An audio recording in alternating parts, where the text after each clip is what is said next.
So it is the nichod of all that we need for SICS. And I begin the presentation. Ladies and gentlemen, young and old, this may seem an unusual procedure speaking to you before the presentation begins. But we have an unusual subject, the story of freedom.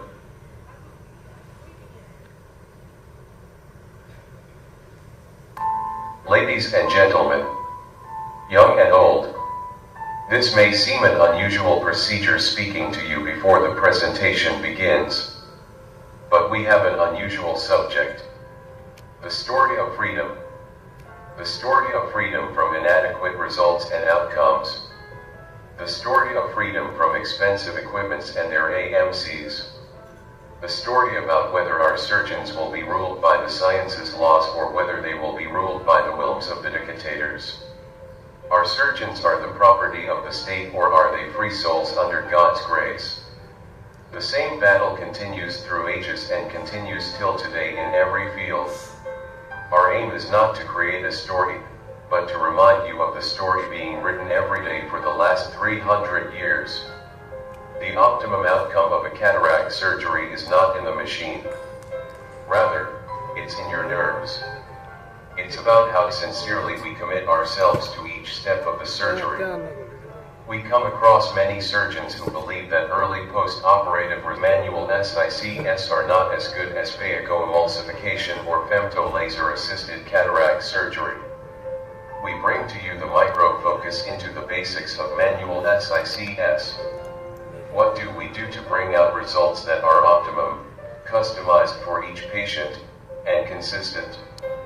Let's make each eye count, and let's give this world the best we can, irrespective of what one can afford. Let's give them their right, the right to sight.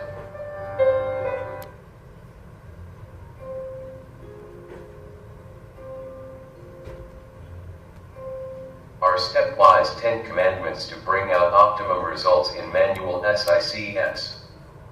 First is the pre-operative workup. We stress upon doing it yourself or appoint your most reliable optometrist to it. Do not leave the entire process on him. Talk to the patient and note his needs for distance, intermediate, and near vision. Do refraction yourself. Note the findings under dilatation and counsel the patient regarding the expected outcomes of the surgery and write it on a paper. This is going to help you in later planning during the surgery. Do not give unrealistic expectations to the patient. Do not give a blanket therapy of topical anesthesia to all the patients. Counsel them for their individual personalities. Aim to make the patient comfortable during the surgery. Our aim is the safety of the eye. Choose the anesthesia in which you are comfortable and expect to deliver the best result. Conjunctival incision should be very meticulous and clean. Protect the sclera as well as buttonholing. Leave a frill of conjunctiva along the limbus. This protects the limbal stem cells and limbal vasculature. The healing is faster and gives the patient lesser foreign body sensation than clear corneal wounds of phacoemulsification. Cauteries only the blood vessels. Measure all your incisions. Incision should be of adequate depth. The blade used should not be blunt. Hold your breath for a clean incision in one go. Ragged incisions lead to more fibrosis, and SIA blumenthal side cuts help increase the incision size without adding to astigmatism. A self-sealing sclerocorneal tunnel is the heart of your surgery. Stabilize the globe well. Clear off any debris in your field. Make a scleral pocket first and then enter the cornea respecting the curvatures of the globe. Crescent blade should be sharp for a clean dissection. Remain in one plane through the span of the tunnel. A tunnel that is deep at one point and superficial at the other might not seal well and give SIA surprise later. Side port to fashion a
Good IOL implantation is the reason for the entire story. Inflate the bag well with visco. Space should be created to facilitate leading haptic to fall in the bag. In foldable IOL, with visco only, the trailing haptic can be pushed inside the bag, eliminating the need of extra instrumentation. Both the haptics should lie in the bag for good centration and desired effective lens position, on which depends the final refraction. Wash every bit of visco from the chamber to prevent raised IOP post-operatively. Visco is also toxic to the endothelium and can lead to corneal edema. Gentle tapping and rotating the IOL with Simcoes brings out the visco from behind the IOL. If you start seeing stretch marks on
because that was a good operation, so you should not have blood. Sir, the whole video is red. So what the crack wasn't blood. These are just blood. Red. Okay. सब लाल कर दिया sir. Thank you sir. Thank you.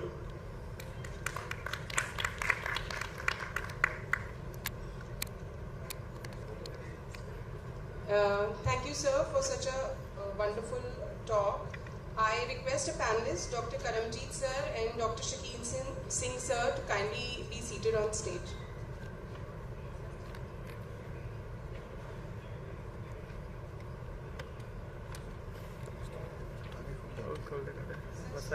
अच्छा ठीक है हल्का रखा ना सानू टिकट स्टैंड चढ़ना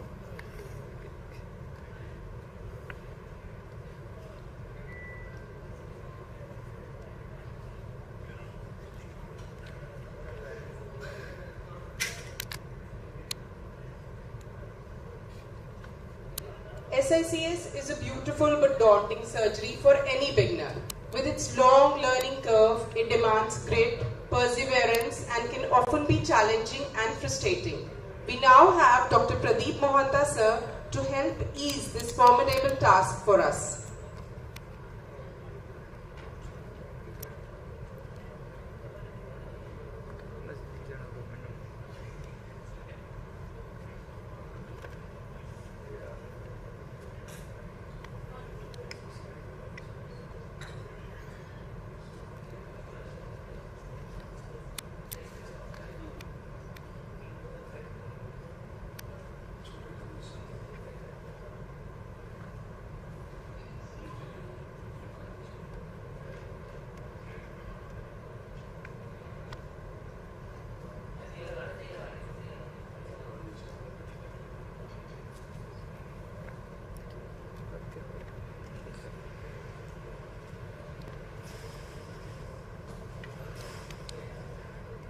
Good morning. This video has narration of my voice, so let us listen.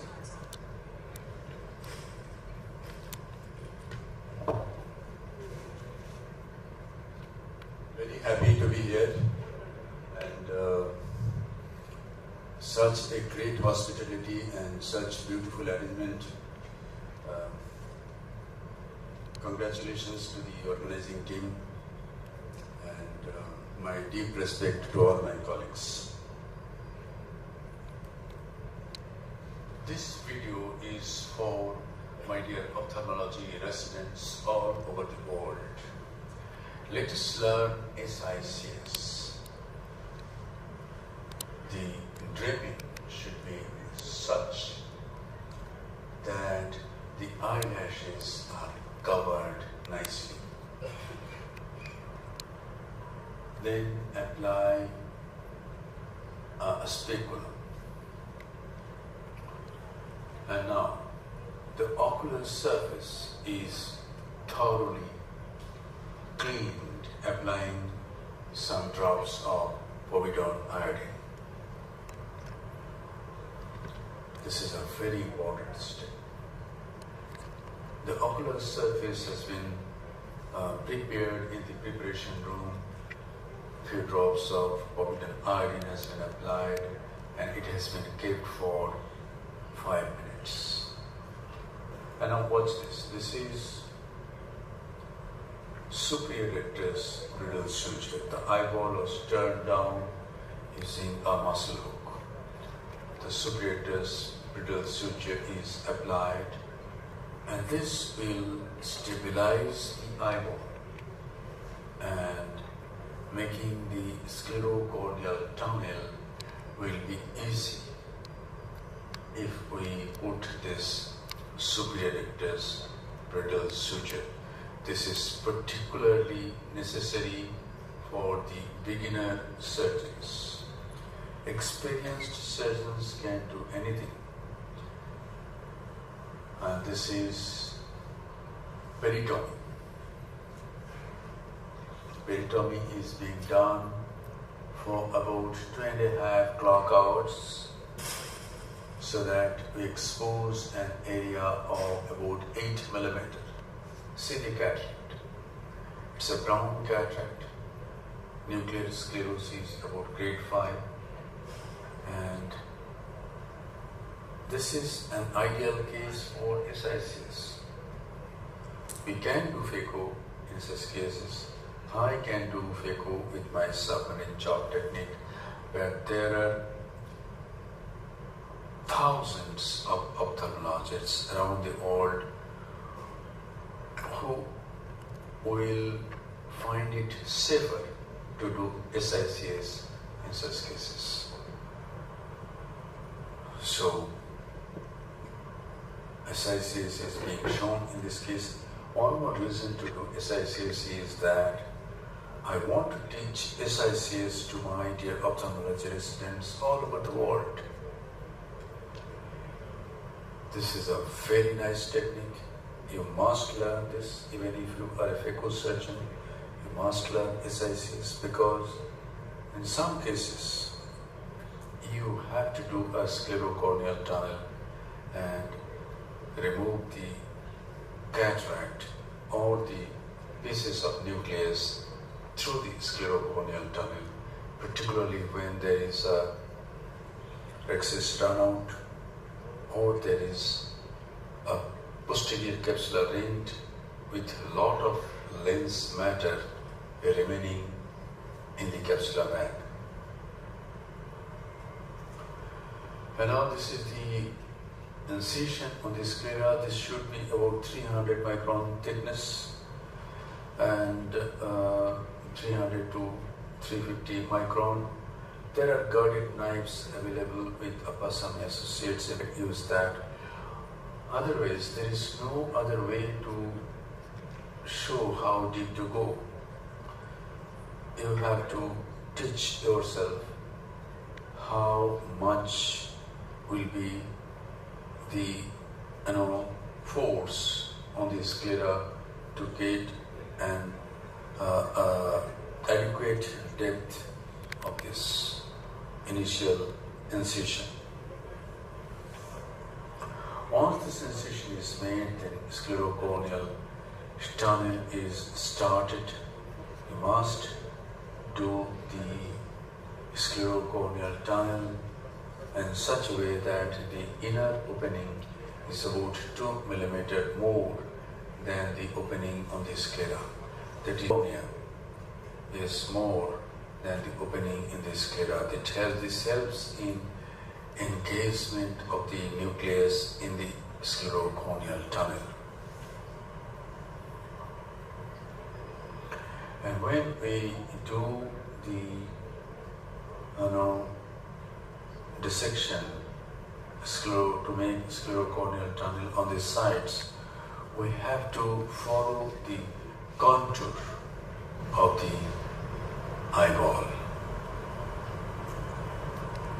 Otherwise, we may just cut the scleral flap.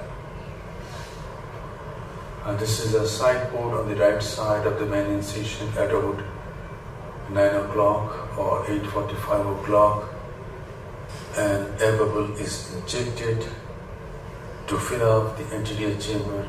Treatment blue dye is then applied over the ocular surface, and then this is a bit of adrenaline, and then the dye is washed out. This is a 23 gauge Simcoe cannula. And now the anterior chamber is filled up with viscoelastic substance. This is 2% hydroxypropyl methyl cellulose. And now the sclerocorneal tunnel will be opened. Keratome is taken. It goes to the anterior extreme of the tunnel. That means it goes into the cornea till the tunnel is made. Anterior extreme of the tunnel, and then it is goes downward, and then a cut with forward movements only. Engage the keratome at one side, and just by forward movement you cut it. You just cut in both ways, going forward and coming backward. Then there can be leakage or chance of leakage of fluid through the main wound is more than when you make a single plane. And now I am going to do the capsulorhexis with this cystitome, a 26 gauge bent needle. Since the cataract is hard, the nucleus is huge, the rhexis should be large. The size of the rhexis should be 5.75 to 6 millimeter, so that the nucleus can prolapse into the anterior chamber easily. And now I am using the intrada forceps to complete the rhexis. Almost half of it was done by the cystitome and the rest by the intraocular forceps. And we have got an adequate sized rectus. Now hydrodissection, 27 gauge needle and pierces. The fluid is injected in small amounts at multiple points. And I'm sure that the fluid, hydrodissection has been done, but there are some capsulocortical adhesions. To break that, I'm going to do bimanual rotation of the nucleus in this case. And now to bimanually rotate the nucleus, a small side port is being made on the left side of the main incision. And now a Sinski hook is taken in the left hand and another one in the right hand, and the nucleus is rotated. And then the two instruments goes through the main wound, and then by rotation the nucleus is prolapsed out of the capsular bag and it is placed over the iris, that is in the anterior chamber. And now we have to protect the corneal endothelium nicely, so visco is injected both in front and then behind the nuclear mass. In this case, I'm going to use an irrigating vectis. There it is. See how beautifully we can, this is the trick. Very easily we can deliver the nucleus, provided the wound is adequate. And now after the nucleus has been delivered, we have to clean the cortex. At this time I take a 23G Simcoe cannula and flash some basis, that is balanced salt solution, towards the cornea, so that the cornea becomes clear. Whatever cortical matter adheres to the cornea is dislodged, and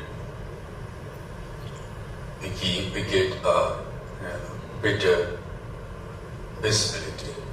Visibility becomes much better. And now there is some cortex at around 8 o'clock. We have to go through the main wound, and for that some visco should be injected and the antechamber should be filled up with visco, because then only we get some time to clean this cortex. The chamber doesn't collapse suddenly if the anterior chamber is filled up with visco. Now, going through the side port, I removed some cortex from 1 o'clock and 2 o'clock. And now is the time to implant the lens. The anterior chamber and the capsular bag is filled up with 2% hydroxypropyl methyl cellulose. And in this case, I'm going to implant a PMMA lens with a 6mm optic. Here it goes. The leading haptic goes in the capsular bag, and the trailing haptic is also placed in the capsular bag by Macpherson's forceps. See the wound. The wound is nicely opposed, and when the wound is nicely opposed and there is no gaping of the wound, astigmatism is very minimal. It is within on diopter, maybe 0.75 or 0.5 diopter of induced astigmatism, if there is So after that, we just clean the visco and conclude the case. Thank you very much.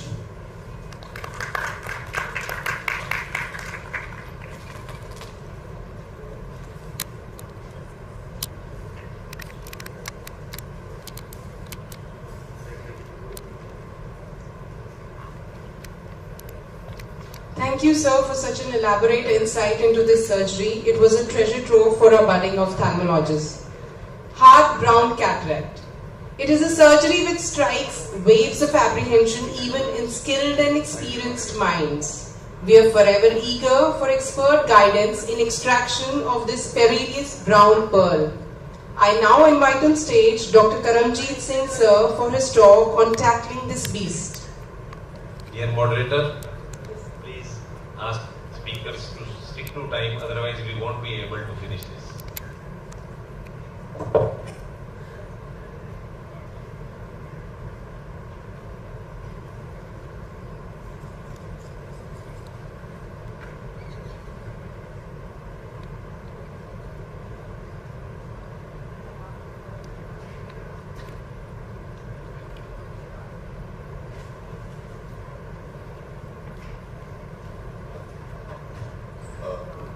Very good morning, respected chairpersons and my dear friends. Actually,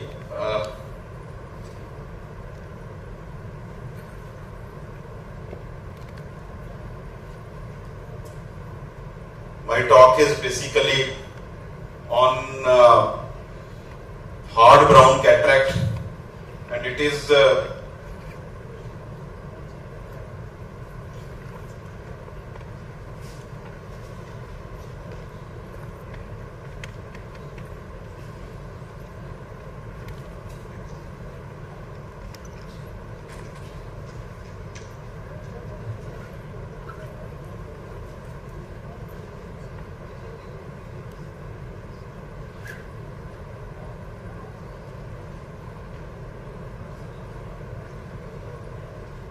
so hard brown cataracts, or basically age-related brown nuclear cataracts.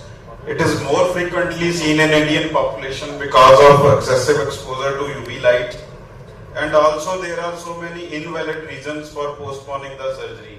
Especially we find in very old persons these type of cataracts, and also inadequate access to healthcare, especially in the border belts of Punjab and surrounding the NK. So operating on dense brown cataract, which are often associated with pseudo-exfoliation syndrome, complicated cataracts following uveitis, and traumatic cataracts. Basically, this is really a surgical challenge for even experienced surgeons. Due to the common complications in brown cataract, like zonular weakness is there, then endothelial damage because of excessive manipulation in brown cataracts, and of course the capsular end.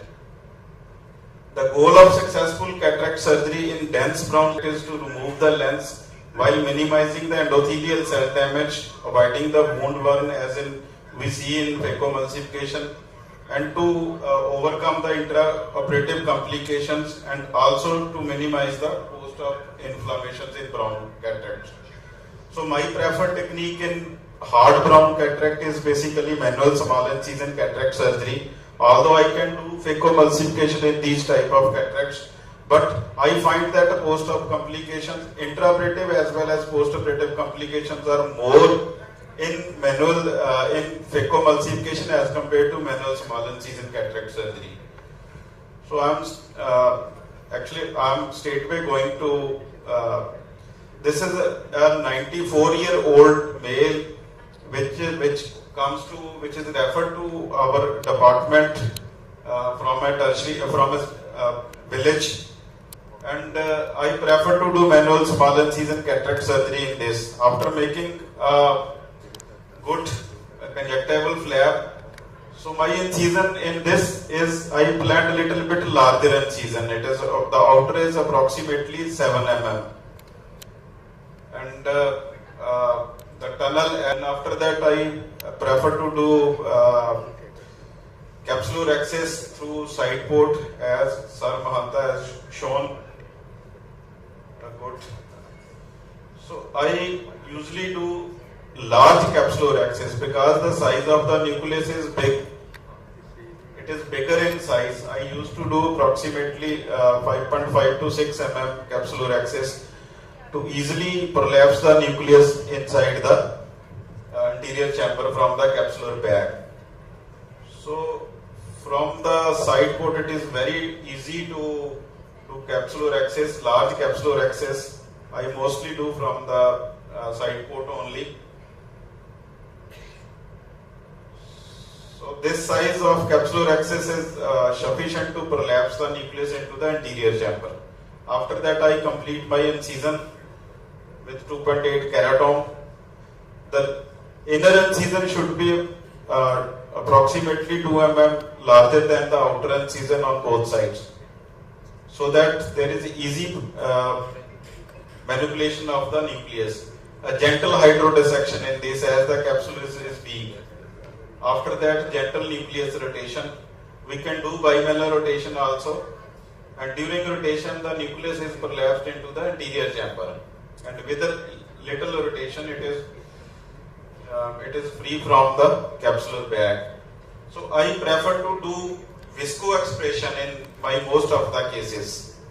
So I find that visco expression is least traumatic to the endothelium, and we can easily prolapse this type of hard brown nucleus. See the hardness, and it is brown nucleus which is over there.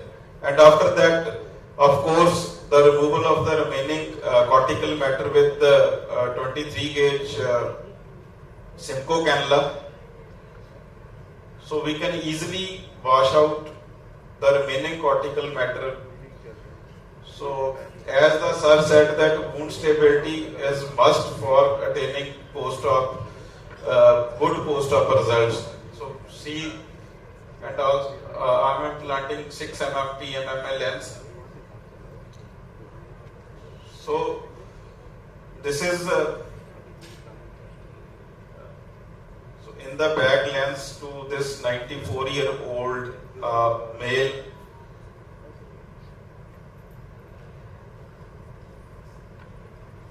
So now, so cataract surgeon must master MSICS procedures to handle such type of challenging cases, as these type of cases are little bit difficult to manage with routine phacoemulsification even by the experienced surgeons. Thank you very much for your patience. Thank you. Nice surgery, Dr. Karamjit. I just want to add one or two things. Your incision size is really good, but we can reduce it by giving 2 back cuts on the sides and with scleral pockets.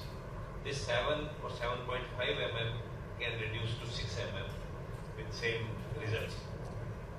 Sir, actually I decide my incision according to the nucleus. When nucleus is hard, brown, rigid, so my incision is approximately 7 mm. Otherwise, I can do in 2 mm also. But No, that's not the point. I don't want to divide the nucleus. In this case, you attempted visco expression very nicely. That same visco expression can be given 6 mm with back cuts and scleral pockets. yes, sir. Things will be Yes, changed sir. with that. Yes, sir. As far as my experience is concerned. Yes. Yes. Thank you, sir. Thank you, sir, for these wonderful tips and tricks. Surgery happens in our minds, which we train with practice, seeking comfort and familiarity.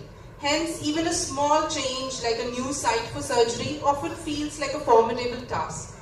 Or, is this change truly swarming with challenges? I invite Dr. Shakeen Singh, sir, to kindly enlighten us. Before Dr. Profil starts, I want to add to those people who are doing excellent phacosurgeons, and I want them, they have to form surgeons so that they master SICS and phaco both, so that the younger people look up to be there. The hierarchy has to be made, and I am also think that those who are doing cataract surgery and glaucoma or other surgeries. So there should be a class of people who are pan-ophthalmologists, and that club should be formed. Because then the younger generation should aspire to be there. Now suppose a veteran phaco surgeon is there and somebody starting, he is also doing the phaco. How the audience is going to distinguish these people? Because he is beginning and somebody is ending his career, both are phaco surgeons. So I think if you are going to really take the surgical skill to the next level, this group has to be formed. Let's see who can harness this cat. Thank you. Good morning, everybody. So I must thank Dr. Rajendra once again and the institution Adesh for giving this opportunity to stand before you. And I really appreciate the beautiful preparation for this conference, which seems to be an international kind of a presentation, though it's in a state of Gujarat as a regional. The topic given to me is the temporal small incision cataract surgery. Before I start my presentation, I would say this: my aim towards small incision is to make it simpler, easy, and cheap on the part of the surgeon to go ahead. I don't want many instruments to be used for my surgery. It would be very easy for the beginner to learn and to execute that surgery in a simpler way. Second thing I would want to share here, this small incision cataract surgery is definitely like we have a bread and butter, our cataract is a bread and butter for the eye surgeons. We need to know this in the beginning, and temporal incision cataract surgery, I believe, is a need of a very expert phaco surgeon also, because when he has to, he's in a soup and in a trouble, he can easily go along with a successful surgery. And for the beginners, while doing temporal incision cataract surgery, they can easily shift on to phacoemulsification, which is the, you can say, a fashion nowadays. Though the machines, they are not very expensive, and it's, most of the patients, they want a stitchless surgery. They would call laser surgery.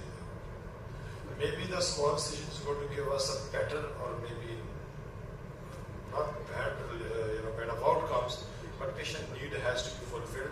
To me, if a patient has come for phaco, I would do phaco surgery. Maybe the cataract is a brown, black. But for other patients, like in my cap surgery, I usually do, when we need a bulk surgery, you need to shift on to small incision cataract surgery. So not wasting your time. Temporal small incision cataract surgery, that's a lot of work has been done on clear corneal incision. That was my topic from last 20 years. I'm doing only temporal incision cataract surgery. And there are a lot of papers which have been published towards this clear corneal incision and cataract, that may be in phaco, towards surgical reduced astigmatism after cataract phacoemulsification, clear corneal incision of 2.75 mm for cataract surgery, superior versus temporal incision, enlargement of temporal clear corneal incision, treatment, treating pre-existing astigmatism. So are the paper by Radwan, and if you see, they have a edge over the superior. So is the other paper. They say that temporal incision is comparatively better, and you can monitor astigmatism better than superior incision.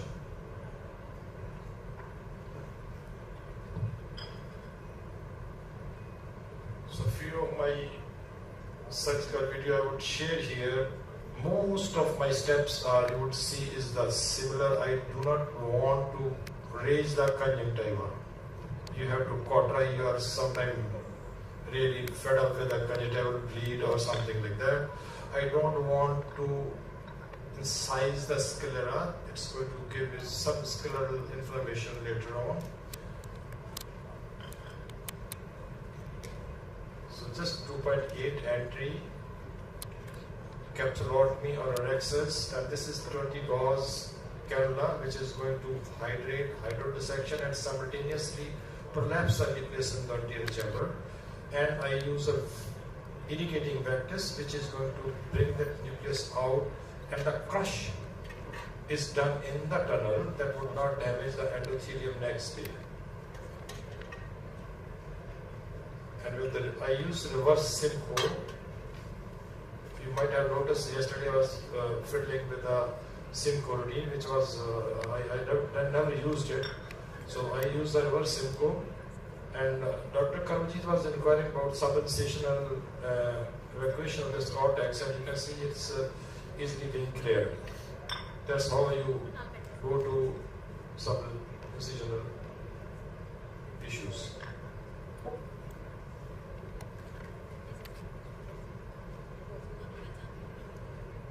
Every time steps would be the same. Of course, we need to be very careful before start of the surgery. You wash the conjunctival descent with 5% betadine and a drop in the preoperative area. That's done for all my cataract surgeries. Half an hour, one drop, and 5 minutes before the patient is taken to the OT, he has to be given a 1 hour drop, betadine, pabidine, iodine solution. Those are the direction from our AIMSR guidelines also to prevent the endophthalmitis. I don't use any Sinsky rotator or something like that for the nucleus delivery or rotation. I simply go with a 20 gauge cannula with the fluid on. Fluid is going to subluxate, going to make a hydrodissection, separate the nucleus from the subcapsular underneath posterior capsule, or maybe assisted with visco if it's required.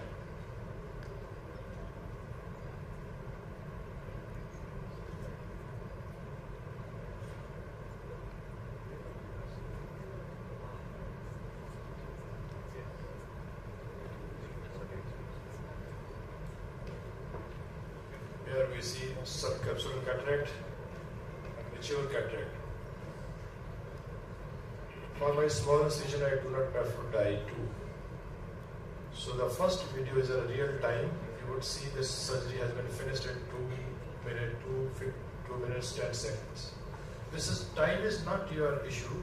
We should not be very fast, but streamline your steps, your procedure, so that you don't waste time in between, and they are executed the way you wish to.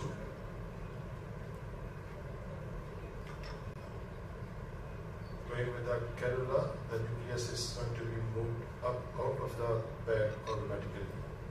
For the beginners, as we have discussed yesterday, cane opener capsulotomy is a better, safe. Subsequently, doing 100, 200, 500 small incision, you can shift on to Rexis.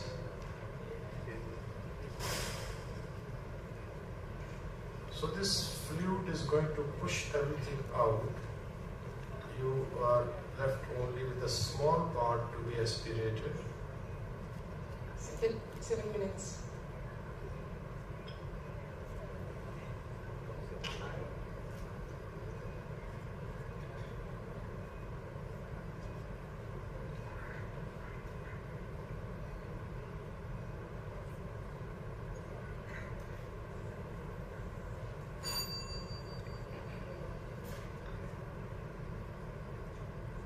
Just one more. I would skip this. For the sake of interest, I would share this one of my old videos when we have been doing 4 mm, 3.5 mm small incision, manual small incision cataract surgery. Here I'm going to go with a crescent. This surgery is through 3.5 mm, all grade of cataract. When I have to do a smaller incision, I would prefer a phaco. So you see we have all grades of a cataract. Steps are almost the same, only the incision is smaller.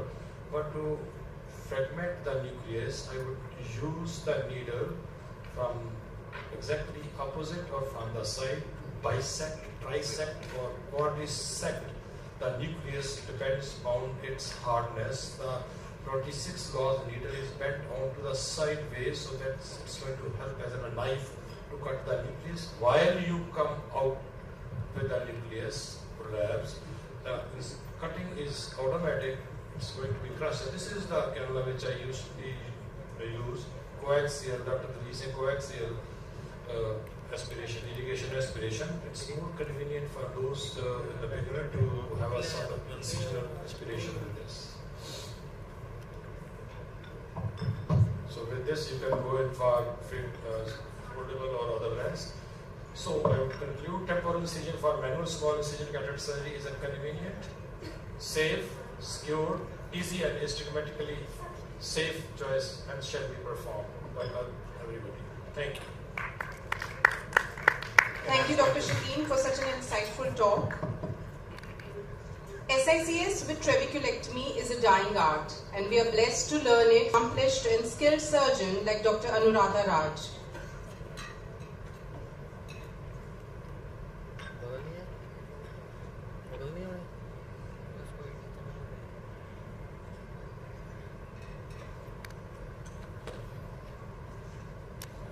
Dr. Shakeen Singh, can I ask one question? With due respect, why can opener capsulotomy in the present era? Like vein opener, the nucleus prolapse is easy. The rexus would hold the nucleus tight.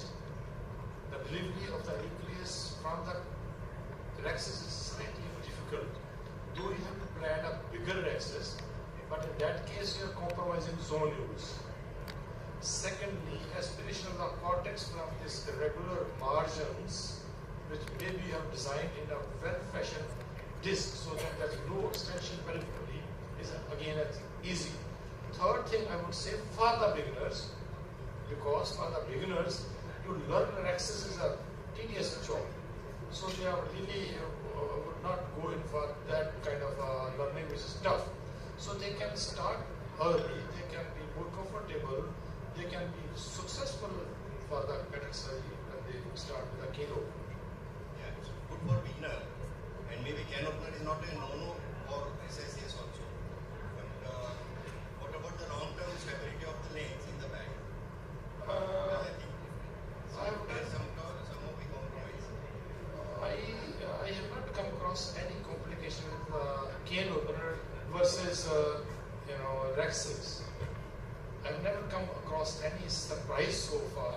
I do understand, I do say that most of the people they advocate rexus is better over the cane opener. I personally have not seen anything which is better with the rexus because I'm practicing both in all my patients. Exclusively in my phaco, I have to go for the rexus, and in cases of small incisions, most of the time, I've not seen here, this is my old videos. What I do, I go a quarter with the cane opener, then with the utrata forceps, I would do the rexus. So, to the beginner, I would say the cane opener is as good as the rexus. Once you are efficiently convenient, then you can go for the cane or this rexus too. Good morning, respected chairpersons, my dear colleagues, and first of all, I would like to thank Dr. Rajendra for giving me the opportunity. So topic of presentation is SICS combined with trabeculectomy. There are so many indications for SICS there where we can combine this technique. That is morgagnium cataract, intumescent, calcified anterior capsule, corneal opacity, unhealthy cornea, small pupil, high-grade cataract, and cataract nigra. But indications of trabeculectomy are when we are controlling the IOP with maximum therapy and patient is not responding or non-compliant. Sometimes acute attack and it is resolving, but pressure is not coming to the normal. Side effects of the drugs, of anti-glaucoma drugs, they are very much high sometimes, and we have to switch on to the trabeculectomy. Advanced glaucomatous damage, non-achieving of the target IOP as well as progression despite best treatment. So we want to combine, then main causes coexisting cataract as well as glaucoma, phacomorphic, pseudoexfoliation and PSCG. So these are few conditions where we can combine, but challenges are still there. Shallow AC is one of the challenge in cases of glaucoma. Hypotony, previous tab is there and you want to do another one. Floppy iris, small pupil which is non-dilating, and challenges are sneaky because such kind of patients, they have multiple attacks and inflammation which is smoldering. And preoperative consideration are visual acuity, status, slit lamp examination, TD chamber examination to see pseudoexfoliation, glaucomatous optic optic atrophy, any pathology in the macula or conjunctival surface, we have to see whether we can make a good bleb over it. And grades of cataract, of course, IOP as well as on perimetry. If macular split is there, we have to be very careful about the snuff out. So visual field parameter, VFI, to show the progression. If it is 0% perimetrically, it is blind, and PSD to show the deviation in the shape of field of vision, and MT, which is in the minus value, mild -6, moderate -12. Various special consideration are miotic cataract, we can do mechanical stretching. Sometimes it is irreversible and we can use expansion devices. In cases of shallow AC, we have to save the endothelium, so sodium carbonate can deepen the interior chamber, as well as thorough wash is required for the interior chamber, otherwise it will lead to raised IOP. CCC should be adequate in size depending upon the size of the nucleus. Good hydrodissection is key to success of the surgery, and whatever the IOL you want to put can be.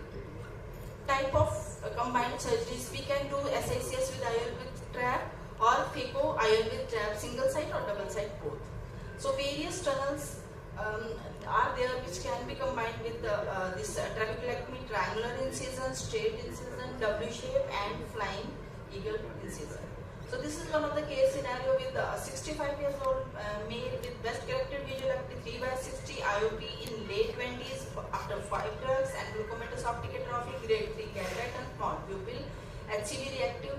And here we combine this surgery. Post-operative 1 month, IOP is 12 without any AGM, best corrected visual acuity 6/12 with some cylinder.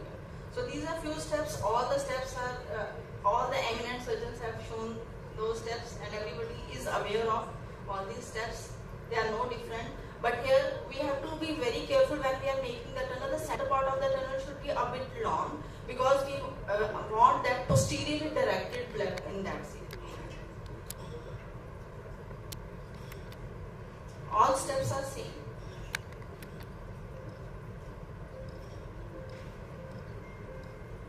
Sometimes I do pupillary stretching a bit if nucleus doesn't come out, because nucleus, these kind of pupil, they are, some kind of ischemia is always there on the pupillary sphincter, and these people don't dilate despite your best effort.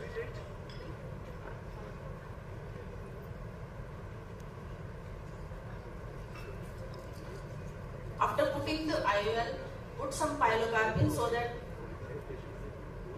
we can get best of the iris for iridectomy. Then we can make the trabeculectomy site. Incision, it can be with the help of 15-degree knife or with the help of Kelly sponge. We can take a snip of it, and then we can do iridectomy from the same side. Rest of the steps are same, but here we should suture the tunnel, because other day you can get hypotony, sometimes you can get flat blebs later on, so which will not be successful. So these are few post-operatives. So these are few diffusely elevated functional blebs. So total, I have done 40 cases with this data. Average age 64, IOP average before surgery 38.5, and glucomatous optic atrophy in almost all the cases, with fibrin in interior chamber in 3 cases, hypotony and hypotony as well as hypertony. Both are the complications in these cases, and hyphema also sometimes, because if it is a bit of AC shallow if it gets shallow, then it can lead to sudden decompression of the anterior chamber and can lead to hyphema. So complete success was considered if IOP is less than or equal to 21 without AGM after 3 months, and partial success if we have to put patient on 1 anti-glaucoma drug along with, and post-operative IOP spikes were if first week it is more than 21 millimeter of mercury. But here we have taken the target pressure in mind, that if patient is having glucomatous optic atrophy of 0.9, we should keep the pressure in between the range of 12 to 14. So failure is persistent hypotony less than 5 millimeter of mercury, and IOP hypertony is if it is more than 1 millimeter of mercury. So on literature review, our study is going consistent with Rameshri et al., Khurana et al., and Verma et al. We have seen that average baseline IOP pre-op was like this, and after 8 weeks, 12 millimeter of mercury we are getting it, and without anti-glaucoma drugs. So to conclude, a combined approach to cataract and glaucoma is the option of choice for the patient with a poor compliance in the difficult follow-ups. Diffuse functional blebs, they are noted as the incision is larger in size and they are posteriorly directed. To conclude, intact anterior corneal lip is the mandatory and it should be always intact. If it is premature, it will not be successful. Corneal suturing is must. Closure of conjunctiva should be meticulous and post-operative hypotony is a major concern. These are my references. Thank you. Thank you, ma'am, for this detailed surgical lesson. So, one question. What is the condition of the AC neck? Was it shallow, too shallow, or wide?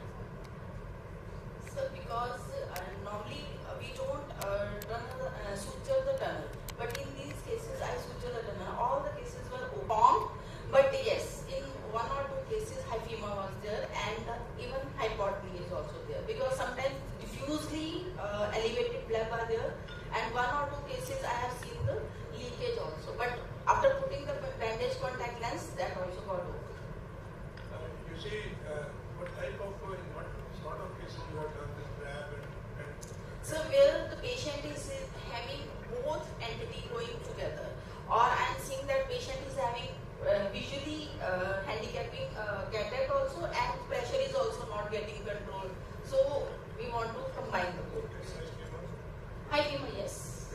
In 3 cases I have got out of 40. But that was just streak hyphema. In one case I have to remove it. you have done very good by putting pillow guard and everything. Yes. And shape. But at the same time, Thank you. I would like to add a very good presentation. so we carry a notion amongst the cataract surgeon that doing cataract surgery will reduce some of the aggression. But what I have, gone across my own practice, all of my patients with glaucoma pre-existing with 1, 2, or 3 drugs, I would like the patient shouldn't have anti-glaucoma afterwards. So irrespective of the need of the patient with the glaucoma, I would go for combined Fico-Trab. We have a publications with this, with the Fico-Stitch as Fico-Trab also. So in my small decision, this is the only area where I would go a superior in Fico-Trab or a combined trabeculectomy and small incision cataract surgery, wherein I would perform 3 mm trabecular incision and extension, then subsequently all those procedures. And I feel that subsequently with us, scalar lip has to be sutured. In my case, we use a steel suture, steel very good, very good closure. I have never ever come across any additional complication as we usually go across with a small incision or a routine phaco surgery. Maybe when you stitchless Fico-Trab, you find a shallow tear chamber which subsequently would form and be easy to go. Never ever with a hyphema, we need to be definitely careful when you plan your scleral tunnel. So if you cauterize well, that would not let you to the bleed inside the tear chamber. So I personally feel all these glaucoma patients with cataract, we should opt for Fico-Trab or small incision cataract surgery with trabeculectomy. Definitely these patients, trabeculectomy drainage is a definite which don't need any compliance of the patient, and patient compliance with the medication we are not very sure. So that's my take. Thank you.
manual SICS, the size of incision is big.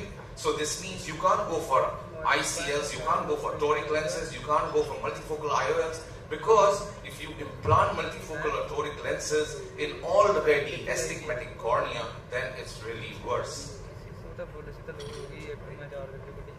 Now question comes, why there was a need of Pathwalia's butterfly chopper? I would like to share with you some videos.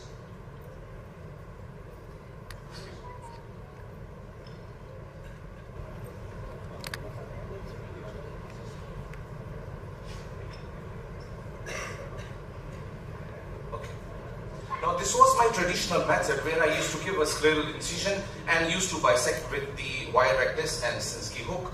Now look at that. Sometimes while trisecting the nucleus, there is a snip. It just slips very fast. Look at that. So as far as the lower grades of cataract are concerned, I'm not worried about it. But what about the harder cataracts?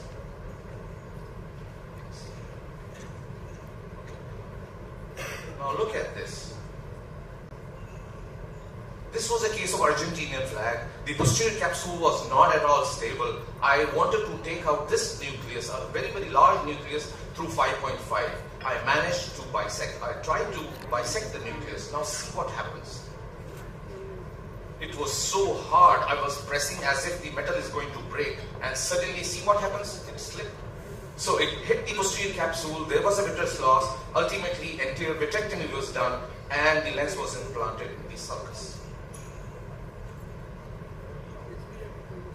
So that's why we needed something which is very, very sharp, which has been made by a lathe machine, and it is so sharp. I'm going to just show you.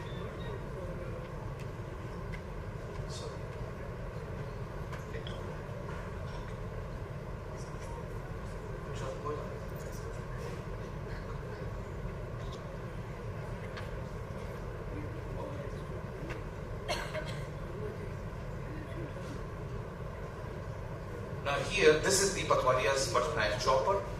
This was probably the first case I have after I got my instrument. Now it is so amazing.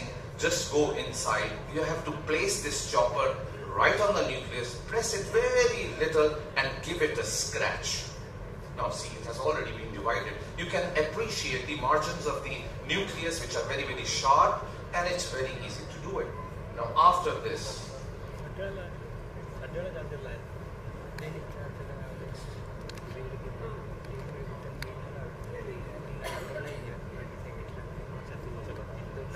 so then I tried 2.8 millimeter incision.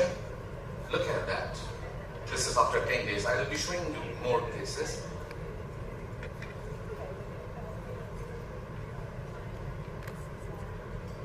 Now this was again grade 3, grade 4. This is the side port how you give. And let me just make it. This is the main port, and this is the capsulorhexis, and this is how you bring the nucleus into the anterior chamber. Now again the same instrument, Pathwalia's butter knife chopper with a wire rectus. You have to use copious amount of visco above and below. And now since the size of incision is small, I'm going to trisect the nucleus with a great ease.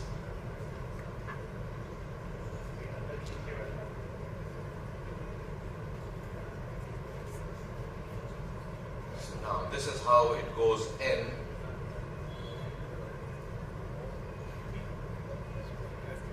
With the support of the wire rectus, you have to just place this instrument over it and give it a scratch. Now go to the other side. Similarly, press it and give it a scratch. Now you can stabilize the globe using the same chopper, and you can just come out. Let me just show you. Now after cleaning the cortical matter, now here you can see there is a bit of shallowness, nothing much to worry about. You can just hydrate the wound at the end. After injecting the IOL,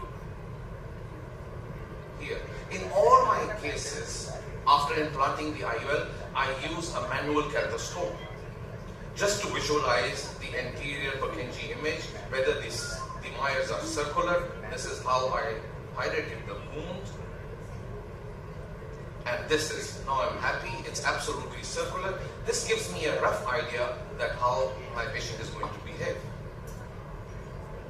Now this was the first post-op day. You can see pupil is well dilated, air in the anterior chamber, and this is after 10th day. You hardly, the wound is hardly visible. Yeah. Now these are some of my pictures of first post-op. You can see it here. Air in the anterior chamber. And this one which you see it on your right side, this is temporal 2.8 millimeter incision. This is the first day. You can see the air in the anterior chamber. And in the lower pictures, what you see, there is a bit of corneal edema in the upper part. This was a hard cataract which was taken out by dissecting the nucleus, but nothing much to worry about after 10 days after using your hypertonic solutions, and this cornea becomes absolutely clear. 7 days. Now to sum up, I would like to say that this Patwania's butter knife chopper is an excellent tool in the advancement of manual SICS. Not only this, that it divides with ease, it also reduces the number of steps taken for the surgery. Since the sclera is not involved, so healing is not a problem at all. So after follow-up of about 4 months, my patients are doing well. The astigmatism is not much. Thank you. Thank you, sir, for this beautiful innovation.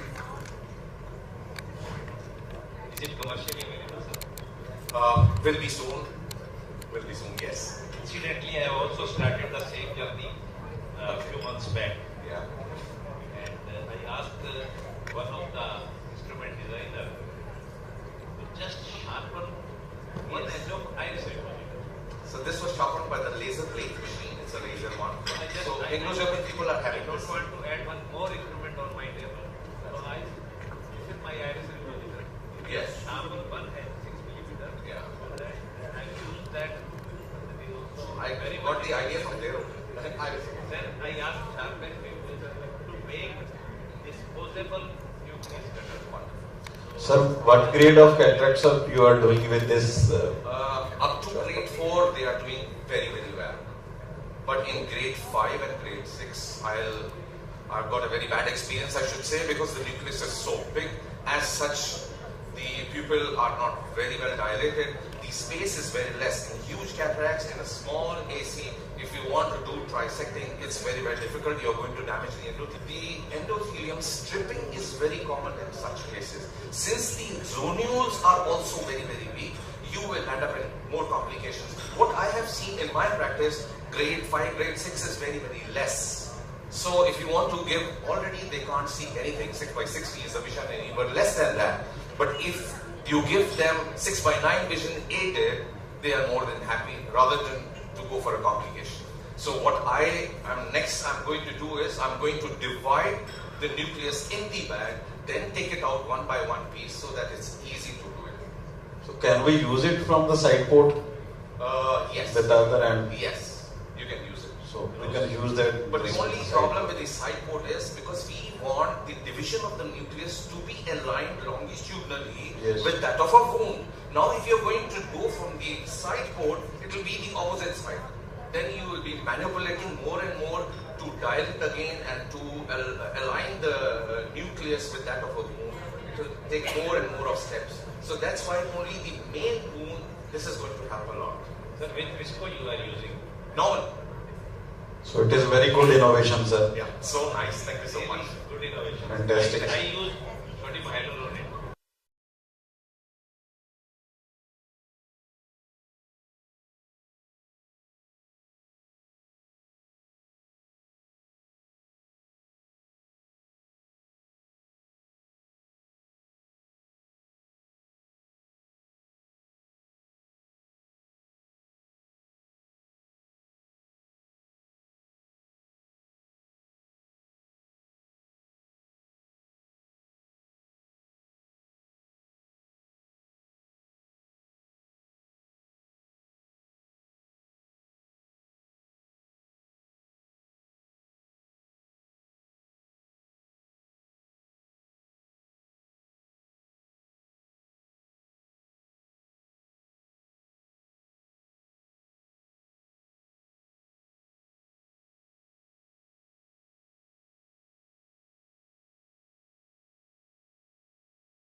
perspective of this talk is to understand, we've been talking about surgically induced astigmatism a lot, which is a lower order aberration, and there are higher order aberrations also.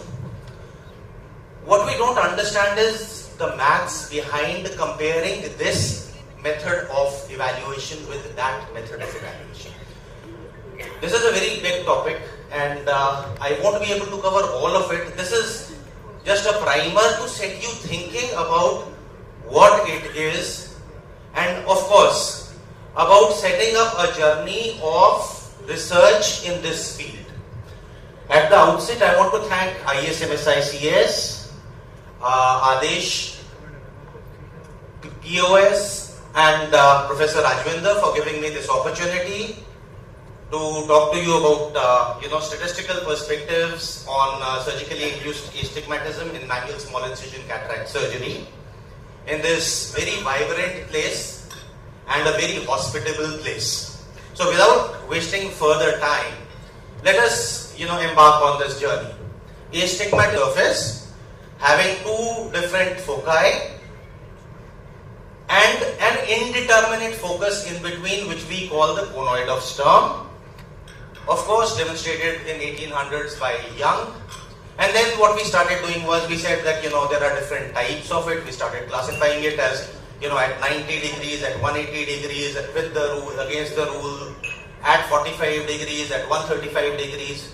And this was regular astigmatism where one principal meridian was at right angles to the other one. What happens if the principal meridia are angled to each other? Then you have irregular astigmatism. And this is what you are going to get in your surgery also.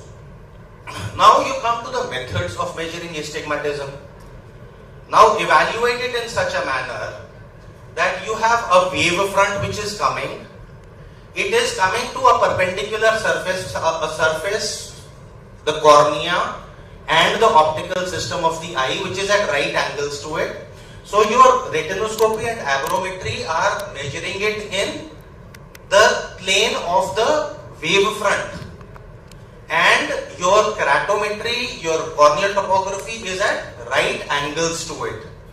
You are making an incision in the keratometric plane, and then you are evaluating two different things. One is in what is happening to the wave front, the other is what is happening to your keratometry.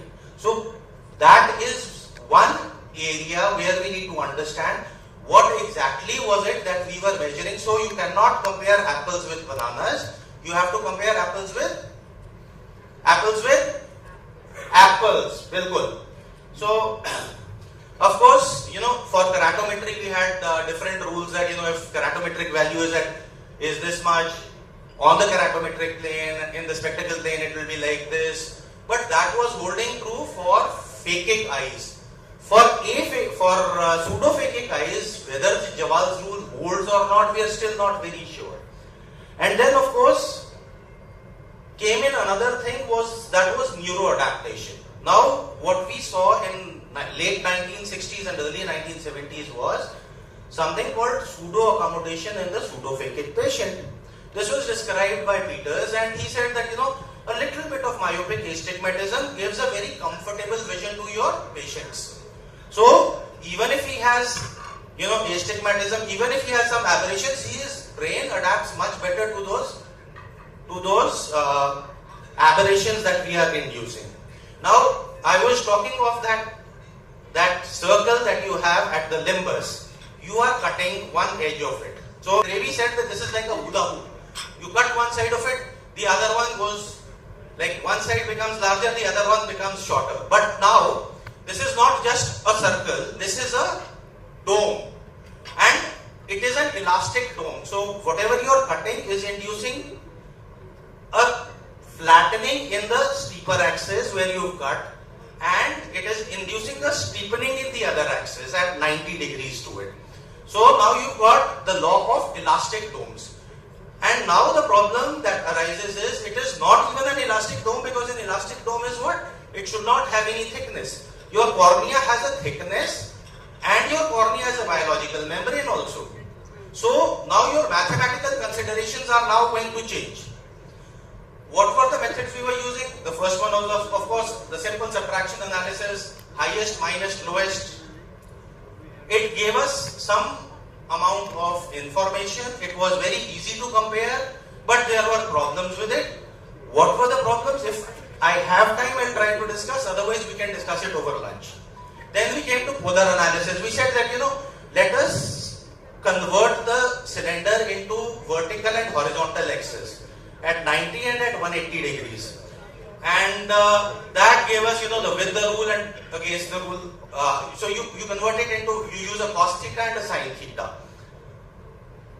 And once you have, broken the given vector into two, you are able to do a minus and a plus of a pre-op versus a post-op. Then came our vector analysis, and the vector analysis came with its own problem. A vector had what? It had magnitude, it had direction. So you had a preoperative magnitude, you had a preoperative direction. You had a post-operative magnitude and a post-operative direction. And the difference between the two gave you a third vector which again had magnitude and direction. This looks very good when it is for an individual patient, and explain it to an individual patient. When you want to summate it over a population, there is a problem. Because now you have the situation where 180 degrees and 90 degrees, like when you add the direction of the vectors, it makes no sense. So we came up with this concept of something called the centroid. Composition, he said, okay, make it vertical and horizontal. There were n number of approaches that were described by different authors. I am not going into the details of those ones. Most important one was Nasser's.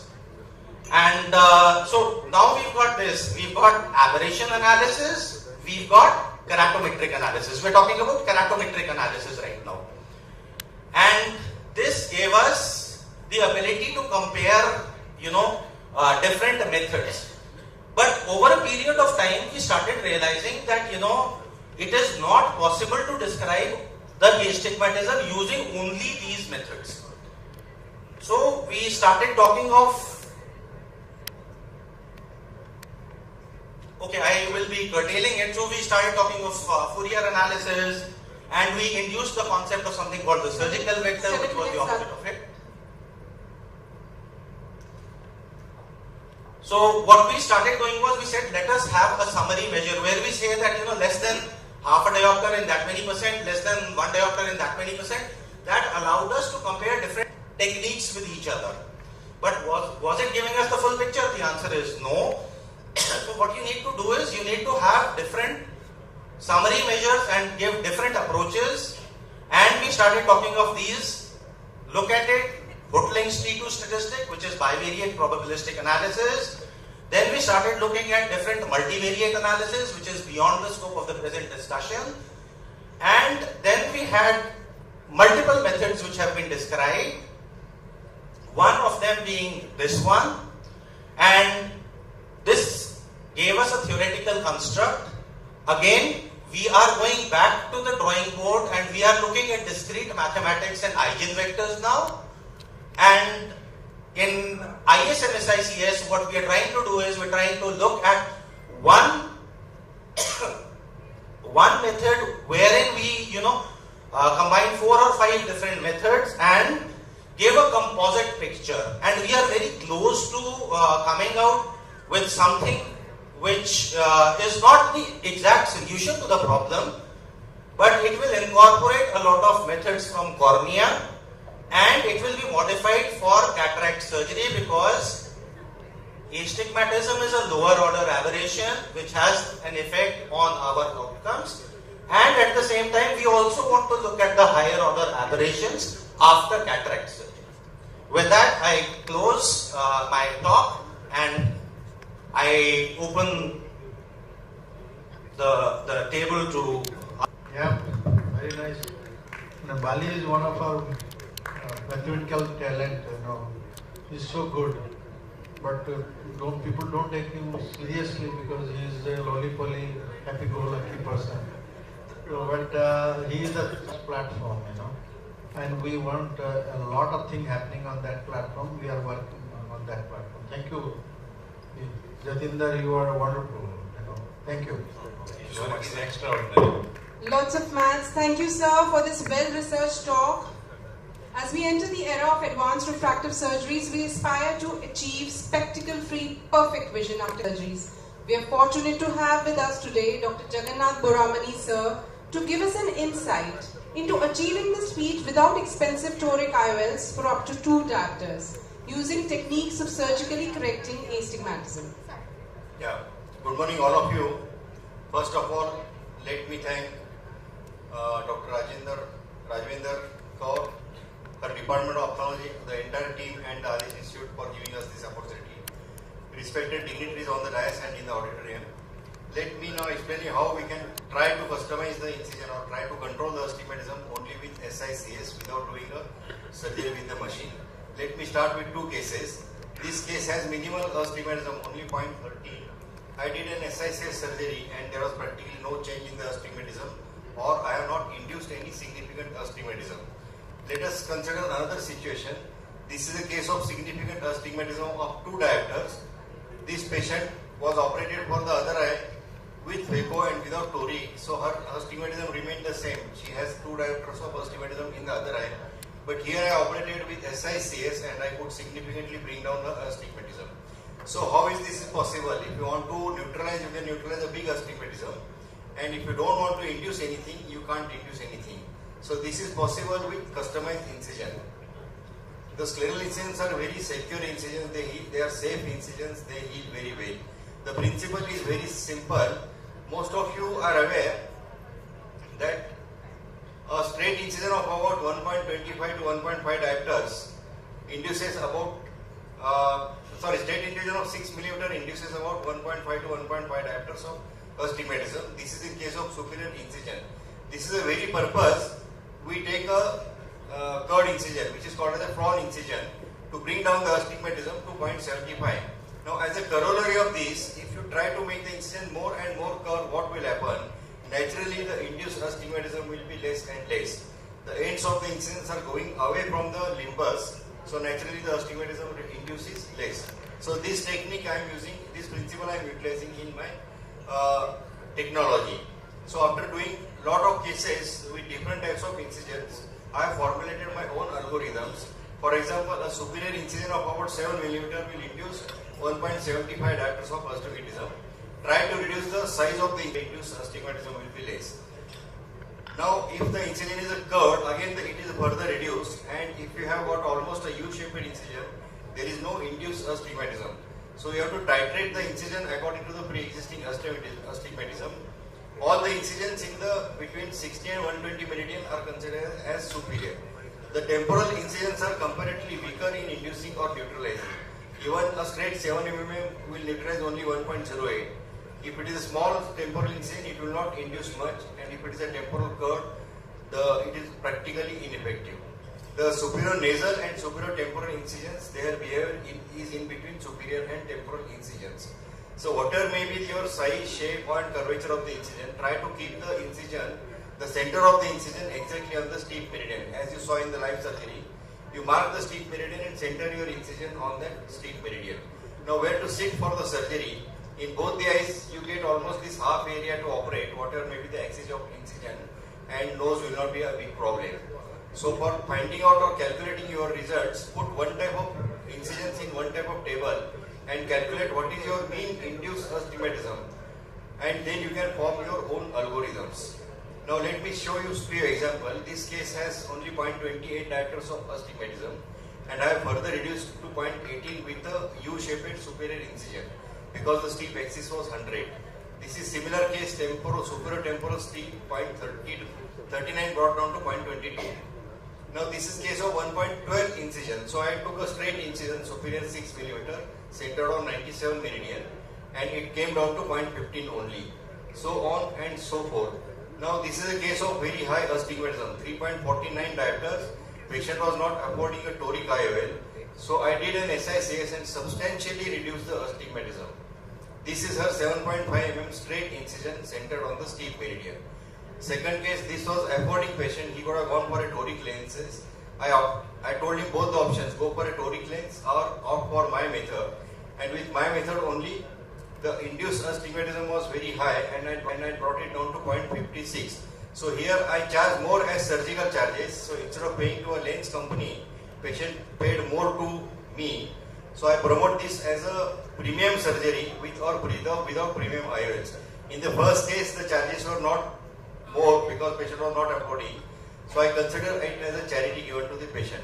This is a doctor-patient 1.97 diopters, steep axis was 170, on AutoCAD was showing 165. This is the left eye. So I practically knocked down the astigmatism with a superior nasal straight incision. So this is his post-op, he is not accepting anything. So this way you can play with your incisions and astigmatism. This is a very recent case. If you see the dates, it is this month only, 0.7027 brought down to 0.17 only. So I stopped calling it as a surgically induced astigmatism, neglected astigmatism. The upper terminology is something like unwanted pregnancy, and the lower one is like a planned child. So I call my surgery is not a small incision cataract surgery, but let us call it as a KICS, the customized incision cataract surgery. So to have a perfect result, you mark the horizontal and vertical meridian as you saw in the live surgery. So you know about the cyclorotation when the patient lies on the table.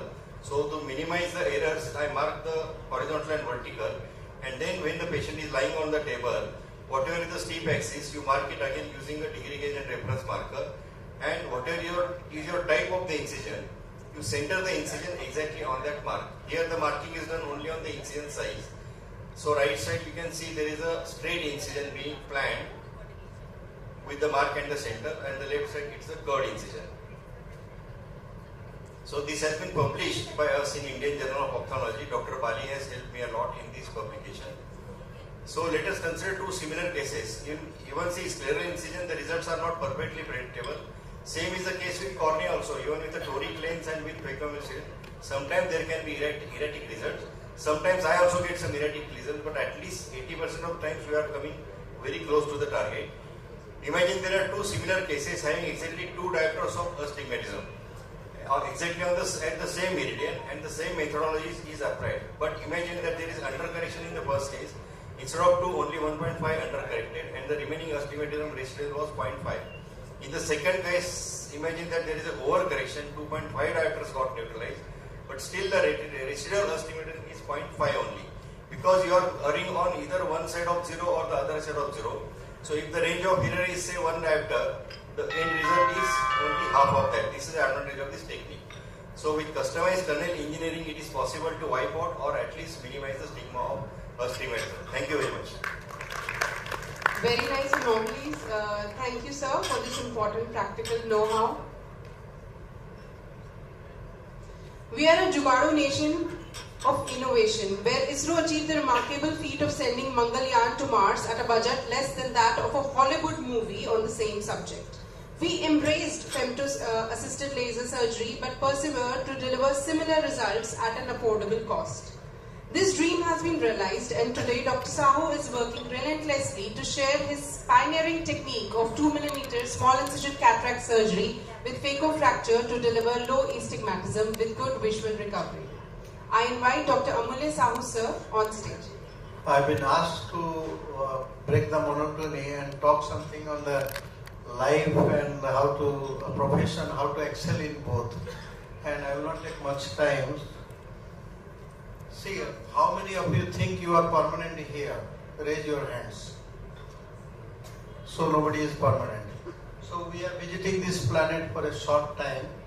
And if I say we are cosmic robot, how many of you are going to agree with it and disagree with it? You have no answer. See, we are making robots, the control is in our hand. Suppose we leave that control, what happens? It will destroy itself or it destroy others. And we wanted to visit this planet, the higher intelligence. If we have intelligence to create a robot, the higher intelligence also has a capacity to create us. This is the perfect instrument he gave us. Now, if I say, suppose I say Karamjit, how many Karamjits are there in you? You will say, this is me. But Karamjit is not one, Karamjit is 4. So, once you know yourself, then you can know everybody else. What is happening, we are ignorant about our own dimensions, and so we create confusion in us and confusion everywhere else. So Karanjit is 4 means this is the biological car which the creator gave us. Go and see this planet. So this is running by electric current. If I cut one nerve, it will not function. So this is not me, this is given to me. My nose is my brand, and he fitted 5 sensors. The nose, ear, tongue, touch. Then to know this world, we need these sensors. Now, he fitted a computer, which is a biological computer, and whatever programming you do, you become. You say, I want to be the best thief in the world, you become the best thief. You say, I want to be the excellent human being, you become excellent human being. It all depends on your programming of the computer. So it is called Kalpatar, the wish fulfilling tree. Whatever you want, you can become. Because whatever we are taking one step, we are doubting our step, that is getting recorded. So we don't progress. Now you focus on that, you can really excel anywhere else. Now he gave us a feeling. This is a thinking me, this is a feeling me. The feeling me is an air conditioner. If you have a loving heart, you are driving is cool. If you put it in sort of hatred and other sort of nonsense, then your driving is hot. So it is a machine, this is a machine, this is a machine. The eyes are camera which is taking photographs and processing it. So what is Karamjit? When the morning when you get up, you say, I saw a good dream. Who saw the dream when you were sleeping? That is the real you, that is the visitor, that is the witness, that is the driver of this car. It never sleeps. In Gita, that reference is there. Yani sa sarvabhutani tatra jagrati swayam. जब सब सोए हुए रहते हैं, जो स्वयं को जान लिया, वो जगा हुआ रहता है. And all our saints and always told that, but we have no time to understand or connect with that thing. If we are all the time looking at our Robert, our creator is next to us, he is always looking at us. We have forgotten him, he never forgets us. The problem comes when you feel that, I am the big God, and that is where you are becoming a balloon and it is waiting for puncture. So when you say that I am here, you help me to serve you better, that the surrendering attitude makes you something somewhere. I will tell about a character who started from a village long back, and the village didn't have electricity. And that person was just trying to find himself, and he went to a profession where he felt that no, I don't come back, and he started becoming a doctor, and he started from there, and again he got into become a paramilitary doctor, and then he said, oh, this is one life, I cannot waste it here just writing ABCD. Then he went back to the medical and did his post-graduation, and then so this thing went on. Then he was aspiring to be something, express something. So that is where he found himself. That character created something for himself. He said, this is one life, I should leave something behind. Now he wants to make a village hospital. Then this is the profession comes in. When I know myself, I am happy because I understand myself, though immediately there is no room for conflict. Because suppose your wife shouts at you, it is up to you to see where that thing is coming. If you see that somewhere disturbance is there, why you accept that disturbance? You can just listen and that will pass off. After some time, then some things will be different. But no, why that ego comes in? What is ego? It's a conditional identity. And why we should be based on conditional identity? Why we should not search for our absolute identity? Aham Brahmasmi, that thing, why it will not come? Because we don't want to. Somewhere we feel we are small and you end up being very small. Somewhere you think you are the great. Then you become great, not that because you are something different, but you are a part of the higher intelligence and you expressing him in your work and behavior and everything.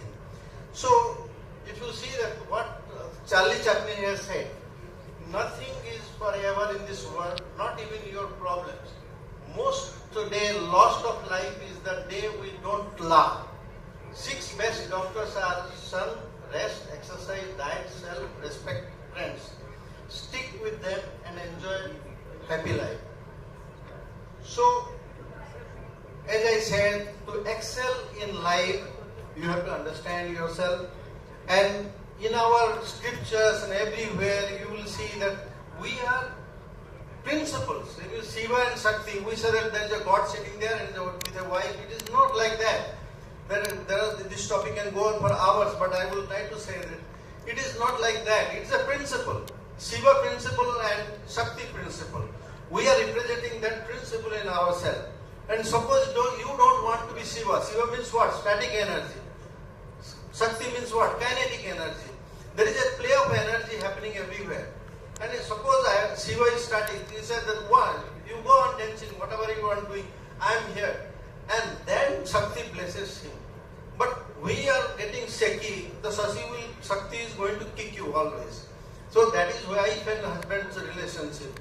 If you are not stable, you are not saying I am there and do whatever you want to do, the Shakti comes back to bless you. So you have to be a Shiva then. And that is the process of sadhana, whatever we are doing in our profession. We are every day I am doing for the last 27 years. I will not meet a single day of yoga. Yoga means what? To join with yourself. And what we self, the fourth dimension which is called Turiya. That is where you have to go. When you go there, you are blessed. When you go away from there, your centrifugal forces catches you up. Then you become a mad person. You are imbalanced. The more you go away from the center, the centrifugal process goes on increasing. Then you will become decentered. That is what the madness or whatever name you give. And what these people are doing, giving them medicine to silence the mental wave. With yoga, I started with, when I started my life, I was president of my college. Everybody was thinking, I am a great person, but inside myself I was really going hell. Because my mind was going like waves after waves are coming. I didn't know what the hell is happening in me. But now there is no wave. What I would say, do everyday yoga, give 1 hour me time, go and run for at least 1 hour, 30-40 minutes you go fast walking, then exercise and yoga, because you have to invest. If you are not investing on your body, in your thoughts, in your emotions, then your check is going to bounce. If you have got a wife, you have to invest somewhere. Otherwise, you are asking, give me this, but if you have not invested anything, how you will get? The check will bounce naturally. So this is what I say. Profession is the same thing. Profession means what? To make a statement. Profess. So what statement we want to make with our life, it is our choice. So that is why I am telling you, don't make it limited that I want to earn something and leave. That sort of, leaving thing is not our goal. Even the birds are leaving, so what the great deal here? Having a car, having a house, having this thing is not the identity of you. What you are going to leave behind is going to be your identity. Thank you so much on this.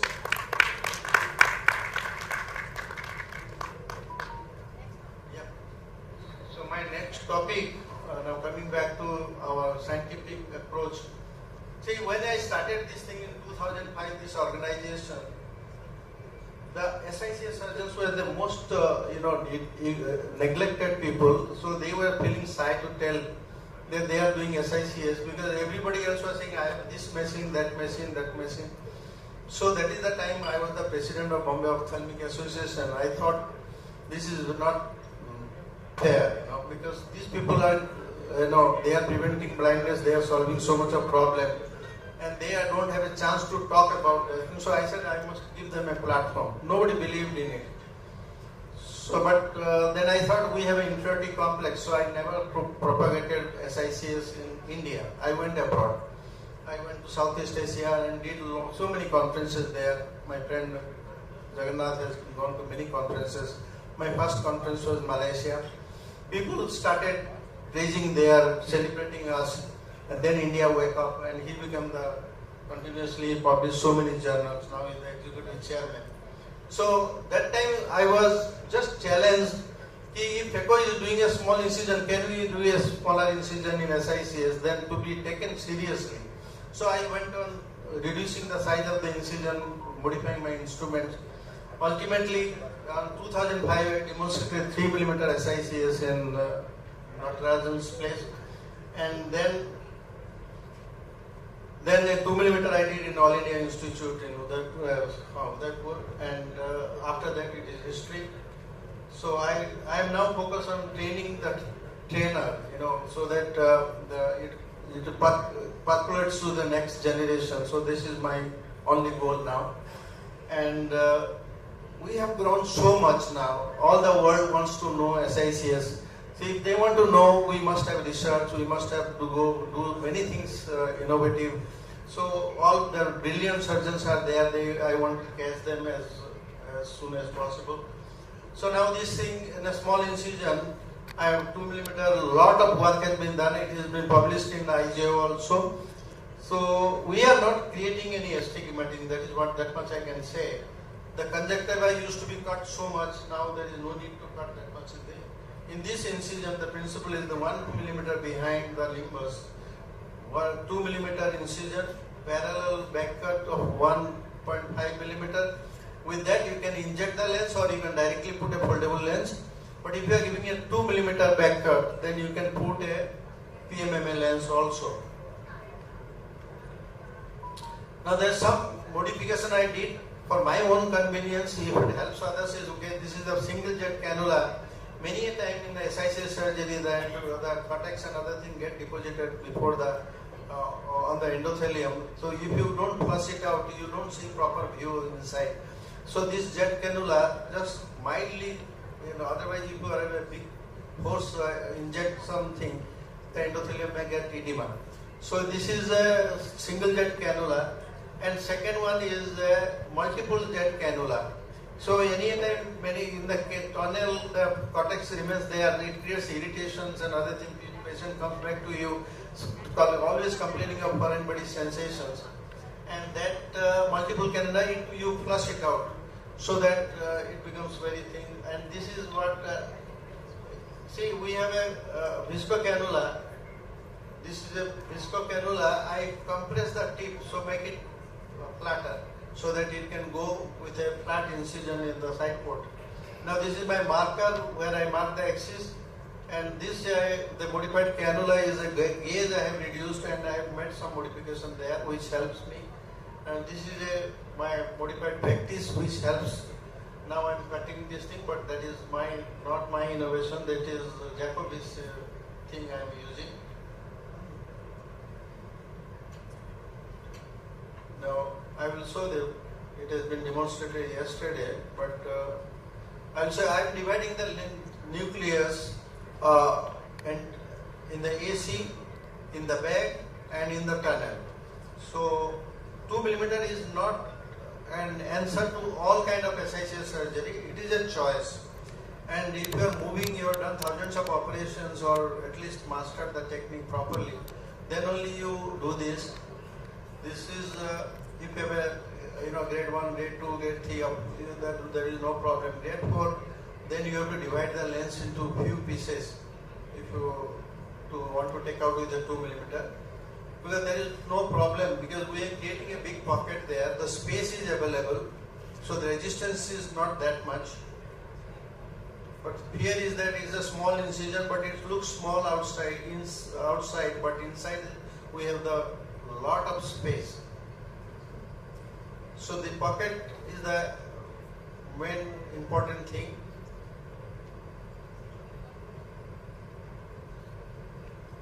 The steps of surgery is normal, normal step, nothing, but only I give 2 back cuts.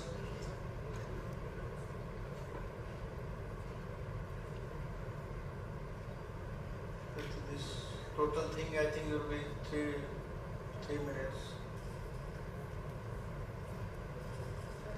So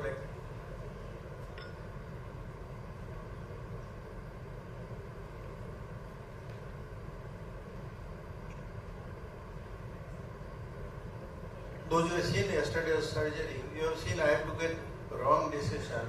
If you have a very hard cataract and you will divide into 2 pieces, then resistance will be there. So I should have divided into 4 pieces and brought it out. But that because of the resistance, there was little iris prolapse. So that can happen. So you have to be watchful about that, what kind of lens is there, and then you plan your surgery accordingly. See, this is a soft cataract, so there was no problem in bringing it out.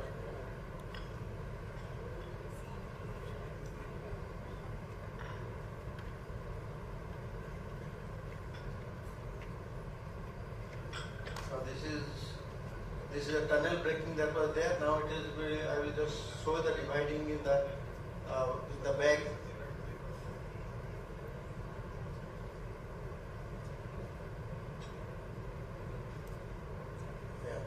pieces. You can make it 4 pieces there.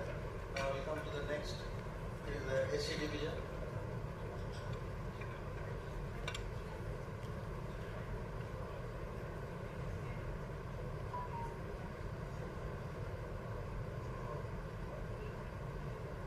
AC division what happens?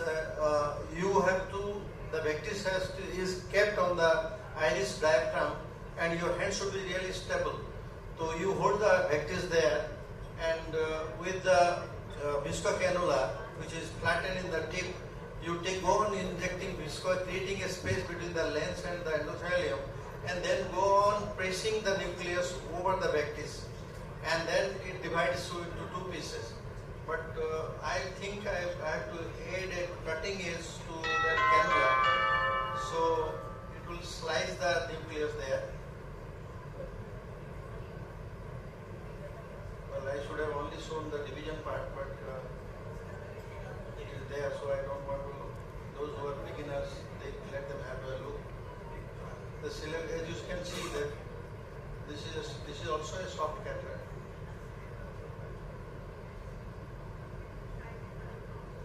So I will like that if anybody is interested, they can ask the question. After this I am going to stop it because there is no point going into details of statistics and other things.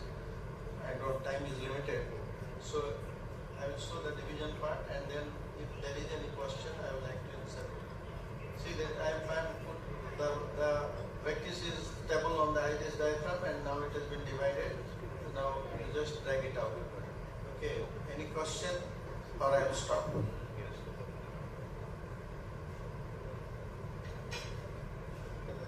Thank you.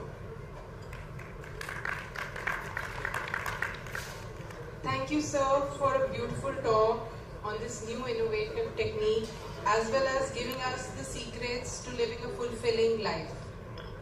I now conclude the first session of this conference and thank all the chairperson and panelists and to kindly take their seats. I now invite on stage our dynamic Professor and Head of Department, Dr. Rajvinder Kaur Ma'am, a beauty with brains. She's a true multitasker and the beating heart behind this academic extravaganza. Enthusiastic and driven, she leads by example. Dr. Rajvinder Ma'am.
A very good morning and a warm welcome to the third conference, Cataract Conference, Complete Cataract Conference of Punjab Chapter of International Society of Manual Small Incision Cataract Surgery.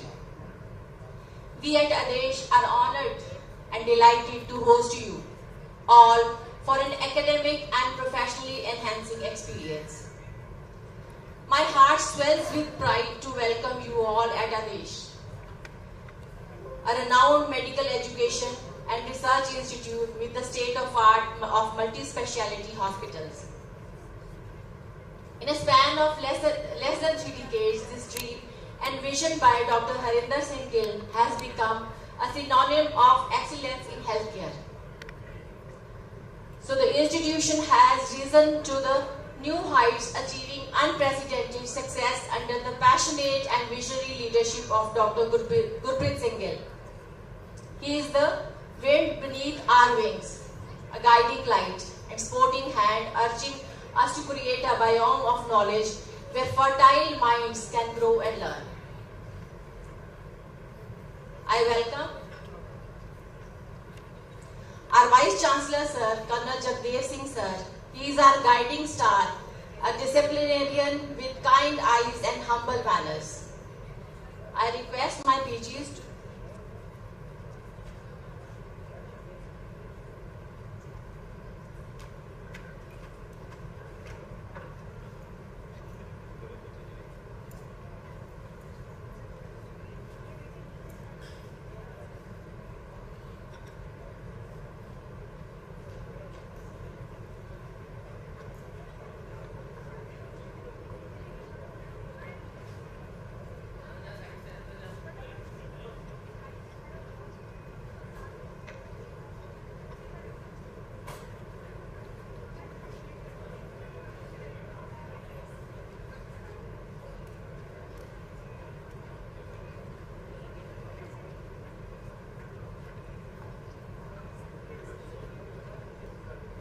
go and felicitate VC Sir.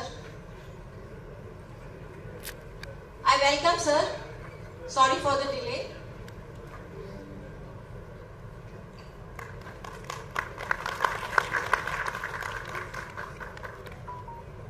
I welcome Dr. Harkiran Ma'am, Dean Faculty, a legendary professional and academician, and he is the cradle of warmth and encouragement.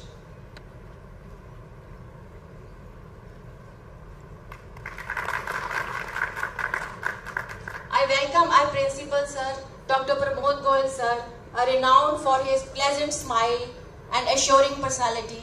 He is the most approachable and always eager to help.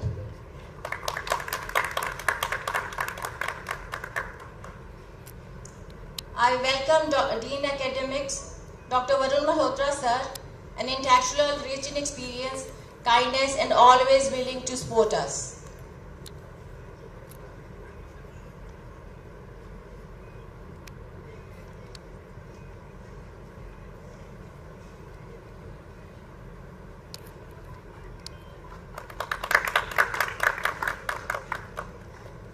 I also welcome Dr. Harijot Singh Bhattal, our Deputy MS and my better half. He is diligent, sincere and tireless.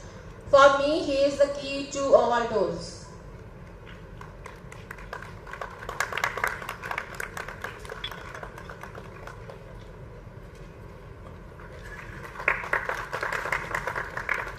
I am honored to welcome Dr. G.S. Dhami, President Boss, a true luminary whose blessings always fills my heart with newfound confidence. He is an inspiration, constant source of encouragement for all the academic activities.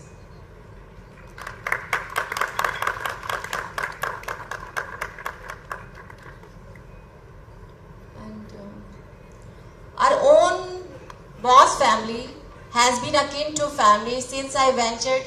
Dr. P.S. Bharat sir, I welcome from the bottom of my heart P.S. Bharat sir, the master hand, my go-to person. He is the reigning president and the pillar of the boss.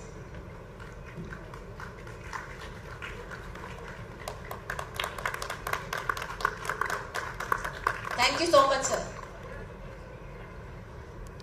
Our very own Bathinda Ophthalmological Society has been akin to family since I ventured in this region of Punjab. Forever supporting and nurturing, they have been trustworthy companions of my journey. I am privileged to extend my warm welcome to our distinguished national faculty, Dr. Amulya Sahu sir, a legendary being with a vibrant smile, undying energy, a master painter, motivational speaker, and pioneer of 2mm SICS. He is the harbinger of SICS, sharing the gift of this beautiful surgery born in India with the world. He is the boost behind the hordes of young ophthalmologists yearning to learn this art. I rekindled my love for SICS and introduced me to the platform of International Society of Manual Small Incision Cataract Surgeries. I am humbled to welcome Dr. Jagannath Bonamani, an Executive Chairman of International Society of Manual Small Incision Cataract Surgeries. He is the supporting pillar and powerhouse behind its smooth running. He is the all-rounder and gifted singer. He is the inner of the ex-chopper in the cataract surgery. I now welcome Dr. Adesh sir. He is the common thread which links all the ophthalmologists in this region of Punjab.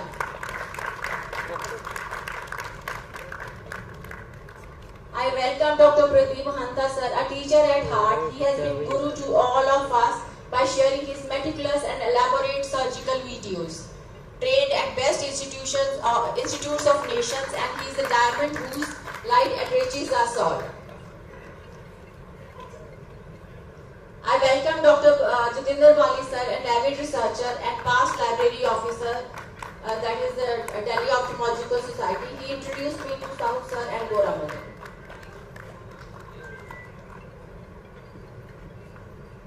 I now welcome my contemporaries and passionate teachers who are at the heart of educational institutes nurturing the next generations of ophthalmologists.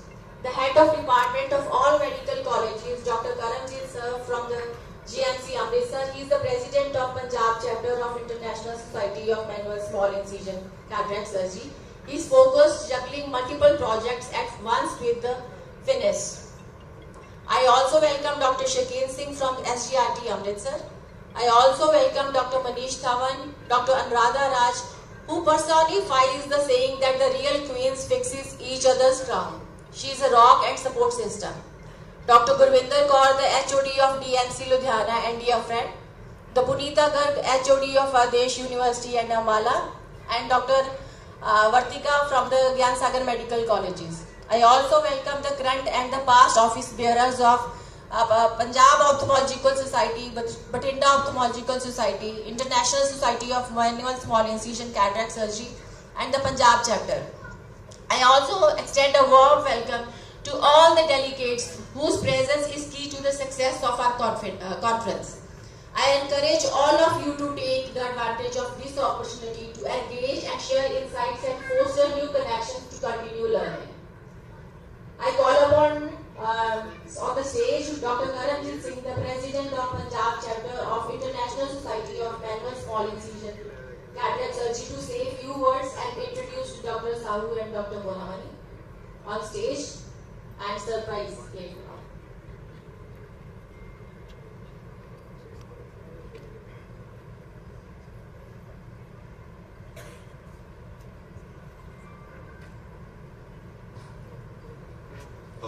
Good morning, respected Dr. Harinder Singh Gilji, Chairman Adesh Group, Colonel Jagdev Singh Ji, Vice Chancellor Adesh University, Dr. Pramod Kumar Goyal Ji, Principal Adesh Medical College, Dr. Harkiran Kaur Khera, Dean Faculty, Adesh Medical College and University, Dr. Harjot, Deputy Medical Superintendent, Dr. Amulya Sahu, Founder Chairman, International Society of Manual Small Incision Cataract Surgery, Dr. Jagannath Puramani, Executive Chairman, ISMS-ICS, Dr. Pradeep Mahanta Ji, Member Scientific Committee, All India Ophthalmological Society, Dr. Jitendra Bali Ji, Chairman International Research Committee, ISMS-ICS, Dr. Ranjit Singh Taliwal, Chairman, ISMS-SICS, Punjab Chapter, Dr. G.S. Thami, President Punjab Ophthalmological Society, Dr. P.S. Broad, President Society, and senior faculty members and distinguished guests. So this is a third conference of International Society of Small Incision Cataract Surgery Punjab Chapter. So I am just briefing about the society and Punjab Chapter. So we all know that it is basically brainchild of Dr. Amulya Sahu Ji, who formed this committee way back in 2005. So when he feel that this technique of cataract surgery the low cost and affordable cataract surgery technique should be made available to the communities. It should be practiced not only in India but all around the world. So he basically organized his team to develop such programs that manual small incision cataract surgery should be made popular at world platform. And we are seeing this, that ISMSICS is now has chapters in more than 24 countries all around the world. So we started Punjab chapter of ISMSICS in 2020 with encouragement from Dr. Amulya Sahu and Dr. Ranjit Singh Taliwal, who is founder chairman of Punjab chapter of ISMSICS. With the efforts of and with the support of Kumar Vikram Taliwal, Dr. Kumar Vikram Taliwal, who was pioneer at that time in this technique in Punjab. So he motivated us to organize first conference of ISMSICS in Amritsar, and that conference was a huge success, and on that occasion only we formed Punjab chapter of ISMSICS. After that, we conference after the COVID in Amritsar only, where Dr. Sahu has successfully demonstrated 2 MMSICS and us 2 MMSICS in our operation theatre at Government Medical College Amritsar. He performed 13 surgeries, 13 2 MMSICS over there with a great success of that conference. Now we are thankful to Dr. Rajvinder and the team of Adesh Institute of Medical Sciences, who has successfully organizing this third event of ISMSICS. So we have witnessed an excellent live surgical session yesterday with talks from the experts in this field. So without taking much time, I am thankful to Adesh Institute of Medical Sciences and Dr. Rajvinder and her team and Bathinda Ophthalmological Society to give us opportunity to organize this conference in this medical college. Thank you very much. Thank you all. Invite VC sir, Dean Faculty, Dean Academics, Principal sir, Deputy MS sir, Dr. Sahu sir, Dr. Boramani sir, Dr. PS Barat sir, Dr. Dhami sir, so to please grace the stage.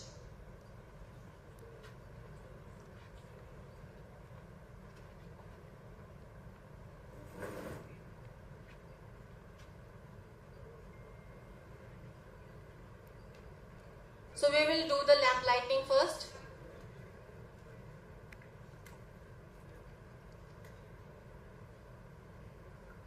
I also invite the office bearer of Punjab chapter of Manual Small Incision Cataract Surgery. Please come on the stage also.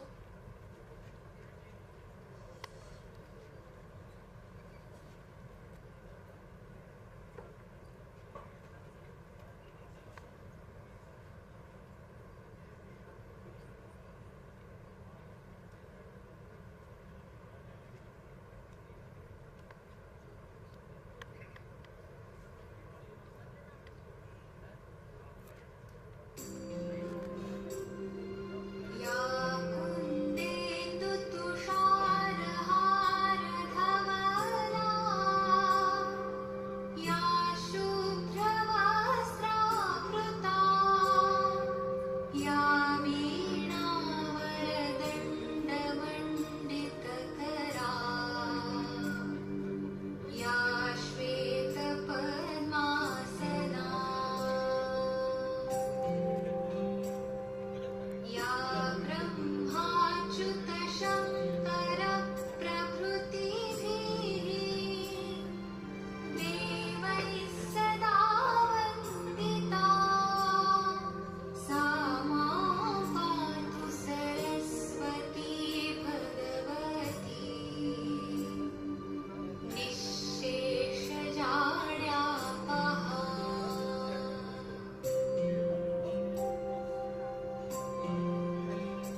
Vice Chancellor, Controller of Examination, sir.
I request Dr. Shikhen Singh, Dr. Ashwini Kalia sir, Dr. Anuradha Raj, Dr. Jitinder Bali, Dr. Rajan Gupta to please come on stage.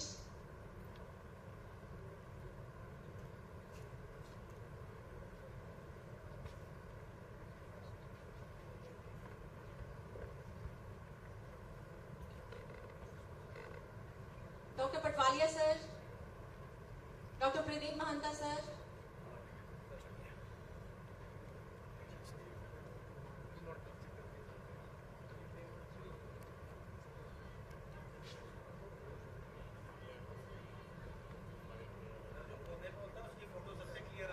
request Dr. Ghanshyam sir also please, sir kindly grace the stage.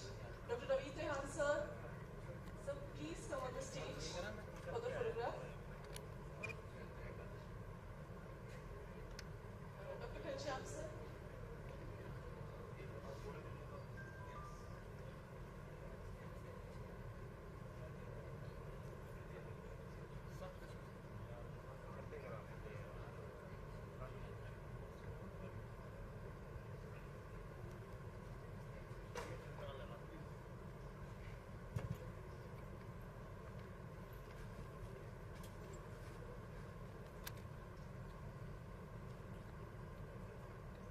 I also request Dr. Ramesh sir to please grace the stage. Ramesh sir. Dr. Gurvinder ma'am, kindly come on the stage ma'am.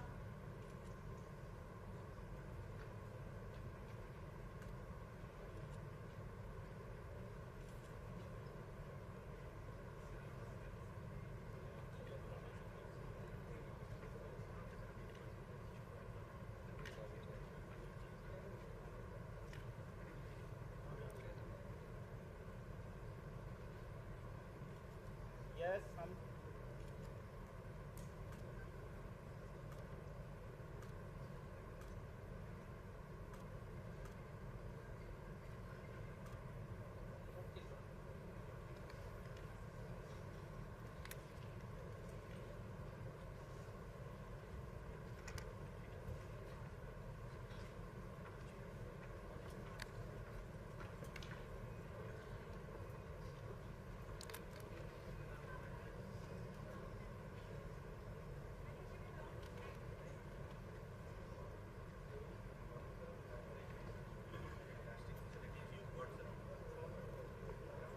because we were really amazing, sir. Amazing.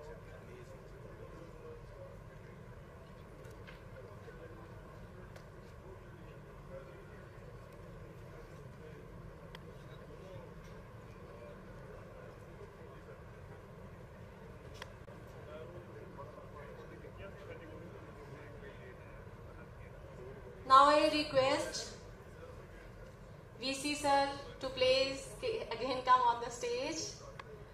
Dr. Sahu sir, Dr. Boramani sir, Principal sir, Dr. Harijot Singh sir, and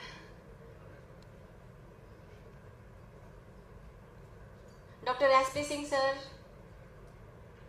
Dr. PS Barat sir, Dr. Dhami sir.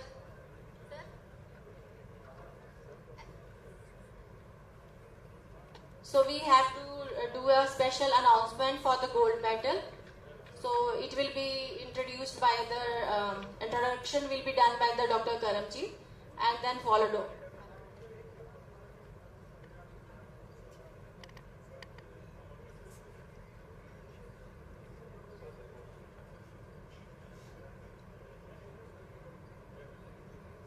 So on behalf of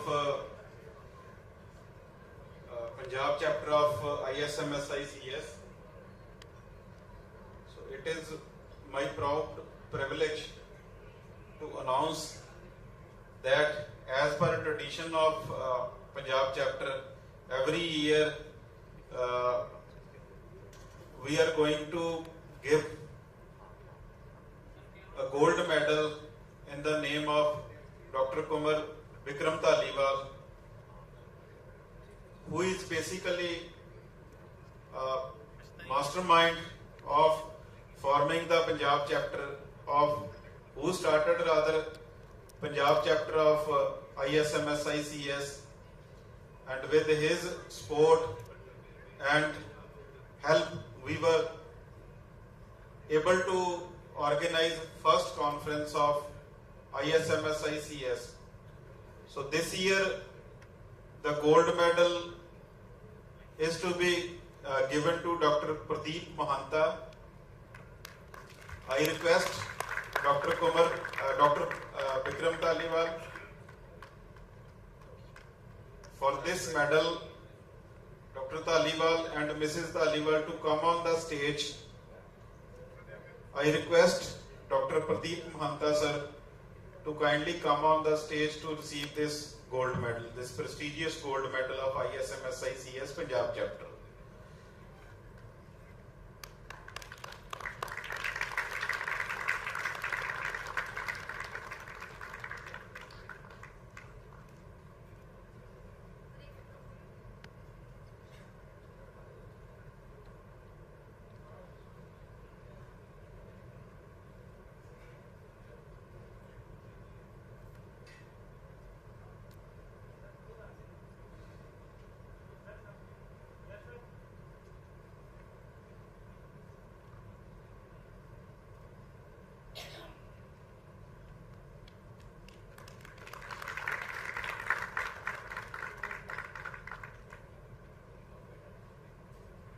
Thank you, sir. Thank you very much. Thank you. Now I hand over to Dr. Rajvinder for further proceedings of this conference. Thank you. I request the office bearers of Adesh University, Dr. Patel sir, Dr. Colonel Jagdev Singh sir, to kindly stay back on stage for the felicitation. Dr. Pramod sir, Dr. Varun Malhotra sir, please join us. He's a Dean of Academics.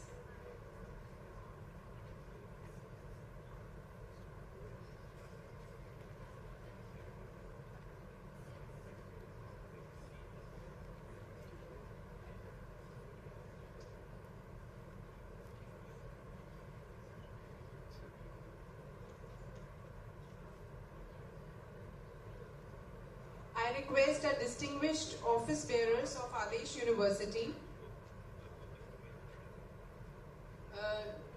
Dr. Varun Malhotra sir, he's Dean Academics, Colonel Jagdev Singh sir, he's Vice Chancellor, Adesh University, Dr. Harkiran Khera ma'am, she's Dean Faculty, Principal sir, Dr. Pramod Goyal, and our Deputy MS, Dr. Patel sir. To kindly felicitate faculty. May I request Dr. Sahu sir to kindly come on the stage. Sir has come all the way from Bombay to actually teach us 2mm SICS. His innovation, he's a pioneer.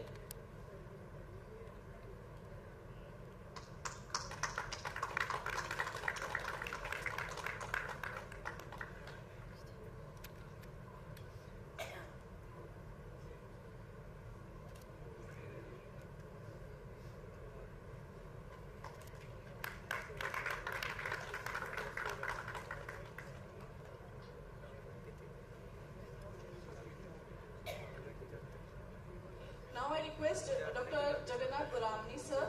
Sir, kindly come on the stage for the felicitation program.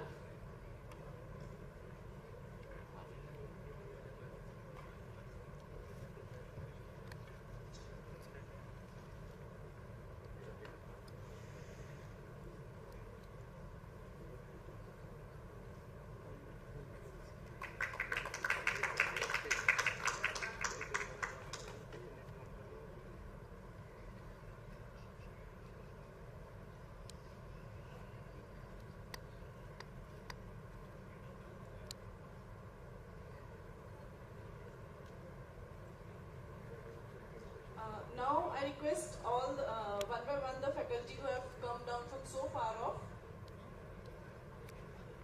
I request Dr. Jitendra Bali sir to kindly come on the stage for the felicitation ceremony.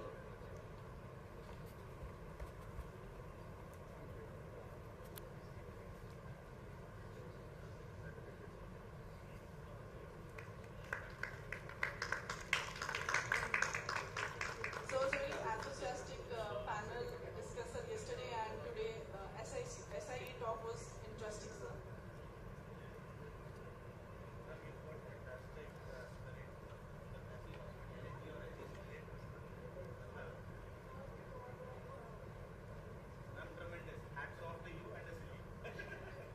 I request Ranjit Singh Dhaliwal sir to kindly come on the stage, sir, please.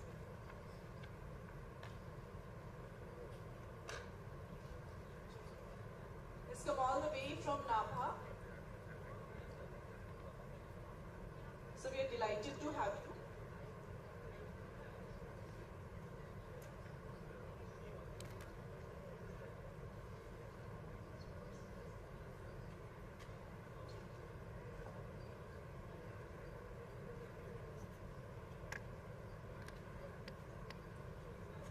Next, I request Dr. P.S. Barar sir. Respected sir, kindly come on the stage. Sir is one of the most renowned ophthalmologists in the region. We look up to you, sir, for your surgeries.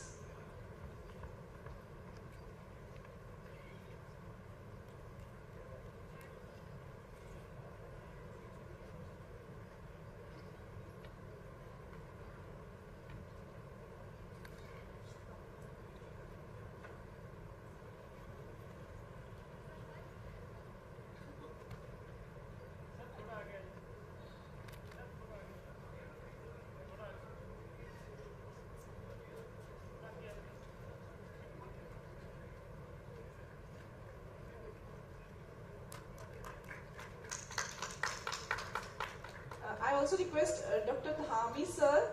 Sir, kindly come on the stage. Sir has come all the way from Ludhiana. Dhami sir, we are delighted to have you here.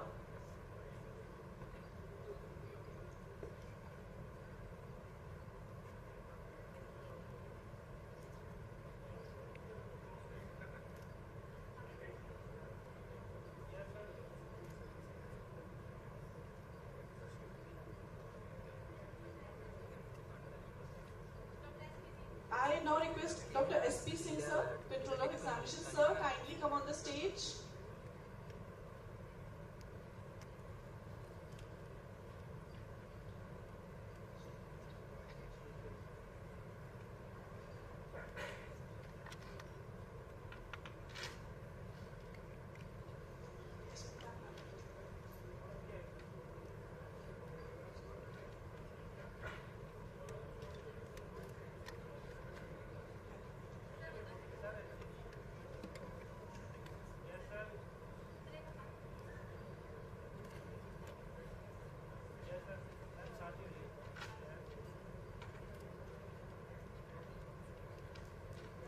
Now I request Dr. Ashwini Kalia sir. Sir, kindly come on the stage for the felicitation part.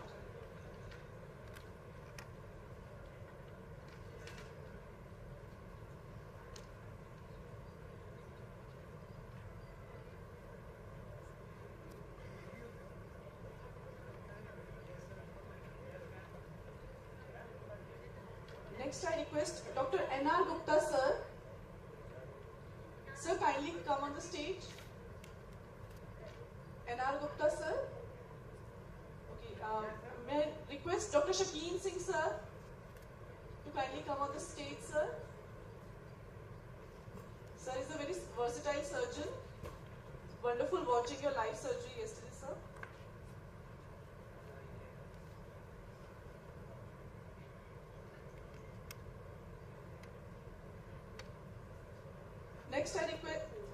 Next I request Dr. Amarjeet Singh Patwalia, sir.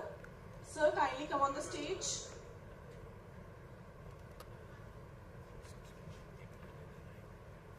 It's very vibrant surgery we saw today during the talk.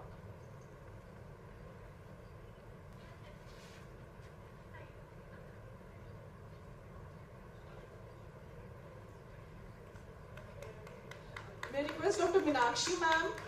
Ma'am, kindly come on the stage.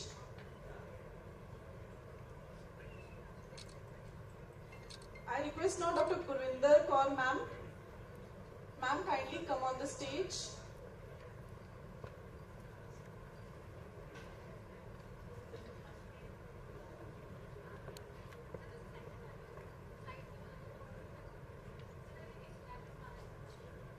Next I request Dr. Manpreet Brar ma'am. Ma'am, kindly come on the stage for the felicitation.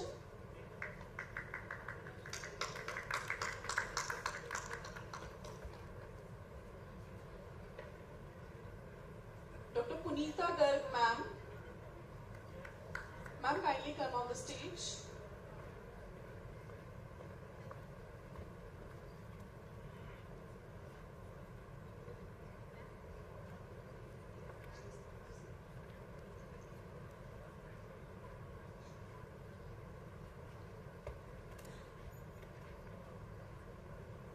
Next I request Dr. G.S. Brar sir. Sir, kindly grace the stage.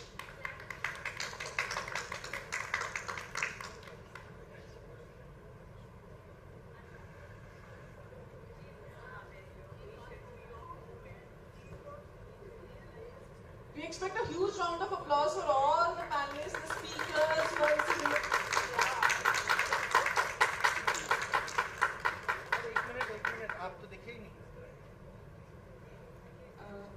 Now I request Dr. Tushar. He is on the way. Dr. Raj. Do we have Dr. Tushar Om Prakash over here? Okay. Do we have Dr. Rajan Gupta sir? Sir, kindly come on the stage. तालियां चलती रहे हमारी. Next is Dr. Amarjot Kaur. Ma'am, kindly come on the stage. Next is Dr. J.S. Sarah sir. Do we have him here? Next, Dr. H.S. Sodhi sir. Sodhi sir, kindly come on the stage, sir.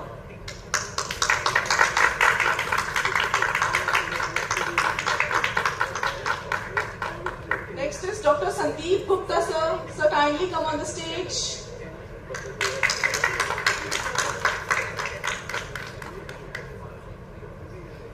Sir is both are from Bathinda Ophthalmological Society.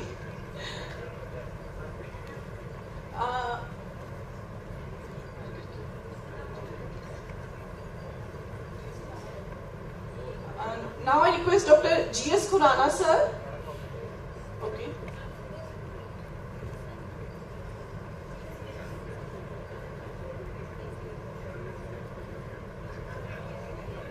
May I request Dr. N.R. Gupta sir?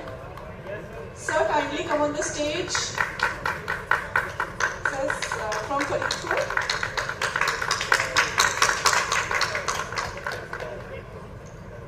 Next, I request Dr. J.K. Gupta sir to kindly come on the stage.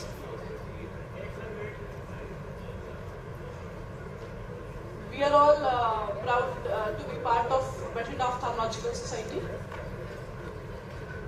Next, I request Dr. M.S. Karat sir. Sir, kindly come on the stage.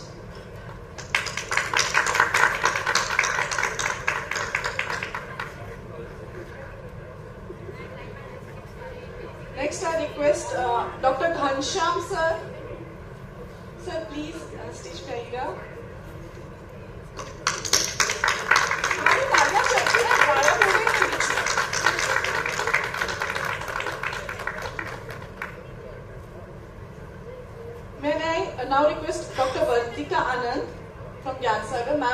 come on the stage.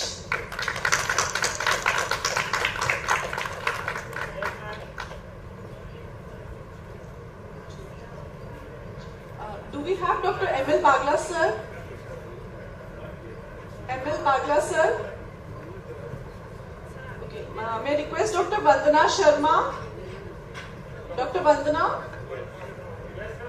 I think she is busy with the wet lab. Dr. Vandana?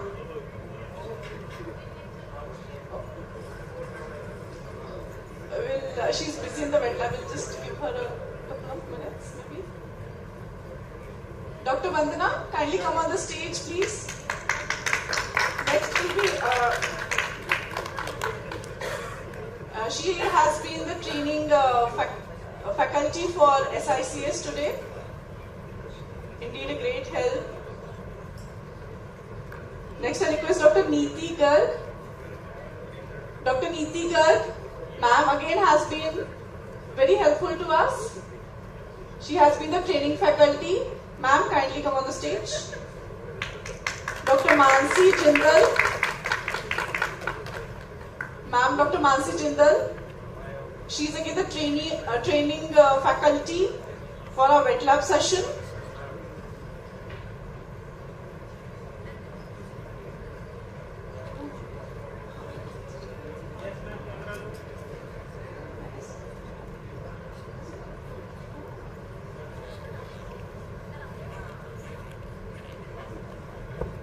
May I now request Dr. Amandeep Singh, sir? Dr. Amandeep Singh, sir,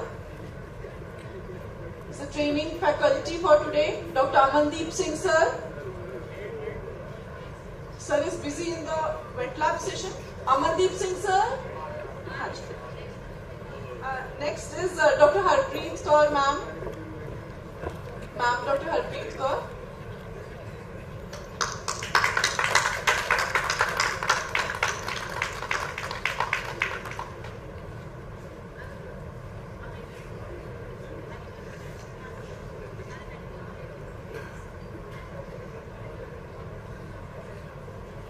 Dr. Parul Gupta, ma'am.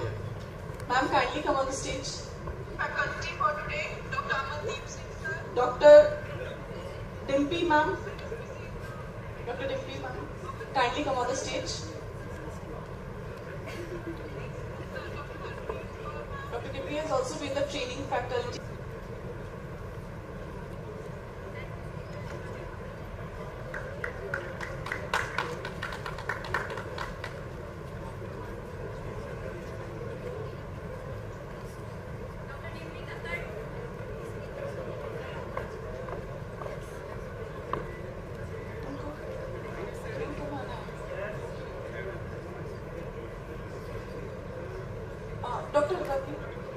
Dr. Ravi Trehan, sir.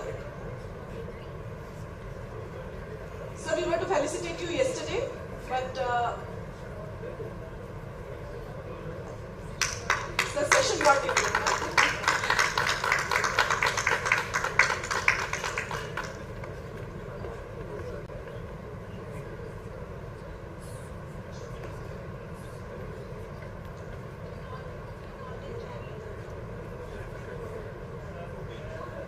We have Dr. Tusha Om Prakash. Sir, kindly come on the stage.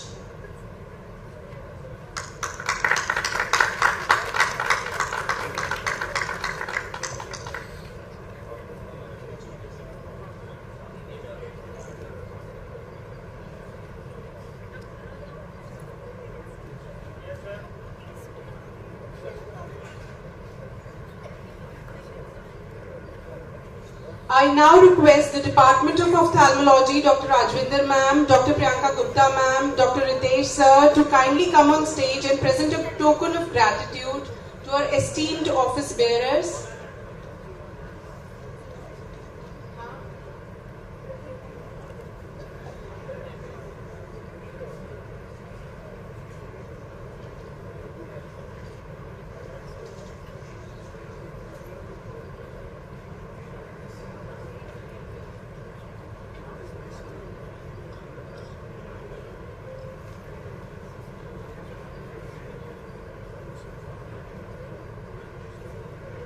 Colonel Jagdev sir, he's a Vice Chancellor.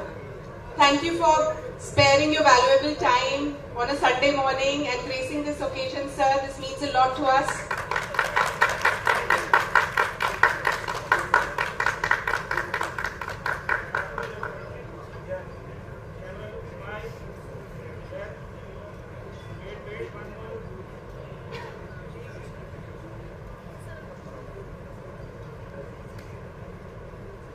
Our Dean Faculty, Dr. Harkiran Khera ma'am.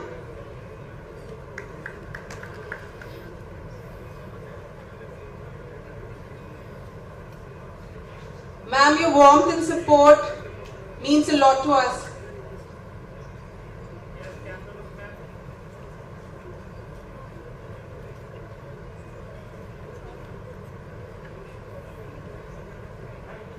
Ever smiling and supportive, our Principal Sir, Dr. Pramod Goyal. He's most approachable and always keen to help. Very humble. Our Dean Academics, Dr. Varun Malhotra sir.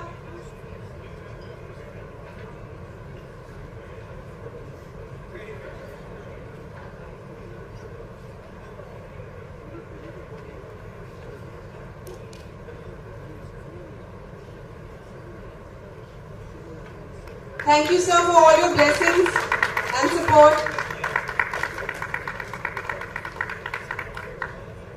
And last but not the least, our Deputy MS sir, Dr. Harijot sir.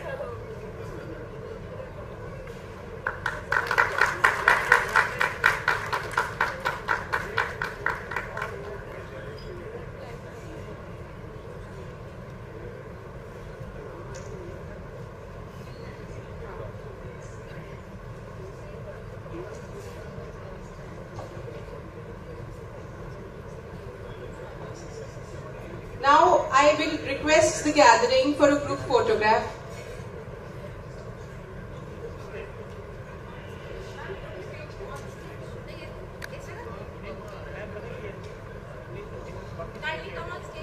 Please, you've spared your Sunday mornings for us. We would like a token of memory from all of you.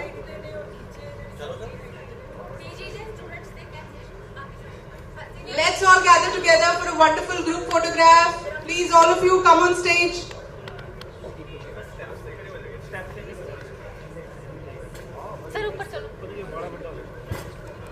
So welcome sir, आपका भाई. Group photo.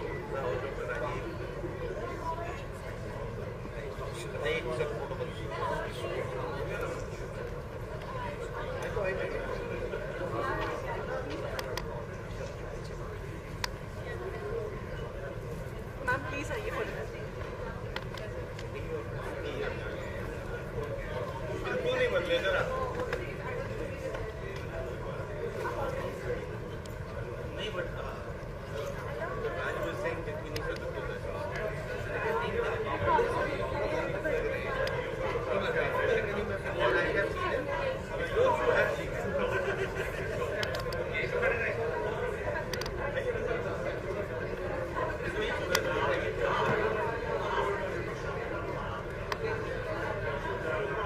Our beautiful PGs, come on stage.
delegates and postgraduate students all are requested to come on the dais for the photograph. Dr. Amandeep, please come, photograph.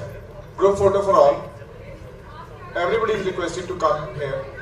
All the delegates, faculty, PG students. Everybody who's outside the hall is requested to come. Pharma people, please, can you please tell the doctors who are standing outside to come on the stage so that they don't miss on this important photograph. Dr. Kash, are you here? Dr. Kash? Yes, sir. अरे यार मेरी line खड़ जा ऊपर कर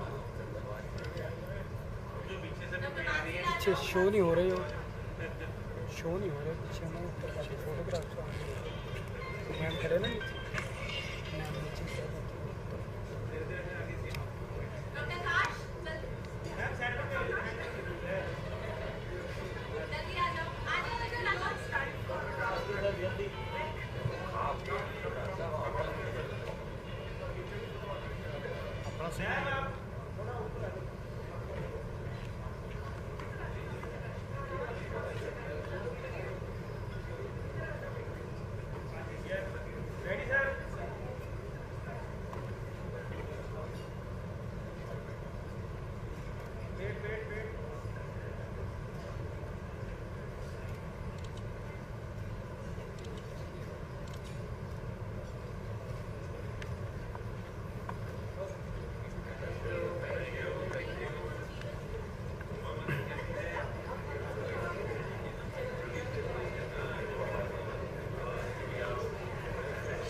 Now I request the gathering to kindly join us, proceed for the high tea.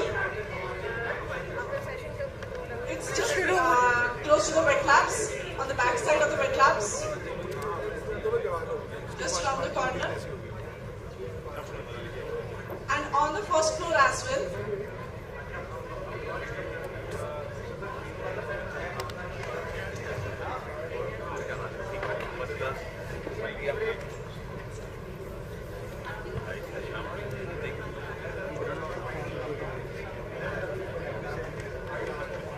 We expect everyone back in the auditorium at 12:30 to begin with the next session. We are running half an hour late.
Kindly guide the delegates to the auditorium. Dr. Panku, Dr. Navdeep, Dr. Panku, please request all the delegates to be seated.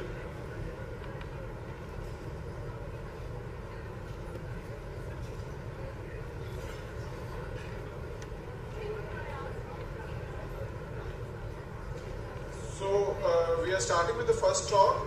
I request Dr. Govinda Kaur. She will be speaking on FACO for beginners. That would be very important for all the PGs. So all PGs, please take the front seat. So. Good afternoon, everyone. I hope everybody is fresh with the brunch. So I'll be talking on FACO emulsification for beginners. So when I was given this talk, I was really feeling how a beginner feels when he has to start doing FACO emulsification. So being in a medical college, I have been teaching students. So I always tell them the same words which my teachers used to tell me when I was trained for FACO emulsification way back 16, 17 years. So like any other surgery, FACO emulsification has its own curve. Steeper for few and flatter for the others, but the few wise words which we can take home as residents. This presentation is actually directed towards only residents, not to the masters.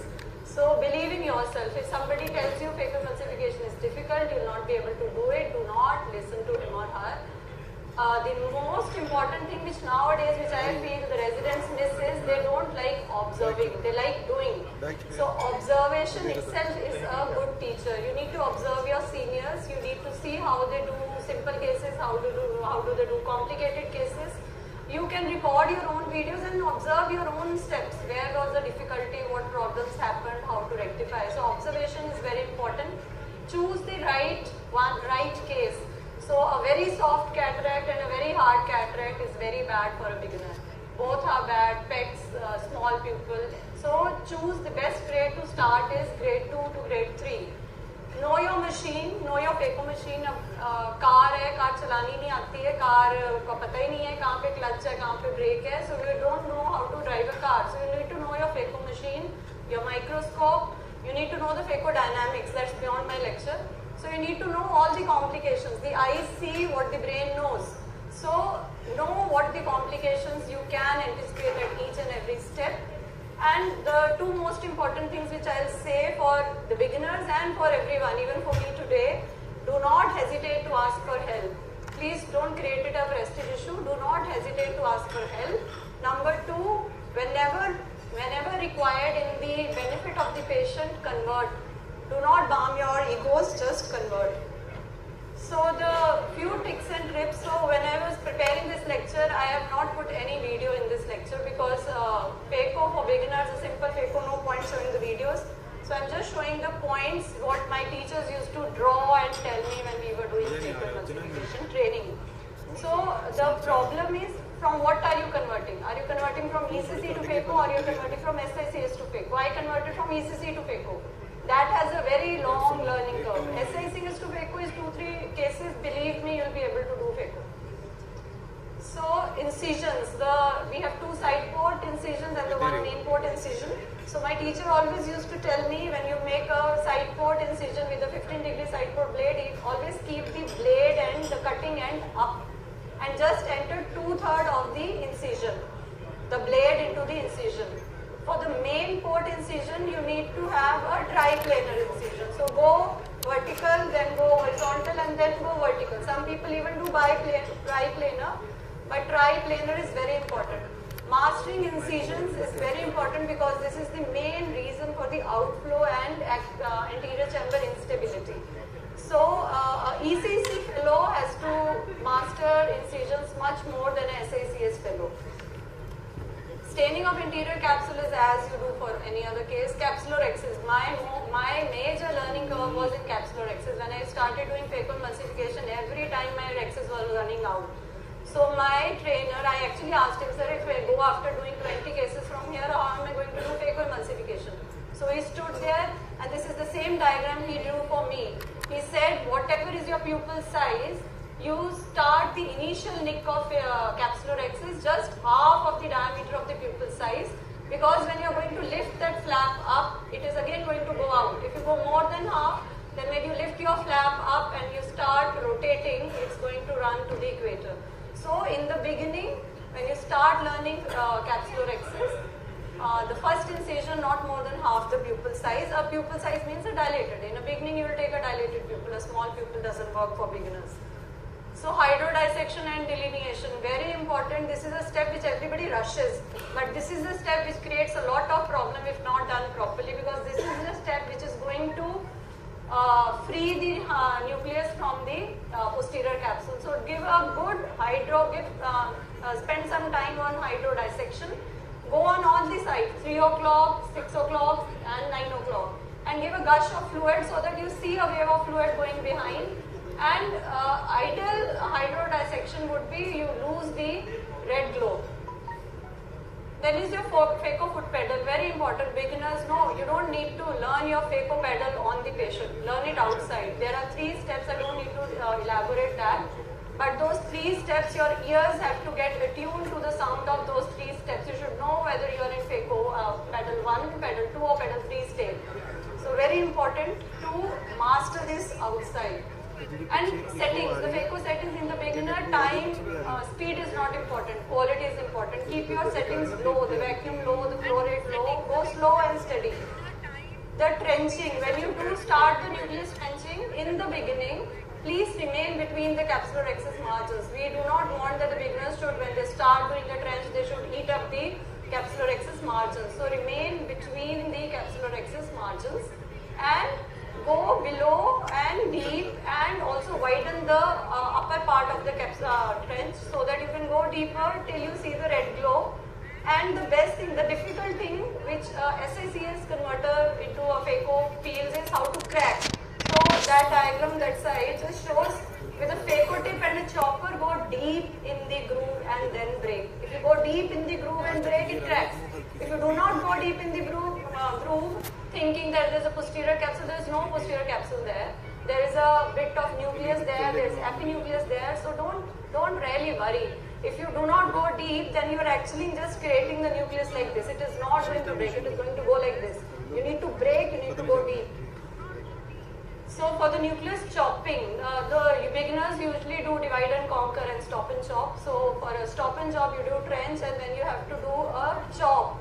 So you have to embed the nucleus with phaco setting 3. Once you are in the nucleus bed, then you immediately come to phaco setting 2.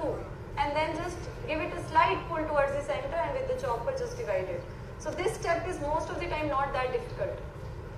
Okay, the aspiration for SICS and the ECC trainers, if you are doing a synco cannula training, I would suggest on SICS start using the coaxial or bimanual on SICS.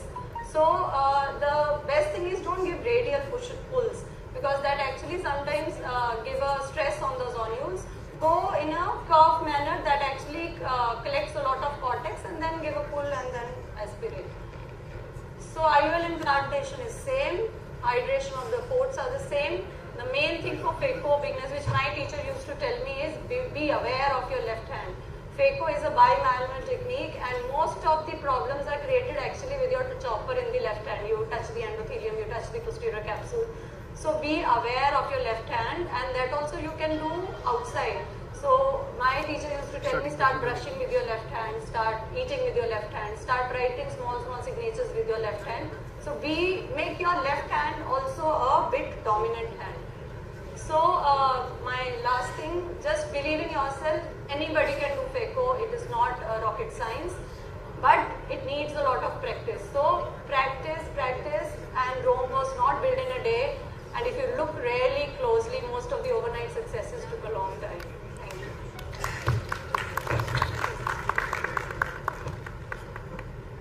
It was so wonderful.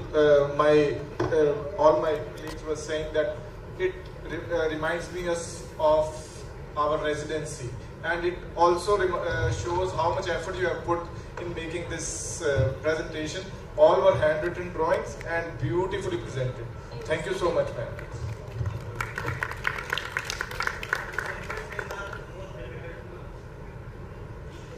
I now request Dr. Manpreet Brahad to please come on the stage. She'll be talking on phaco in diabetic retinopathy oblique diabetic macular edema patients.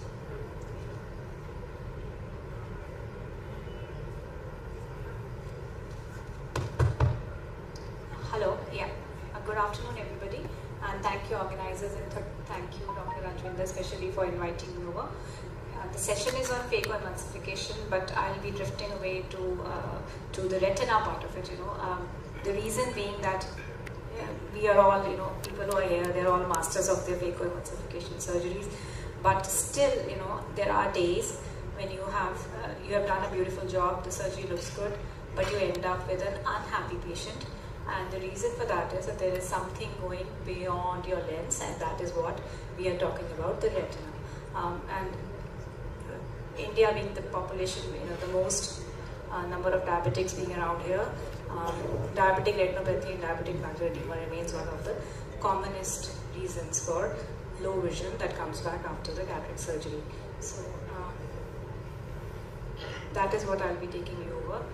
So when it comes to diabetic macular edema, you need to understand that as soon as a patient gets a diagnosis of DME, the standard thing that comes into the mind is, okay, so it's going to be around 6.9 injections per year. That means 6 to 8, could be number 10 also. The hospital visits will increase, the cost of the patient will increase, and 25% of them will end up getting into anxiety or depression because of this chronic disease that they will have. And when it comes to diabetic macular edema along with cataract, the situation becomes further worse.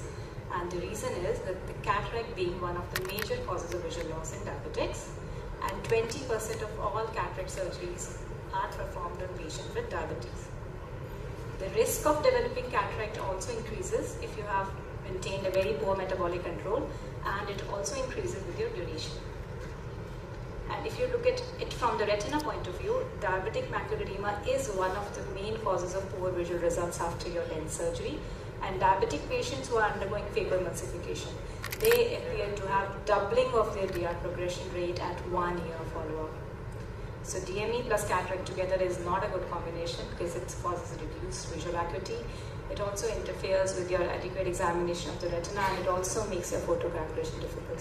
So from both the sides, from the anterior segment side and from the posterior segment side, this combination is not a good combination to have. So what happens? What are the basic challenges that you face? That there is a worsening of macular edema in 20 to 50% of the patients who are undergoing cataract surgeries. And more importantly, there is progression of their diabetic retinopathy. So if you have a moderate NPDR to begin with, patient undergoes a phacoemulsification or a cataract surgery, whichever way, they will end up by year 1, the diabetic retinopathy risk might further worsen, and they might end up into a proliferative stage. There is more chances of getting into an anterior segment neovascularization, and there are increased intra and post-operative complications. But the question remains that why does it happen, Why? And the answer for that is that phacoemulsification, whenever we are doing with a foldable IOL, the blood-aqueous barrier becomes more severely affected in diabetic patients as compared to the non-diabetic ones. And it has also been reported that the VEGF levels in aqueous humor, if you measure it at day 1, they are higher after a cataract surgery, and it usually takes a month for it to get optimized. So how to approach such patients? Your pre-op workup is the most important part. When to operate, the timing has to be decided carefully, and the choice of procedure varies. Post-op care is equally important. So when it comes to a pre-op, the main important thing is that fundus examination by a comprehensive ophthalmologist or by your retina colleague is a must in all diabetics. And if your media permits, retinal diabetic retinopathy screening should be done before you decide for a cataract surgery. And if you end up being with a very hazy media because your cataract is too dense, I would still suggest that perform a fundus exam to the other eye. That will give you some clues, and ultrasound for the concerned eye before you take any further proceedings. So every patient who ends up with us, we end up performing a baseline color fundus photograph along with an OCT. So this is a prerequisite before we take up the patient for a cataract surgery. This is how a clinic runs over there. So the intervention will depend on the stage. So if you see that your patient has a proliferative disease at the back, the cataract can hold if your media is good enough. So you have to manage the retina first. If you see that there's a diabetic macular edema but it is not involving the center, again try to treat the DME first and the cataract can still wait. If you have a center involving them, it's bad. So the approach is usually combined, So you have to take the help of your intravitreal injections or your intravitreal steroid implants. And the most important thing is counseling. The expectations should be realistic and the patient has to be counseled for long-term treatment even after your surgeries. So for DME, the standard line of management will and always remain anti-VEGFs. DEX implants is the second choice. So this is one example. If you end up getting a fovea threatening diabetic macular edema and your view is pretty good, and seen by the cataract surgeon but referred to a retina specialist before they can take up for surgery, it's better to perform a macular laser that still holds true in today's generation of anti-VEGFs. Wait for a couple of months, maybe around 3 months, and then you can safely take up the patient for your cataract surgery. If you have early DME and your CFT is around 400, you can always combine your surgery with an anti-VEGF injections, and this is how it has been proven by the multiple studies done so far. So this is one example where DEX implants is another thing which we quite commonly use during the procedure of performing a cataract surgery if you end up with a moderate DME. So this is a case that presented in February. It's cataract with moderate NPDR and DME, and that's why the visual was 6/60. So underwent the same day phaco with a DEX implant, and 2 weeks post-op, the retina also looks good, the anterior segment also looks good, and he's around 6'9" and quite happy. So here, the things don't end here. You need to keep the patient on a follow-up because you know that the DME will definitely come back. And so in the next 4 to 6 months, call the patient back and then reevaluate and then take your next step. If you're dealing with an ischemic, then it's very, very important to counsel them accordingly. That despite it's not that you can't perform a cataract surgery, you can, but the expectations of the patient has to be pretty realistic. The timing, the patient's metabolic control has to be good. Your macula has to be flat. The DR ideally should not have any active neovascularization before you start taking the patient for a surgery. And the phaco ideally should do a meticulous cortical cleanup, single piece hydrophobic lenses, and try to have the phaco time should be reduced so that there is less inflammation in and around the eye. Post-op care, all these cases they need follow-ups of around 16 weeks to 1 year, and so you need your retina specialist around when you are taking care of these patients. Nepafenac is also proven to be quite useful in preventing macular edema, which has to be used for at least 3 months after you have performed a cataract surgery on a diabetic.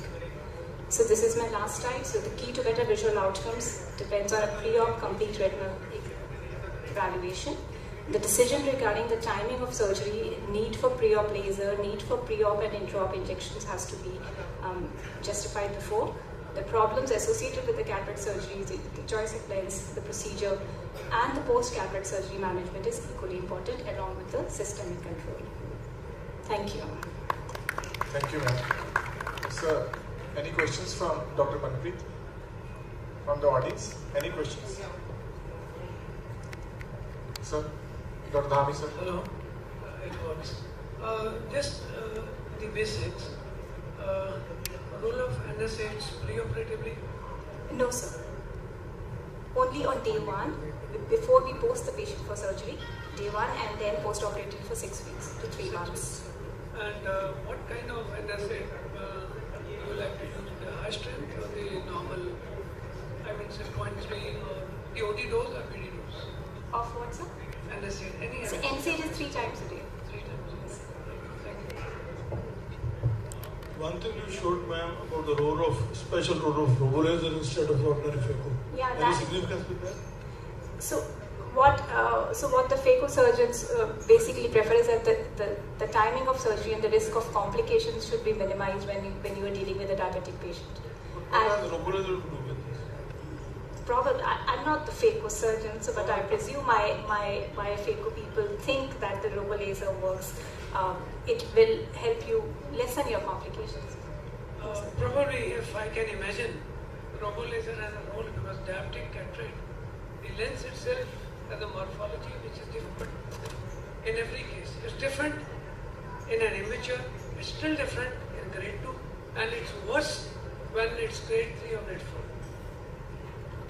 4. Yes.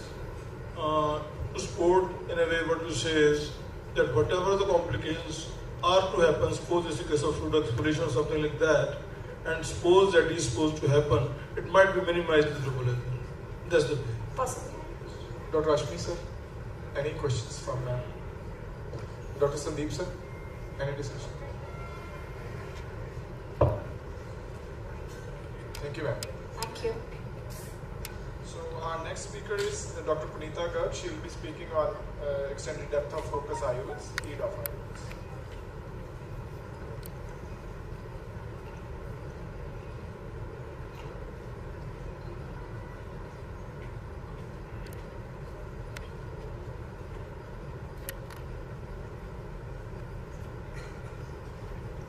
Good afternoon, everyone.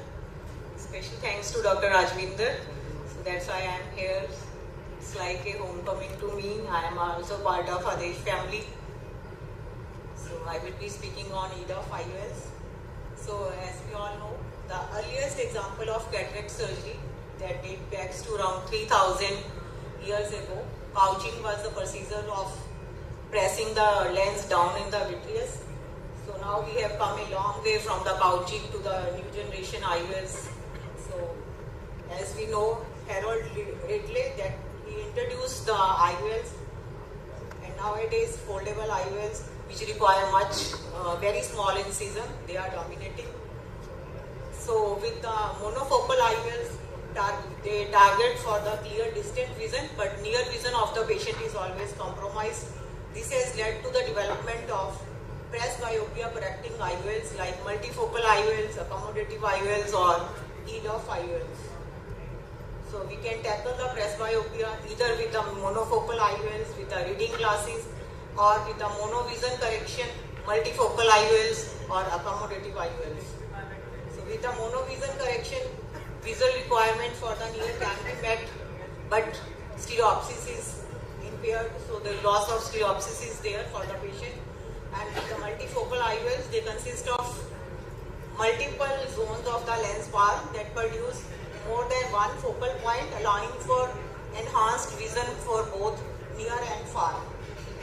So various multifocal IOLs, they are the bifocal diffractive IOLs which create two distinct images for the far and near. Then we have trifocal diffractive IOLs. So compared to the bifocal diffractive IOLs, the trifocal IOLs, they improve the intermediate vision also by providing a third focus. And we have refractive IOLs. So they function by creating the multiple focal points that allow for viewing at all distance.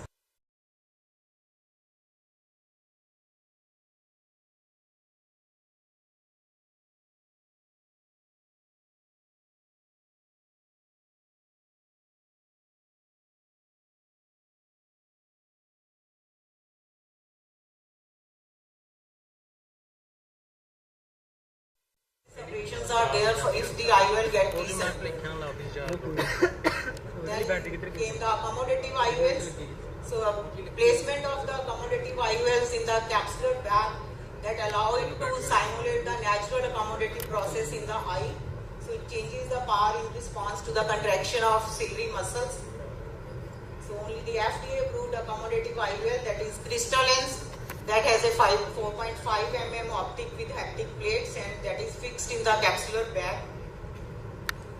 So accommodative IOLs, they have their own advantages and disadvantages. So there is no loss of contrast and glare and halos as seen with multifocal IOLs, but because of capsular contraction and fibrosis, so that can result in the distortion and decentration.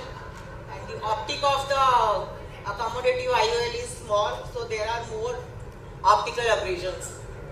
So that new technology that now we are entering the era of extended depth of focus, EDOF, or the extended range of vision IOLs.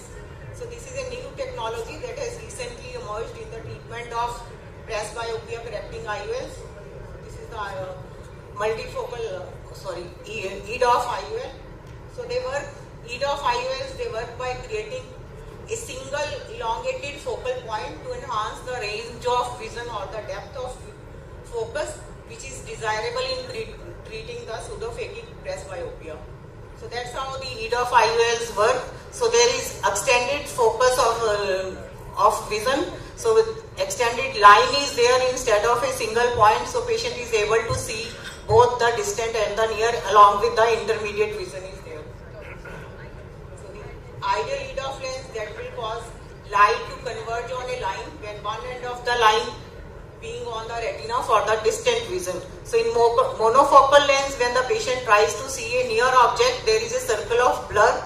But in ideal EDOF lens, when patient is viewing the near object, the other end of the line that is on the retina, and this ideal case will mean that all the objects from the distant to near vision, they will be in the focus simultaneously on the retina. But to create ideal EDOF lens, it's nearly impossible because of the principle of the physics involved. So for a real EDOF IOL, concentrating the light into a narrow channel that will create a good vision over an extended range of the distance. The width of this channel dictates that how sharp the images are, and the length of the channel determines the range of distance the real EDOF IOL would operate. So various technologies to help, complementary technologies that help the EDOF IOL. One is its Ash-led design, that is spherical aberration, achromatic technology, and micro-monovision. So Ash-led design, there is modification of the height, spacing and profile of the rings. So that helps in gaining the enhanced focus of the vision. That diffracts the light in a specific way that transmits the light over a range of distance by causing constructive interference, and there is extended depth of focus is there, which provides the high quality of vision to the patient. Since there are no multiple focal points, there are no multiple images which are out of focus and reduced glare and halos which we encounter in a patient with multifocal IOL. Then the spherical aberrations. So generally we prefer a spherical lens, and but with a specific amount of the spherical aberrations that may expand the depth of the focus without significantly compromise the quality of the focus. So there is increase in depth of focus which can reach even up to 2 diopters with a 0.6 micrometer of the spherical aberration. Micro-monovision. So if we target the refractive target of the non-accommodative eye to 0.5 to minus 0.75 diopter, so that leads to advantages like the small difference for the distant vision that is well tolerated, that will improve the near vision. It is not associated with the issue of traditional monovisions, so that can be easily reversed with the glasses, and patient is left with a good distant acuity that can meet the driving standards, not only with the both eyes open but even with the each eye individually. So type of EDOF IOLs, basically we have 3 types of the IOLs: small aperture EDOF IOL, diffractive IOLs, and the enhanced monofocal IOLs. So small aperture IOLs, the light entering the eye is blocked by the small aperture. So here only small cone of the light that enters the eye allowed to pass. So don't increase the concentration of the light in the EDOF channel, but they instead remove the light which would fall outside the channel. Then we have diffractive. These are the hybrid IOLs, diffractive multifocal EDOF lenses. So they have aspheric anterior surface and posterior diffractive surfaces. So that creates a elongated focal point. So diffractive lenses, they split the light into 2 or more foci to create a elongated focus from the distant to near vision. And then, so this is a new technology, wavefront shaping technology, that is mainly condensed. So here light is mainly confined to the EDOF channel. So this X-wave technology is there, which is patented by the Alcon company, used in Acrisoft and the Vivity IOLs. Here the X-wave, so the light waves, as the wavelength propagates, it collapses down, resulting in the wavefront being stretched forward and backward, and that creates an extended focus of range of focus. Then the other one is enhanced monofocal IOLs, generally seen in Technis IONS and the Ray-1 EMV, so they change the geometry of the central optic area, causing a change in power from the center to the periphery, thus increasing the central power of the lens or the elongation of focus by the wavefront modulation effect. So in nutshell, the multifocal IOLs, they are excellent for the multitasking individuals which need clear and near and distant vision without relying on the glasses. So, but they produce some disturbances like halos and glare. And the EDOF IOLs, they are ideal for the patient who require sharp focus for activities like driving, etc., where intermediate and distant vision is crucial. So they might require some supplemental reading glasses for reading very fine print. So the EDOF IOLs, they have revolutionized the word of presbyopic vision correction. So as the technology is advancing, the future of EDOF lenses that look brighter than ever. Thank you, everyone. Thank you, ma'am. Sir, any questions for Dr. Punita? Dr. Virat, sir? Dr. Ashwin, sir? There is a separate type of lens, autofocus pro lens. You used or heard about it? I have not used it. That gives MDF value 72% at all the distances, near, intermediate and distance. No rings, no halos, glares. The patient sees clear vision at near, intermediate and distance. So that will be even more beneficial. I have implanted, that's very beneficial. That is designed by some doctors from the south, and that's a very good lens. I'm using Rayner EDOF lens. I think I'll have a lot to say in my talk. I'll continue. Thank you, Dr. Punita. Very nice talk. With the increasing range of EDOF lenses, I think the focus of cataract surgery is mainly shifting to EDOF rather than preferring monofocal lenses. Thanks. Thank you. So, our next speaker is Dr. P.S. Brad, sir, FECO, my way.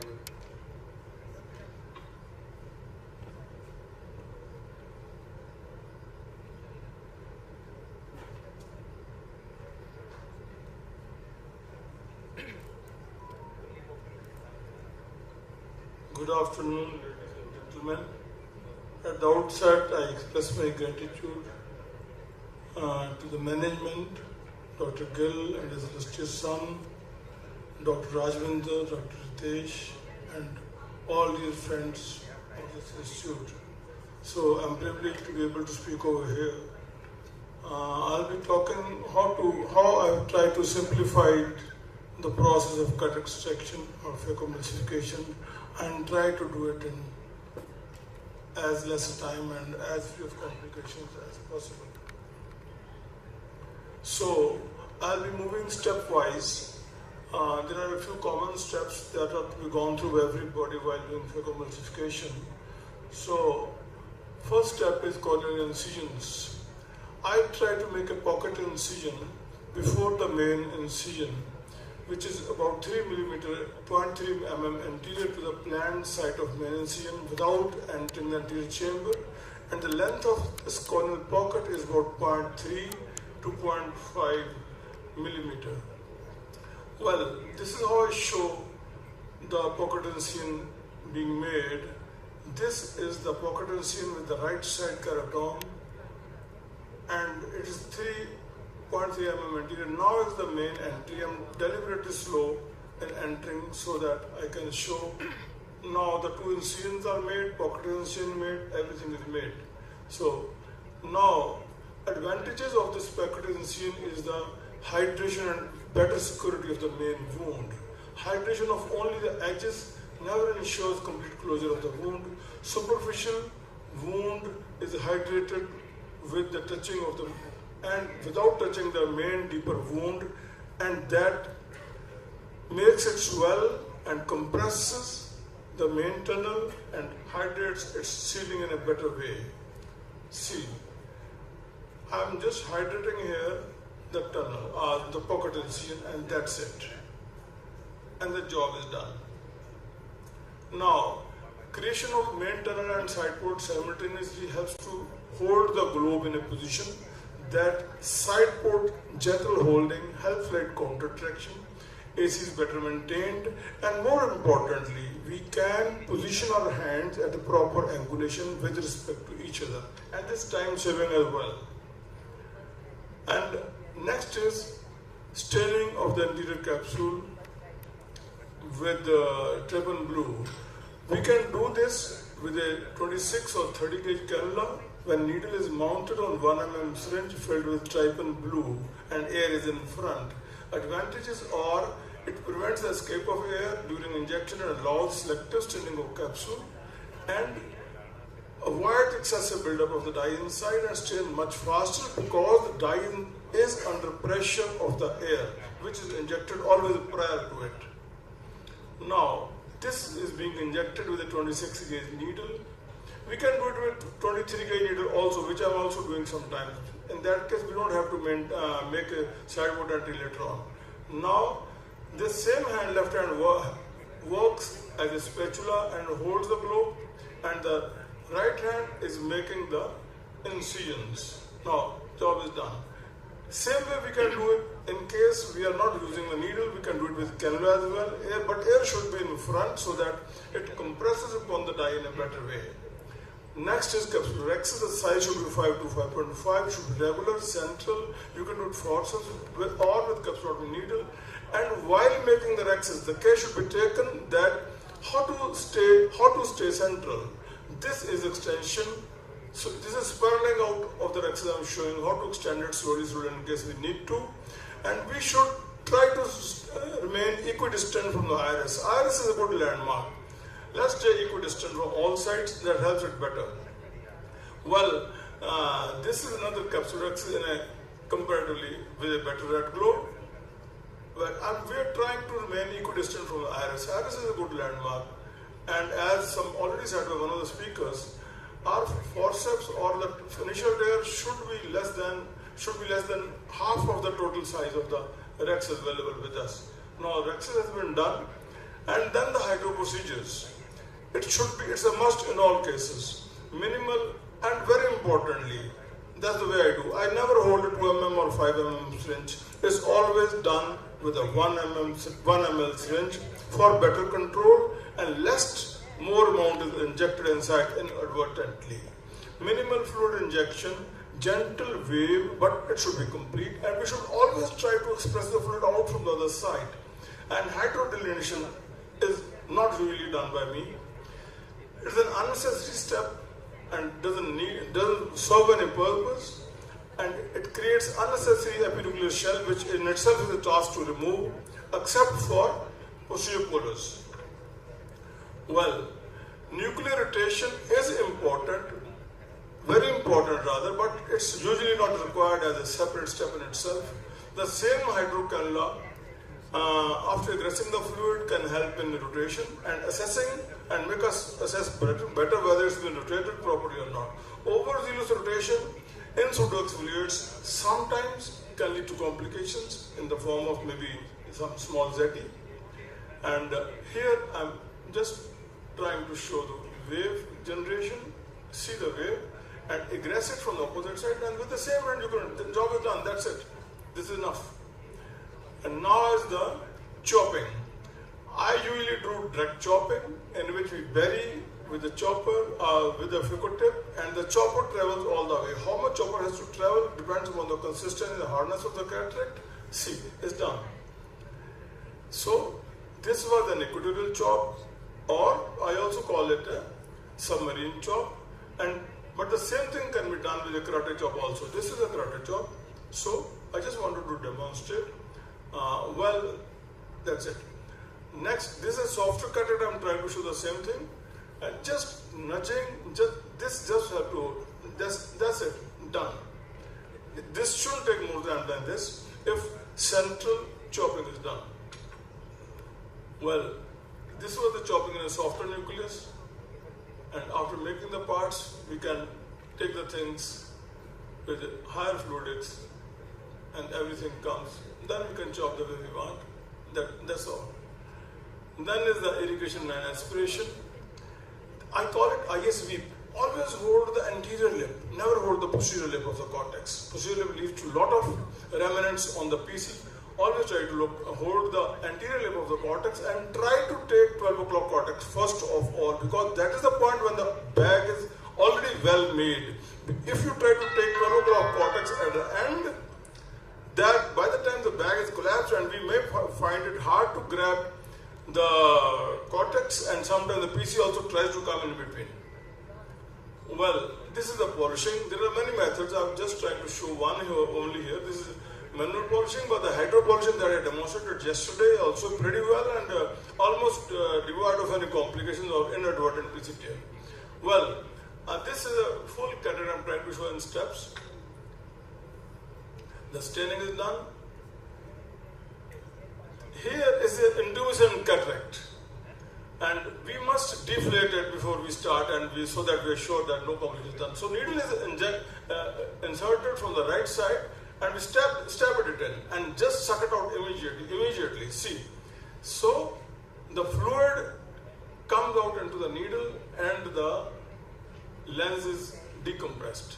Now we can proceed with the phaco the way we want. Adesh is in control signs. The chances of Argentinian coming are almost nullified. So, same way, rest is same. Only this, we should try to debulk with the loose anterior capsule and going to the periphery. See, both the instruments travel. Sometimes when the cataract is very soft, only the left hand needs to travel, and if it is hard, then both hands travel equally good, equally well. So this is again a carotid job. This is a different case. I think that's all, my friends. Thank you so much. Any questions, sir? Questions to Dr. Brahms. Sir, if I may ask one question, sir, you were using two different kinds of choppers. The last surgery you showed, the chopper was a sharp chopper, the tip was a sharp one. The other ones which you showed were an inner cutting chopper with the tip being blunt. So will you please guide us in which case would you use that chopper, and how is it more beneficial to use these Usually, when the consistency is harder, length is harder, beyond 3 or 4, I use sharp tip chopper. And when it is 3, most of the times we are able to manage with blunt chopper with inner cutting edge. But whenever it is hard, or we want to do with more of karate chopping, then we need to have a sharper tip to penetrate the mass of the lens, mass of the cataract for ease of making a karate chop. The IT people, could you please show those two videos for the benefit of the residents? Which one is a sharp chopper and which one is an inner cutting chopper, so that the residents would be more benefiting from that particular thing? Can I add meantime and time? Can I mention? Yeah. See, believe me, these choppers were made when we were not expert. Basically, you should understand that it's attractional forces where you apply. Separation, holding. And here's myself and Dr. Brada have learned a lot from him. It was years when we presented in US that it's just like fork and knife using on a table. It's not the force, it's not the cut, it's not the sharpness, it's how you separate. With your knife, your bread. That's all. So this is a sharp chopper, sir. Sir, will you please describe this chopper? This is let me see. This is a sharp tip chopper. Yeah. Let me go to the next case. It's a very sharp tip. This is overused. The tip is not that sharp as it was to start with. To start with, it was able to penetrate even the brunets and cataracts also. So this one is the another chopper. And this is another chopper. Just let me hold it. So this is a little softer cataract, probably, sir. This is a sharp, very blunt chopper, and I've got another chopper with almost like a ball at the tip, so that it cannot puncture no matter what. And all the same, the cutting edge is very sharp, so that when you drag towards you, it just keeps on just like cheese wiring it comes. So sir is mentioning about the horizontal chop, so that when he goes beyond the equator and the ball does not hit the posterior capsule. Am I correct, sir? Yes, sir. Thank you, sir. Any questions for Brad, sir, from the audience? Thank you, sir. Thank you so much, sir. Dr. Dhami, sir.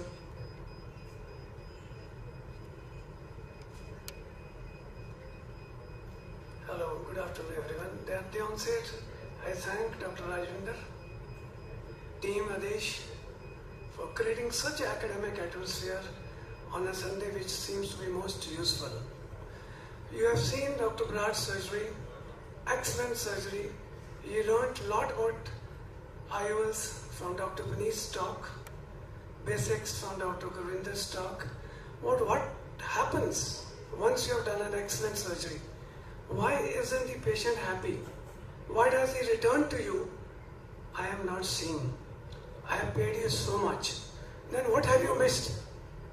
I am going to put forward to you something which we miss.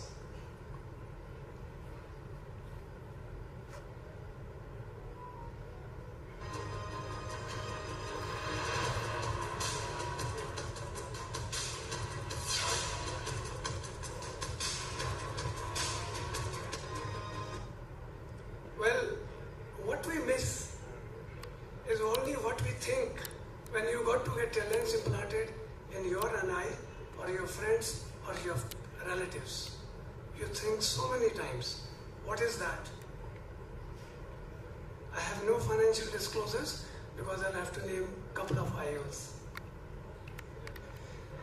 What we miss is the first thing, that are three refracting surfaces in the eye, the cornea. Let's see what we miss in the cornea. The corneal abrasions. Why we miss them? Because 90% don't need to be talked about. These are lower order aberrations, namely defocus, astigmatism, the spectacle correction. What we never think about is the higher order aberrations, the sphericals, the comas, the trefoils. You never think what the patient needs. You are just putting an IOL given to you or the cost given to you. Then, have you understood the asphericity of the cornea? Cornea is an aspheric surface which is going to reflect light in various ways from the apex to the periphery. We have never thought of it.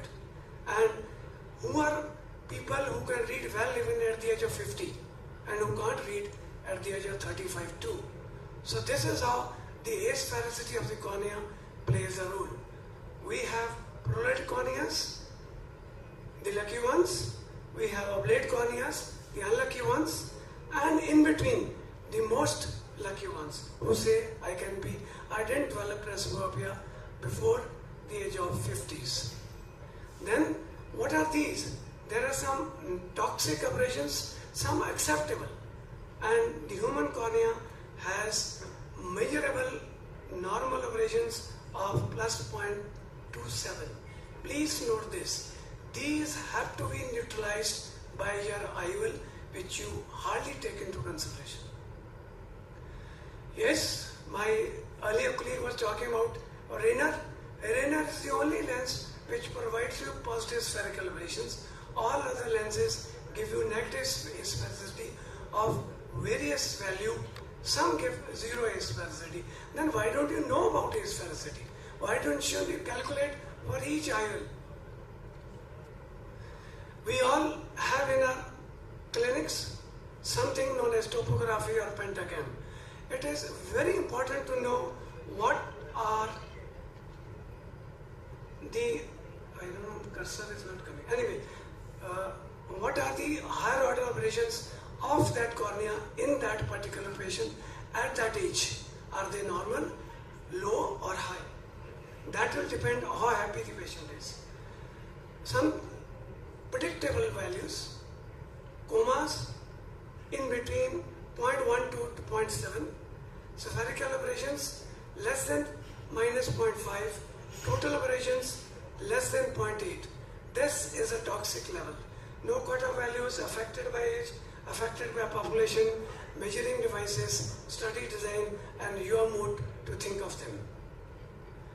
What are tolerable higher order aberrations? Normal, anything between minus 0.035. Suspected, anything below 5 or above 5. Mind you, these are the people, if you are not taken into consideration, will land problems when you put up multifocal IOLs, EDOFs, or what you call as wavefront optimized IOLs. Then let's make a final conclusion. If the pupil is small, avoid all this. We are lucky Indians who never consider this because our pupil is never more than 2.5 or 3. Patient who drive, avoid hybrid EDOFs because their pupils tend to dilate and these higher order aberrations are going to trouble him. Patients who are interested in near vision, these need more negative asphericity. You have different IOLs, I don't name them, but they are benefited with them. Then we have second test, eye trace, something I missed for years. It will tell you everything in the cornea, and if I can, it will even tell you what to choose in the lens, whether a premium IOL, whether a monofocal IOL or aspheric IOL. Why? It tells you the aberrations in the cornea, the aberrations caused in the lens, and the retinal higher order aberrations. Why shouldn't we have it? We ought to do in every case. Then it makes virtually a table for you to decide. Perform eye trace, Meyer's angle kappa, high angle kappa, forget about multifocals and go for monofocal directly. It gives you low order of corneal aberrations, you can go for a choice of your lens. Analyzes corneal optical quality using Chang analysis, that how much cornea is going to obstruct your vision. Then the only choice is monofocal. If it gives you the toricity of the cornea, and the only choice is trifocal. So where the hell is the company's choice? Put this oil, put this oil. You got to look what you are using. Finally, normal higher order aberrations are minus 0.3. Depth of focus increases when you increase them. If you want image quality, you got to neutralize these, and these are monofocals what are doing. Then, what does a patient expect in cataract surgery? Mind you, you have seen Dr. Brad's excellent surgery. I have learned from him for the last 35 years. Every step we discussed, and those people who don't discuss don't learn. Every day is learning. Believe in yourself. Thank you, Dr. Brad. Let's see what the patient expects. For my considerations, I take the corneal health, corneal aberrations, patient's demand, good reading, will he tolerate halos, will he tolerate glare? Yes, you can go for multifocal, otherwise forget it. In first line of question, the patient will tell you what he needs. If he needs quality of light, you will have to give him multifocal. Remember, the photons, the amount of light entering the cornea, entering the pupil is the same. Only thing you are changing is the way it is going to enter. That is what my colleague talked before me. Then patient selection, accurate biometry, and finally what Dr. Brad told you is centered rexis. I'll come to that. I need a little more time, madam. Patient's knowledge. If he knows about the IOL, don't teach him. If he knows little knowledge, you can tell him, you change to this. If he has no knowledge, you are lucky. You can command. And then, this is for the optometrist. We have this put up in our OPD. The cataract is diagnosed, optical biometry, corneal topography. Corneal topography, underline it. Note the higher order aberrations. The corneal aberrations, depth of cornea you need. And importance, scotopic pupil, angle alpha. Forget about what you are talking about, multifocals, trifocals. So, corneal cylinder, the optometrist should be taught first line. Is it matching with your topography? If it is not matching, check it twice. Give a lubricating drop. You might be having a dry eye. Once it matches, you decide for a toric lens. And don't forget my speaker before me said retinal examination, the most important. Don't classify yourself as surgeon before you are told to operate by your ear surgeon. Well, these are already talked about the profession of the patient, driving, demanding, and retired people. They are the people most fit for trifocals. Patient satisfaction, give him 5 minutes extra, talk to him, he will tell you what he needs, you needn't decide. Pre-operative assessment, very important. On slit lamp, first light you impact on the slit lamp will tell you about the tear film, the tear levels, the SPKs. Please consider them most important. Type of cataract, like people me, Dr. Broad, only come to know when they operate, when they dilate on the operative microscope. That gives us a decision.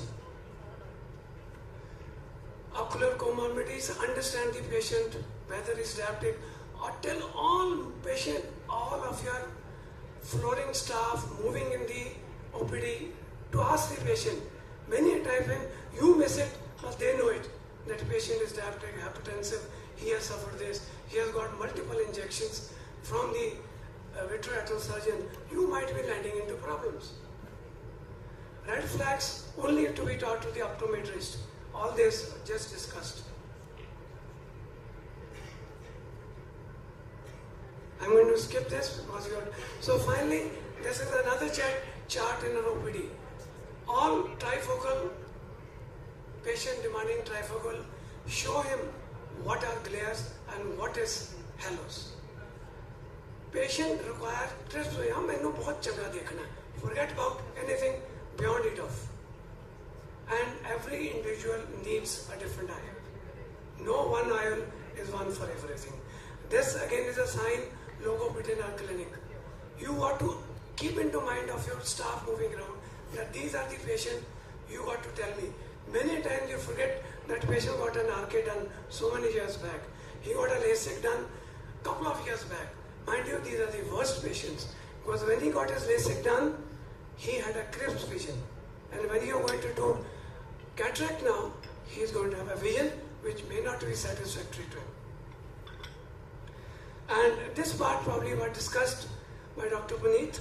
What is refractive, what is diffractive, and what is a wavefront. And what is a focus, bi and monofocal, the ideal focus you need, but the ideal focus is you need to decide. So EDOF is a lens for all ages, quality of vision is good, loss of contrast sensitivity is good, light going into eye is good, active lifestyle, frequent drivers can have it, anyone can use it. It might be labeled as lens number 1. This is a complex slide, tells you what all company people are going to tell you, what my IOL is bothered about. Please, when you select an IOL, try to open the box, read all the documents and the fine prints. They will tell you what you need not to do. And this slide was already presented. And this was presented too. I have a little colored. Light is 1 photon. You have to use it carefully. How you use it is your choice. And that makes the patient happy and happier surgeon, and you don't get an unhappy patient. That's the shaping in a wavefront wavity IOL. It gives a good monogram. Again, mind you, same light is projected and changed. And that's the quality of the IOL. And to understand various IOLs, this is a good IOL. Has no rings, no diffractive.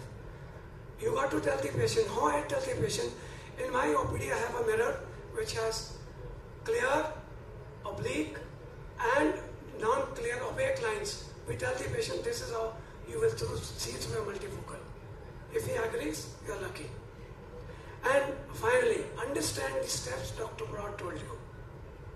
All these IOLs need perfect centering. Probably here Mrs. Broad was telling about the robotic surgery.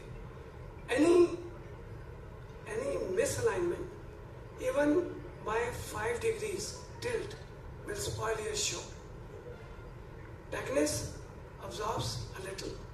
Accuracy of gravity absorbs maximum and your monofocal adopts maximum. Who's happy when you give a patient monofocal or a toric lens? Let's take a closer look at the mechanism of action for the Vivity IOL to No see how this financial lens works. interest, but important to understand Vivity what IOL he wants to uses say. a next No ad, but to understand the light is same, only the IOL has changed. Continuous extended focal range instead of splitting or refracting the light to create multiple focal points. This is the first time ever that wavefront shaping optical principle has been used in IOL technology, and Vivity is the first and only IOL to use this technology. The wavefront shaping technology of the Vivity IOL is called X-Wave and is proprietary to Alcon. The patented X-Wave technology uses two surface transition elements that work simultaneously to stretch and shift the light entering the eye, producing a continuous extended focal range of vision from distance to functional near, with a clinically proven exceptionally low rate of visual disturbances. Looking at a magnified view of the Vivity IOL, you can clearly see the two surface transition. So take home message is, please understand your patient. The price of IOL doesn't matter. Quality matters. Patient what he wants matters. Understanding of yourself, of the optics, of the cornea, of the lens and the retina are important before you decide and jump onto. And do not forget the tear film. Once you put a patient on slit lamp, first look at the tear film level and tear film breakout time. Can convert. So take home message is good solution. EDOF is a good solution. Monovision is the best. Have patient satisfaction and you are the best surgeon. Thank you. And to comment, I always have this slide. I never forget Cinderella's story. Only one shoe will fit one person. So one lens, the right lens, right patient, right expectation. Don't forget 3 hours. One shoe, only one for Cinderella and one for your patient. Thank you. And one line, you see, it is not the canvas, it is the artist who paints. The photograph you see with me is Dr. Maskin. I went to him in 2010. I thought there's not a better surgeon than him. After 20 years, I came to know on a discussion table what IOL should I have in my eyes. I was looking for. And at the end of discussion, he told me I was the most unlucky person, operated at the age of 46, which with a 3-piece IOL and ECC was done. Never forget any surgery is bad or good. Never forget the IOL is going to give you the best. You are the best and you are the artist. Thank you. Thank you, sir, for your kind words. Questions to Dr. Dhami, sir. Thank you very much, Dr. Dhami, for a wonderful elucidated talk on different parameters, patient expectations, types of lenses, and role of ray tracing. I just want to ask you something, just out of my little experience with ray tracing. I also do ray tracing in all cases, no matter what. But I have seen patients with angle alpha more than 5. In those who insisted, I have put multifocal IOLs, and those who insisted and I have put, and they are quite happy, they didn't complain about it, despite their angle being higher than despite their angle showing the red flags for their ability to get multifocal, but they were happy.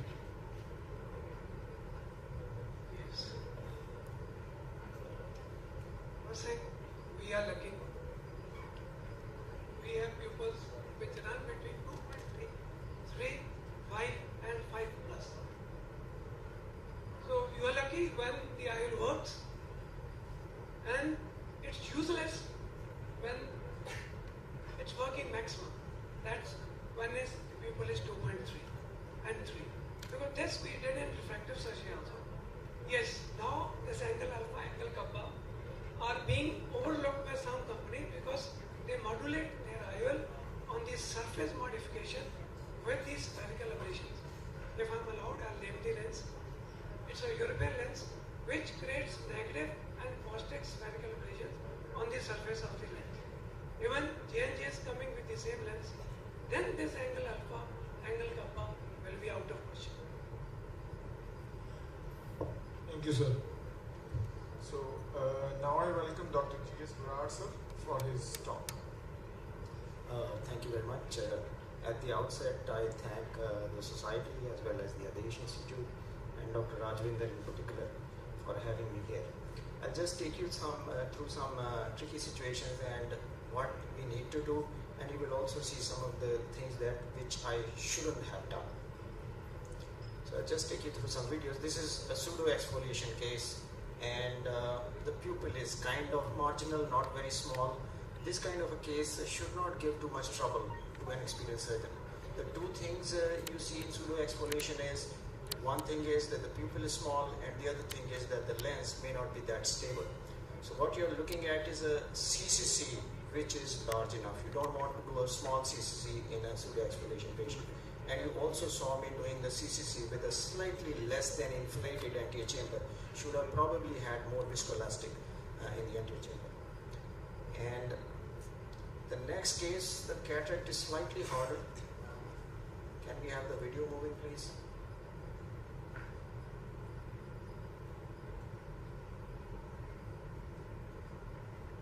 Need to go back a little. So, okay, if you can start this here. Okay, the key to successful phaco here is the rexes. The rexes needs to be large enough. Just because the pupil is small doesn't mean the rexes needs to be small. If you can manage those things without putting a dilating device, that is fine. But make sure you don't end up with a complication. So whatever armamentarium you have with you, you use it for patient safety, and if you are comfortable doing this, then it is fine. The rexes needs to be at least 4.5 millimeter in size and bigger than the pupil in some of these cases, and a central jaw. So you can use a higher viscosity viscoelastic agent to give you a better mydriasis when you do the CCC. But if you do a central jaw and the rexis is large enough, then you can actually do most of these cases without a dilating device. But then again, if you're not comfortable, please go ahead and use something, whether it's an iris hook or a ring. And another case which is slightly harder than the previous one, an intumescent cataract, and you see a hyalinized kind of membrane in the pupil. So I've gone ahead and stretched it a little because in these cases the retina guy may also need a slightly bigger pupil to examine the fundus. For all my intumescent cataracts, I love the two-stage rexes. That making a small rexis, then aspirating a little bit of that cortex to reduce the intralenticular pressure, and then going in, giving a nick, and completing the rexis. This case a little harder than the previous one, so a small trench. Normally I would do a direct job, but the harder the nucleus, I would err towards a little bit of debulking of the middle. And you need to concentrate on the first crack if you are going to do these cases without a dilating device. Because if you end up with a bowl, you are going to be in big trouble. But you can always go in and put devices like iris hooks or rings even at a later stage. A cataract which is harder than the previous ones. You see that central dark brown kind of sheen you see there. Again, the rexis needs to be large enough. Do not convert a small pupil into a small rexis phaco, because a small rexis is going to give you big trouble through every step of surgery. So the first thing is debulk the middle, hold the nucleus, don't be in a hurry, make sure that the first crack is achieved. You don't want to keep on pulling out these nuclei because the trouble and the grade of difficulty will keep on increasing. The harder the cataract, you want to make smaller and smaller fragments because you don't want to bring out large fragments into the anterior chamber. And also during the procedure, you can always come out, coat the endothelium a little bit more with viscoelastic and then go in again. IA, again, if you are not very comfortable with a coaxial IA, bimanual IA may give you more control if you are dealing with some of these situations. I'll just take you through a couple of subluxated lenses. This is a 180-degree subluxation with a white kind of intumescent cataract. So you stain the capsule, make a rexis as central and as large enough as is safe, and then you can support the rexis with with capsular hooks or these iris hooks. This is a very old video. One thing I would say here is never stretch it as much as you see here, because there is a risk you will tear that CCC. The other thing is you have to time the insertion of a CTR. So look here what happens. Look at that. So I've held everything with the phaco tip. The only saving grace is this a very old phaco tip. I'm working in a government hospital and it is very blunt and I get away with it. So I remove the last fragment and then put viscoelastic and then put in the CTR. The CTR insertion should have been much earlier. So you need to insert the CTR as early as you can and as late as you should. So you want to support the capsular bag in time. So when the nuclei are very hard, the bulk in the capsular bag is quite a bit and it may be hard to put in a CTR right up front. So there's a lot of, there's not a lot of space there. So there you can actually debulk a little bit of the nucleus and then put in the CTR. The CTR obviously, the open end is opposite to the area of dehiscence so that the maximum convexity of the CTR supports the dehiscence part. And vitrectomy, up front you need to do a vitrectomy.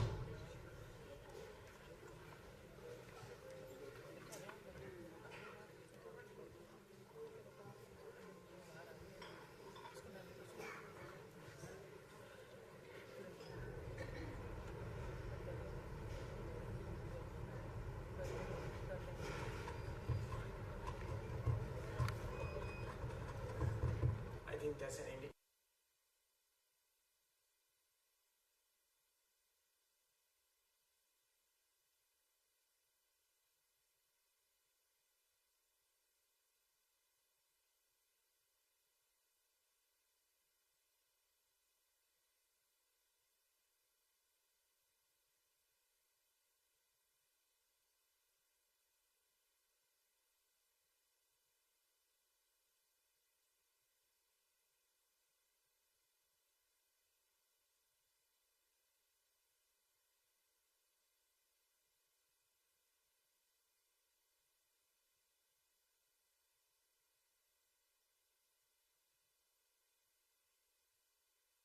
The dehisced part up front, you will finally end up with an open part of the CTR opposite to the area of the dehiscence.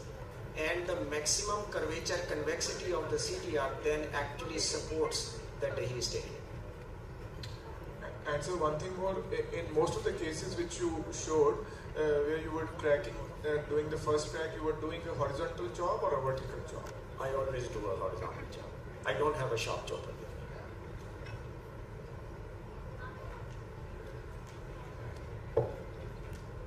So for me, every grade of nucleus is essentially, I use the Rosen chopper, a blunt tip chopper. So everything is actually, unless the cataract is very soft, you can put in a blunt chopper right in front of the phaco tip anyways to do a more kind of a central or a vertical job.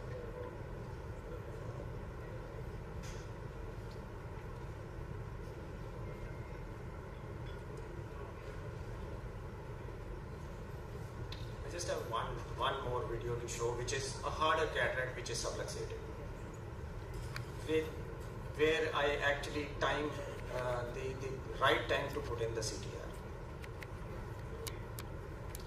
So the last case also which you showed, in which you had put a CTR, would you like to put a Sionis ring also so as to support that part, because That most of the zonules were gone? That will depend upon the amount of dehiscence. Usually up to about 180 degree dehiscence you could put in a CTR.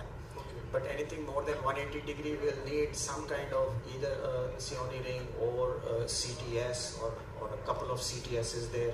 That's surgeon preference. But up to about 90 degree you could get away with a 3-piece IOL implantation in the bag. From 90 to 180 would be like a standard CTR, and anything greater would be a sutured device, whatever it may be. So normally we don't use CTR most of the times. So is there any tip how to start it and how the beginners, if they have any dialysis, how to use that? It is almost like putting in the IOL. So, and because most of the time you could end up putting it when at least some part of the bag is empty or the cataract is very soft. So putting in the CTR is not really a difficult part. You can use it a hand-on-hand technique like you saw me doing, but you also have injectors available to you. So you just gently inject it into the capsular bag right under the CCC and place it in such a way that it starts supporting the area of dehiscence right up front. You don't want to put it in the opposite part, because if you put it in the opposite part, it will pull the bag towards that side even more. IT people, how much time?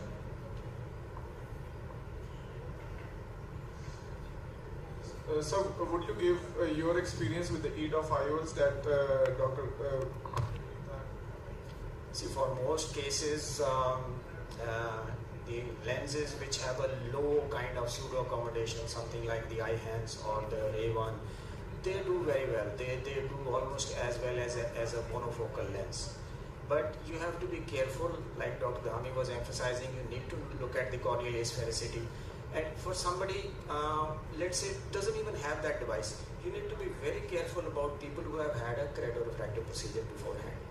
So whether it's a myopic LASIK or a hyperopic LASIK they have had done before, you need to be very clear of what the IOL is going to do.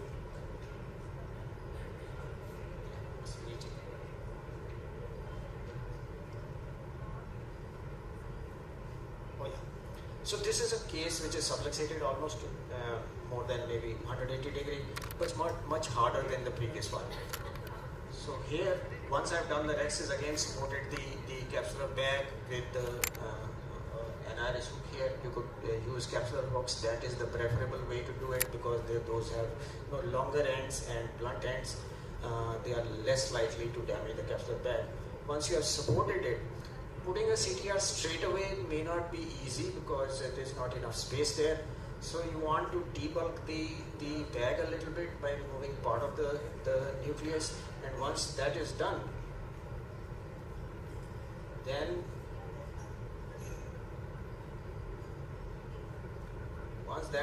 putting in visco, making sure there's no vitreous in the anterior chamber. That's where the CTR goes in and answers some of the questions that somebody was asking. You start putting it in a way that it starts supporting straight away somewhere here, and this was the area of the dehiscence, and so that by the time you end up with the CTR insertion, the open end you see is here. Open end is here, and the maximum convexity is supporting this area. So once the CTR is in the bag, the open end is opposite to the area of the dehiscence. And then you remove the rest of the nucleus. And for IA, I would say a bimanual irrigation system for most of these cases which are subluxated is a much better way to do it, much more control. I'll stop here and thank you very much for your question. Thank you so much, sir. Sorry for the inconvenience. Dr. Tushya, please. Dr. Tushya Prakash is the next speaker. He will be talking about breaking boundaries, advancements in PCR managing techniques.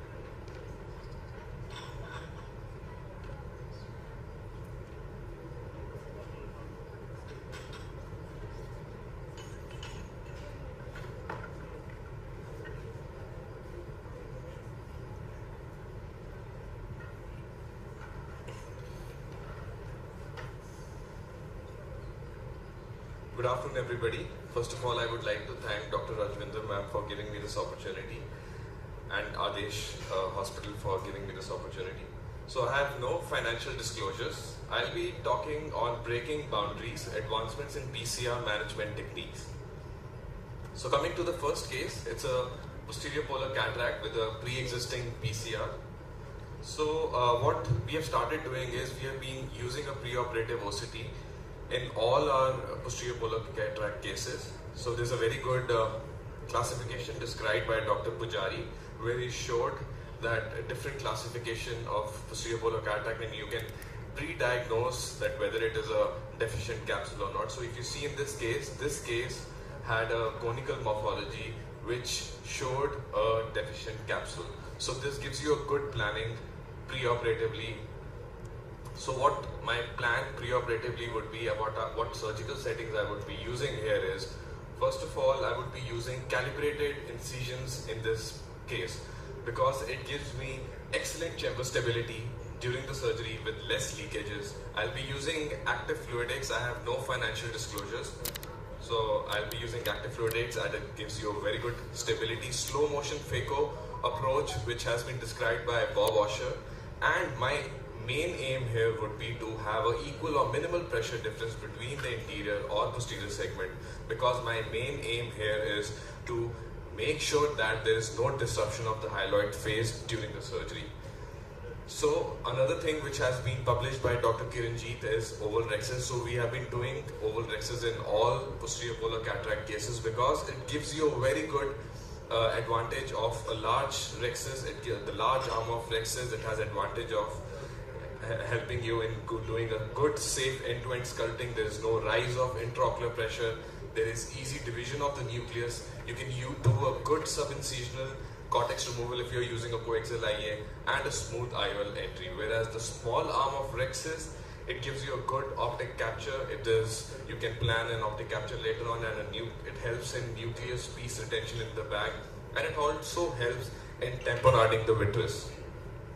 So these are my machine settings for sculpt mode. So I usually use 20 IOP, fixed 20 IOP with a fixed vacuum of 130 and an aspiration flow rate of 23 with torsional phacoemulsification in continuous mode. So in quadrant removal, I usually increase the vacuum to 500, but you can still keep an aspiration flow rate of low around 28 to 34. So this coming to the case, this is a posterior polar cataract with NS2 to 3. It was harder than I anticipated. So calibrated incisions has been used to have a good chamber stability. And if you see here, I'm making an oval rexes as I described, that you have an advantage of both large arm and a small arm of rexes. So now my plan here is to do a stop and chop technique. As it was a harder cataract, I'll be doing slow motion phaco, slow division of the nucleus, and making sure that I should not rotate it. The nuclear piece adjacent to the 6 o'clock position is emulsified, is cross-chopped as described by Ronald Yaw. So I'm going to take out that nuclear piece. The remaining hemisphere, I'm making sure that it is divided, and what I do here is without rotation, I just do a backflip and the remaining nuclear hemisphere is also right. So you see here, the IOP it is 20, low aspiration flow rate. So advantages is that you have a minimal pressure difference between the anterior segment and the posterior segment. So you can see how these nuclear pieces, they are just floating in the anterior chamber. They are not being pushed back. There is no extension of the posterior capsular defect, and the remaining nuclear hemisphere is also taken out in the anterior chamber. And you can see the low infusion of fluid prevents any vitreous hydration. So I have magnified, you can see how these nuclear pieces, they're just floating in the anterior chamber. And the hyaloid phase, if you see here, there's a few nuclear fragments, they're just lying over the hyaloid phase. So the hyaloid phase is acting as a shield, and with the low pressure fluidics and minimal turbulence, the disruption of hyaloid phase is prevented, and you can see how these nuclear fragments are eaten away, and with the advantage of low pressure fluidics. So you can see there is no undue deepening of anterior chamber, no posterior bulging, no posterior extension, and these nuclear fragments are eaten away with slowly with slow motion phacoemulsification techniques. There is no leakages from the side port, giving you an excellent chamber stability. Always remember to inject viscoelastic before taking out the probe to prevent any disruption in the hyaloid phase.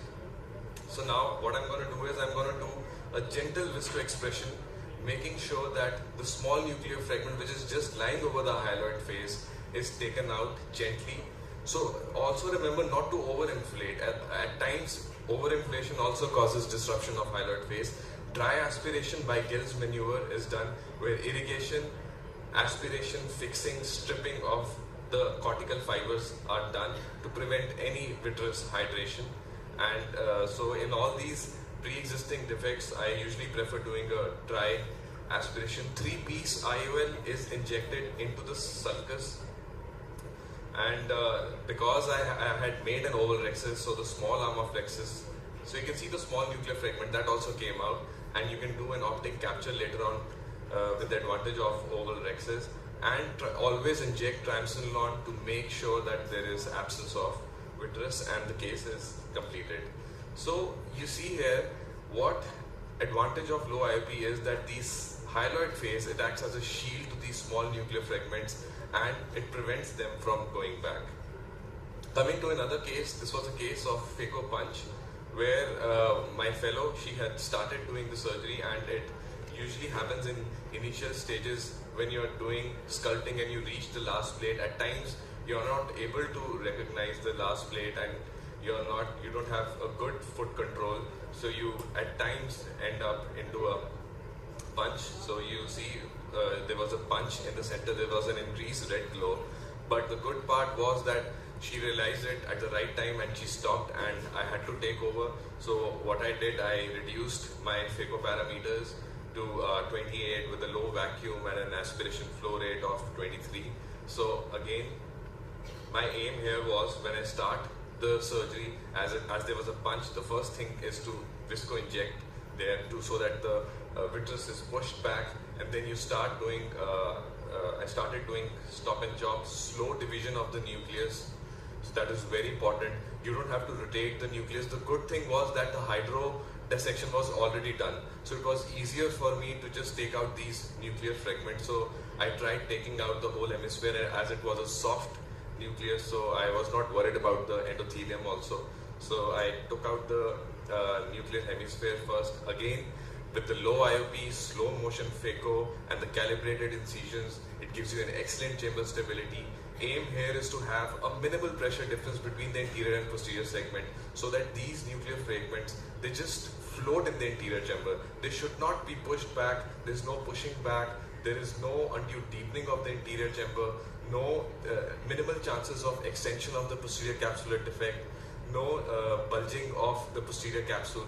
So you can see here that now I'm taking out the other nuclear hemisphere, and the low aspiration of using low infusion of fluid prevents any vitreous hydration. And I kept continuing phacoemulsification as there was no peaking of the pupil, no vitreous hydration, no drawing of vitreous to the tip, and you can see how the nuclear emulsification is completed. Always remember to inject viscoelastic before taking out the probe to have a good chamber setting and to prevent any enlargement of the PCR. So here what I'm trying to do is what I've done is strategically I'm using a coaxial IA with a high sleeve retraction of the coaxial IA, so that I can differentiate the level of irrigation and aspiration. A bimanual IA could have been done in this case, but then I didn't have a good calibration of instruments according to that, so I was comfortable in using coaxial IA. So now I'm going to do a dry aspiration of the cortex, followed by a 3-piece IOL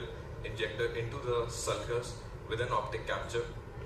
Luckily the rhexis size was smaller, and always inject triamcinolone acetate, which confirmed the absence of vitreous, and the case was completed. You can see that the PCR size, it remained same at the start and at the end of the surgeries, which prevented any disruption of the hyaloid phase also. So these are the advantages of doing the case under physiological IOP phacoemulsification.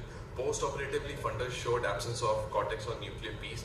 The visual acuity was 6.6 and patient was very happy. So this was another case which nowadays we see a lot PCR-induced iatrogenic cataract post anti-VEGF injections. So this was a 62-year-old patient with a history of diabetes since 15 years, multiple injections, visual acuity following last injection increased from 6/36 to 6/18, but then suddenly dropped to finger counting, and the slit lamp showed developed cataract. Patient was keen on having flax. So what I'm going to do is, again the preoperative OCT showed a dehiscence in the posterior capsule, so I was sure that there was a dehiscence pre-existent. So what I'm going to do is I'm going to use femtosecond laser assisted cataract surgery to my advantage. What I'm going to do is I'm going to make a small rexes of 4.5 so that I can do an optic capture later on. And I'll probably do a femto delineation, which has been described by Dr. Vasavra, where you can use a epinucleus as a shield to the posterior capsule and do the phacoemulsification. And again, I'll be using low IOP and a slow motion emulsification. So this was the case. I started, and you can see here that my plan was to do stop and chalk technique, as the nucleus was a little on a harder side, and slow division of the nucleus is very important. So you can see my IOP settings, it is 20, low aspiration flow rate. The good thing was the nucleus was already divided due to flax. So I continued phacoemulsification with slow motion phaco, low IOP, as it gives you an advantage of doing phacoemulsification in a pre-existing tear. You can see here what strategically I have done is, during the phacoemulsification, the epinucleus has acted as a shield to the PC. So I continued phacoemulsification without worrying about the posterior capsule, and now with the high sleeve retraction of the coaxial LIA, which differentiates the level of irrigation and aspiration, I'm going to take out the epinucleus and the cortex. So once the cortex, the epinucleus is dislodged from all the sides, it is swiftly aspirated, and dry aspiration of the remaining cortex is done, and then 3-piece IOL is injected into the sulcus. As I had a 4.5mm rexes, I could do an optic capture later on, and always remember triamcinolone acetate should be put, and it showed absence of the vitreous. So thank you so much.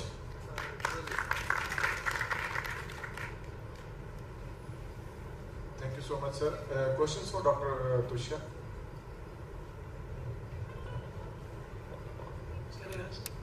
Tushya, always excellent videos, very good teaching, and lot of learning. My question is quite different. You spoke about torsional phaco. Sorry? Torsional mode of the phaco. Even in low vacuum, when they are holding soft cataracts. Just my concept, isn't longitudinal mode better acting? So in very soft NS1 to 2, definitely, as you said. So you can use a longitudinal, but then it's all the use of how you are using your foot pedal. So with the experience with NS2 and above, it becomes easy with the torsional, but definitely with very soft, ultra soft, especially when you have gotten a PC rent and the cataract is soft. See, PC rents always happen in soft cataracts. That's one thing. Second thing, Dr. Manpreet's talk about diabetic cataracts and diabetic retinopathy was great, because nowadays you don't know who has got an intravitreal injection and when and where. At times you come to know only on the table that the patient has got an intravitreal injection done. And the injury to the posterior capsule was there, it was iatrogenic, but that fibrosed then. And when you are doing phaco, I have done nicely, and suddenly you see a big hole in the posterior capsule. That's why I was mentioning, if we have a longitudinal control of the phaco tip, you might be a little better than torsional. I don't know. But luckily, it has worked, the torsional. Yes, we are always very lucky, because we are the lucky surgeons in India. That's the big point. Yes, and you rightly mentioned in your talk that your staff should be so attentive in taking out the history from the patient regarding any anti-VEGF or diabetic status. So for us, what we have started doing is, like, for all patients who had multiple anti-VEGF or any anti-VEGF injection in previous history. We have been doing a pre-operative OCT for all of them. So this gives you a very good planning. And by regularly using a low IOP phaco, we recently did a case a month back which showed a pre-existing defect, and as you said, it was a fibrosed defect, and luckily it just remained fibrosed only till the end. Because I was using a low IOP phacoemulsification, it didn't extend or it didn't become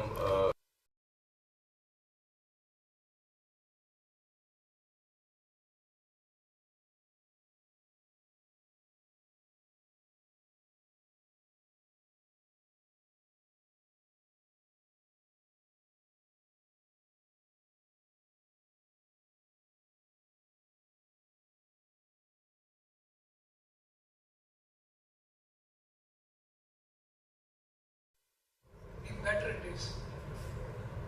Time is not a factor. I tell my patient, I don't wear a watch, there is a watch in OT. And you are not going to give me a medal for running faster. I am a cross-country runner, I will run very slow. So that's where you can detect the PC rent before it happens. Then is the panic button. Once there's a PC rent, don't panic. Stop. What I say, pause, inject visco, don't come out, and you are as good as there was no PC rent. So this is a very good study by Dr. Vasaura et al. Where they showed that even when you're using high fluidics, even if there's not a PCR, there's a spontaneous detachment of the hyaloid phase during the surgery. So that's why when you can, what I would suggest it, like you should start graduating from high fluidics to low fluidics slowly, where you should have there should be no leakages also from the side port or the main port. And when you're gradually lowering down your fluidics, as Sir rightly said, phaco time should not be the main criteria. It might take you a few more minutes, but then the safety of the outcome of your procedure would be very good, and the safety also increases during the procedure. Second, just from knowledge of the audience, you mentioned about the side port sizing. Yes, sir. How do you do that? So, sir, basically we are using a 500 micron needle, okay, 25 gauge needle. So just a needle, and you make a 500 micron port, and then we have a special design chopper which is around 400 to 450 microns in diameter. So that it gives you a good manipulation area also, and it works very good in our practice. And I would really suggest, if you guys are working on you should work on your calibration of incisions, because if there's no chamber stability during the procedure, then even a small PCR will just extend, and there will be a disruption of hyaloid phase, and the pieces will go back. So it's not about, you'll be surprised to know, sir, like from last so many years, when we have started using low IOP continuously at 28 or 20 in cases of pre-existing PCR, the tension which a surgeon has that one will end up into a PCR and it will go back, that has also significantly reduced.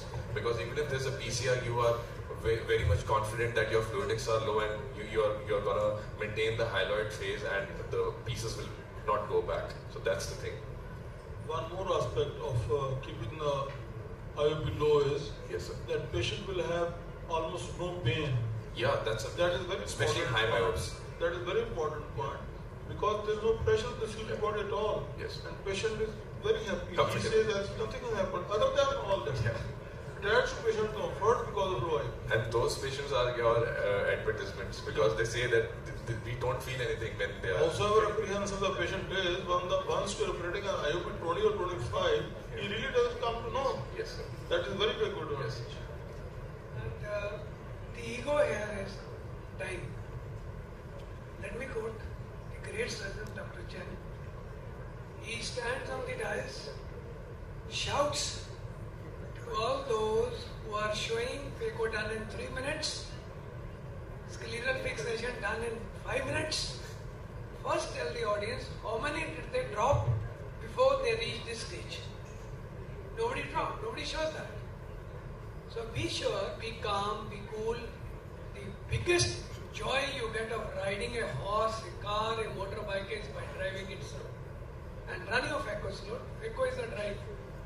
The control is in your foot pedal. The aim is your echo tip. And task is removing a nucleus. Thank you. Thank you, sir. Thank you, sir. So we move on to the last talk of this session, Dr. Ashwini Kalia. Double chop, cross chop.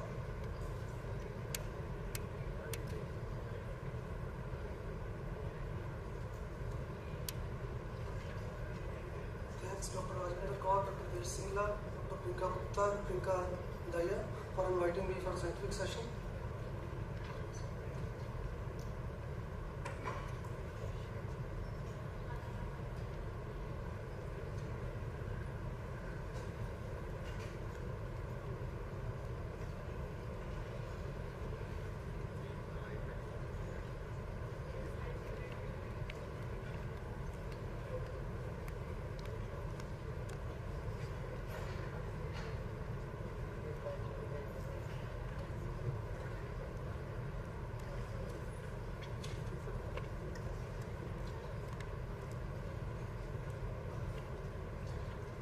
Double chop is a technique of mechanical fracturing of the nucleus without use of phaco power or vacuum. Here Brian Kim's chopper as well as phaco tip both act as choppers. During cross chop, the heminucleus is supported by phaco tip and chopper moves from equator towards the phaco tip. This technique was invented by Dr. Brian Kim from Dalton, Georgia, USA. In this technique, we use very low amount of the ultrasound energy.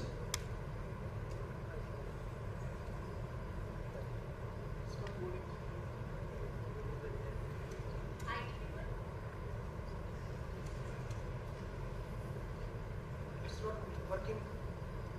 Yes. This is the first case. I usually do round the clockwise capsule axis.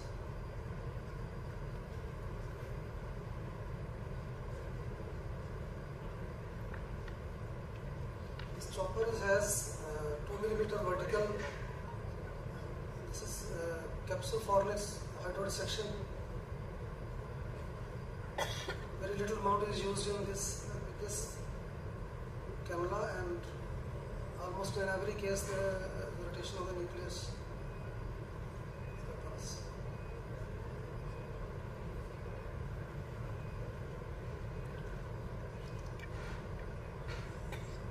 First the chopper is introduced like this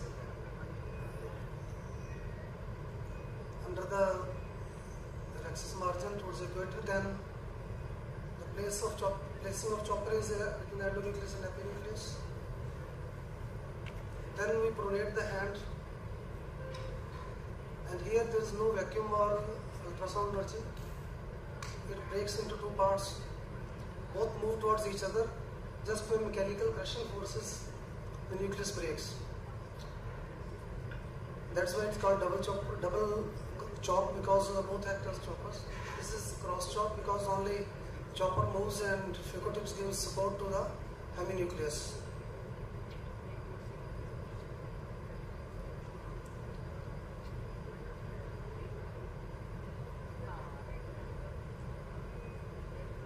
And vacuum dissipation routinely as we do.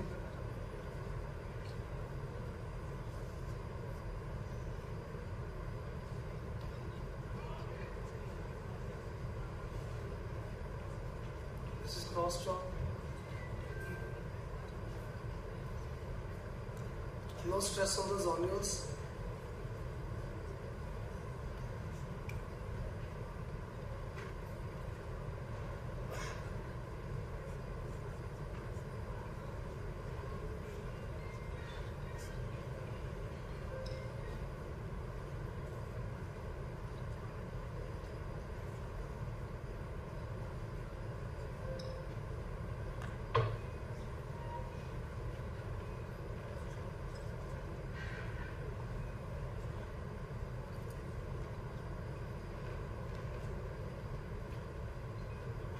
Second case more harder.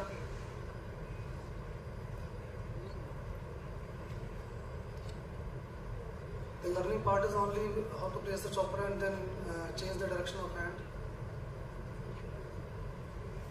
You can see the progressive whitening of the lens fibers because of the crushing forces that are applied on this. And these crushing forces, they change the density of the nucleus. The nucleus becomes softer.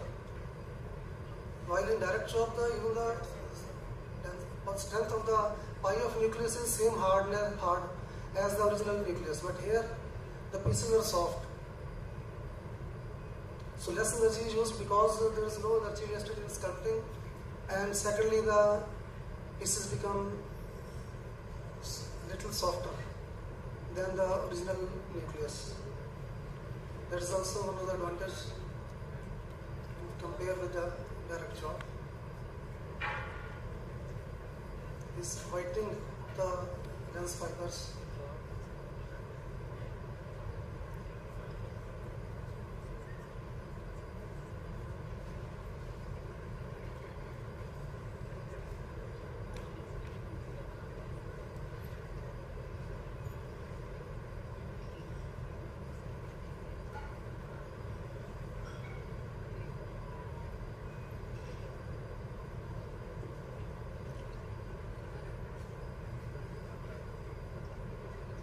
Third case, this looks like soft cataract, but this is a hard cataract, grade 4 nucleus. We can find red flags even in the OT also while working under the microscope, just like in relationship. Since this is the last lecture of this session, I added few lines of song from the film Daag, just to matching with that deceptive look.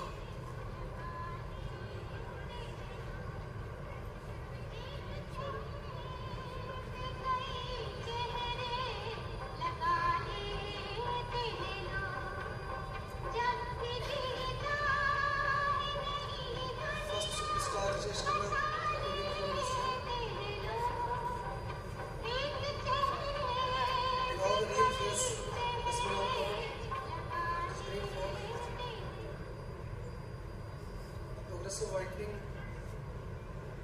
while breaking the nucleus.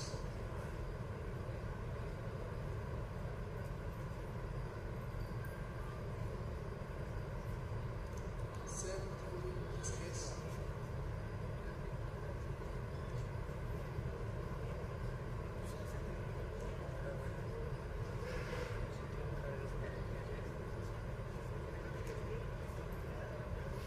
This case was very uveitic cataract, and there was a piece of iris lying in the anterior lens capsule in the shape of the letter R.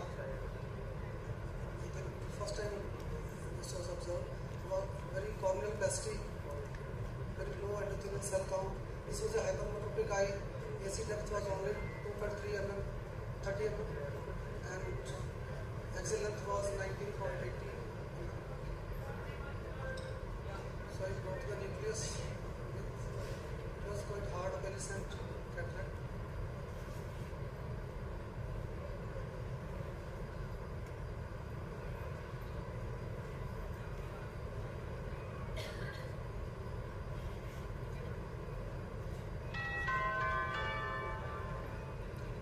This is few seconds.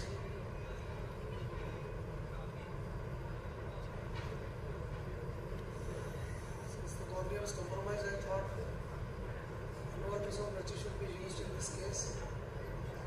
The small pieces can be removed easily. This was a 3.5 mm wire rectus. Even with smaller wire rectus, maybe 2 mm also, we can remove these fragments.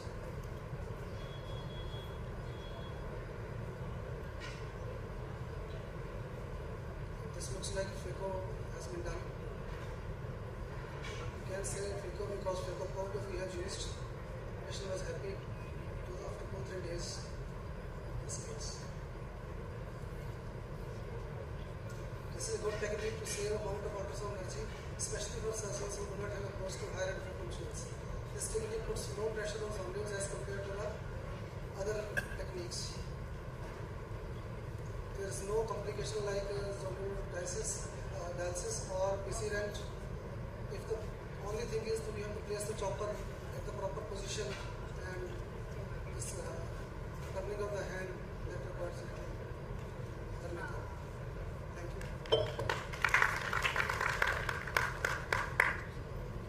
Wonderful talk, Dr. Kalia. Any questions from the audience? Before we conclude this session, I just want to make one submission on behalf of Bathinda Ophthalmological Society. Everybody, please try to register at the registration counter open especially for you today. Please do register.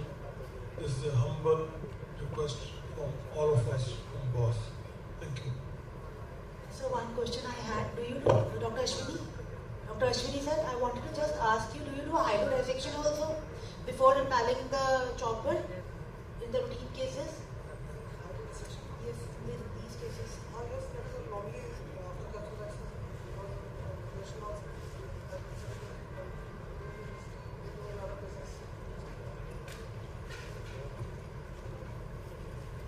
All the cases are mature cases, hydrodegradation has no role. Otherwise, the placement of chopper should be epinucleus between the endonucleus if it's a grade 2 or 3 cataract. Ultrasound energy is reduced by more than 50%, I see. When the corneas are clear next day, patients are happy, especially if we don't have very good machines, like higher end machines. Thank you, sir. So we conclude this session. Any questions to all the panelists and the speakers? Any questions? Thank you so much, sir. Dr. Brad sir, Dr. Dhami sir, Dr. Ashwini sir, and Dr. Govind, Dr. Sodhi sir, Dr. Sandeep, and Dr. Parul. So we'll conclude this session. Yeah. All the speakers, please, on the dais for a group photo. All the speakers. Dr. G.S. Prat, sir.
We are here in for an interesting part, the Bollywood quiz.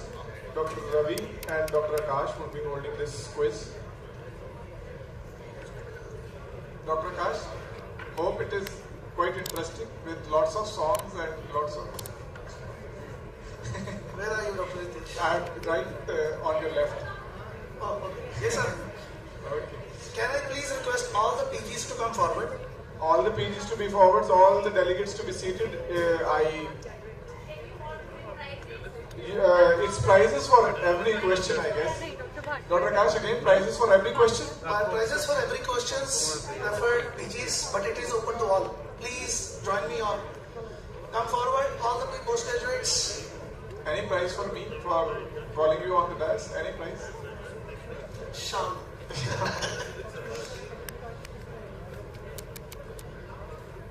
Dr.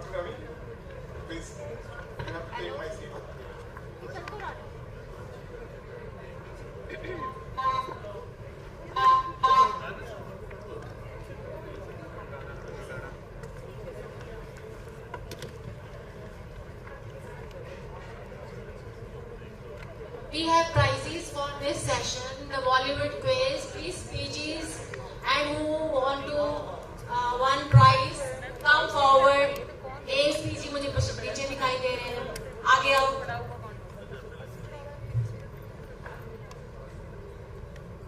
Come forward. So, VMPG sitting in the back from Freecourt and AIMS, please come forward. We have 10 questions, 10 prizes. So participate.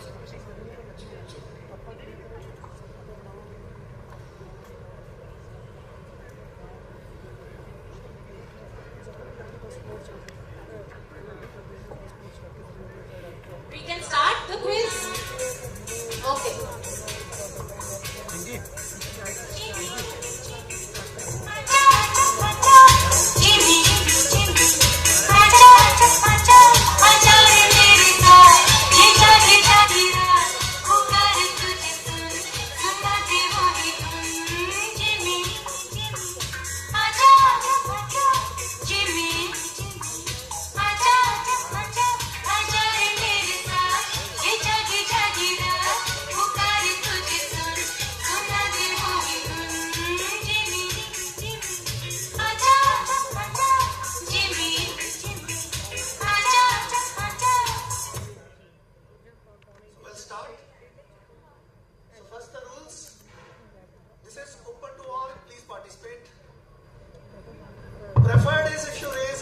Because there are prizes to be won, but you can shout if you want to.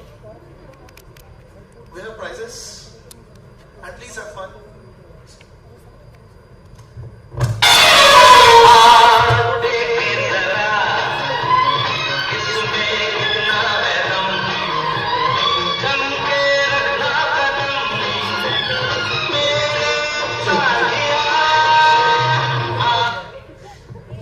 Okay, so first question. Identify the song. There's I. Raise your hands.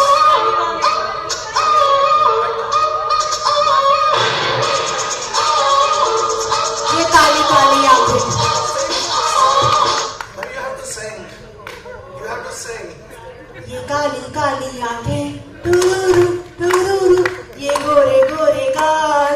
टुरुरु टुरुरु. देखा है जानन जेबी. हुआ है बुरा. Thank you.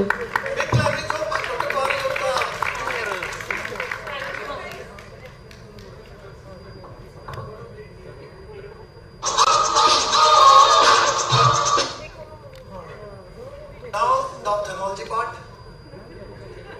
Identify the condition and how do you treat this? आपका हो गया doctor Paru. Please identify the condition. There are PGs raising hand. Please hand them over. No sir, it's open to all.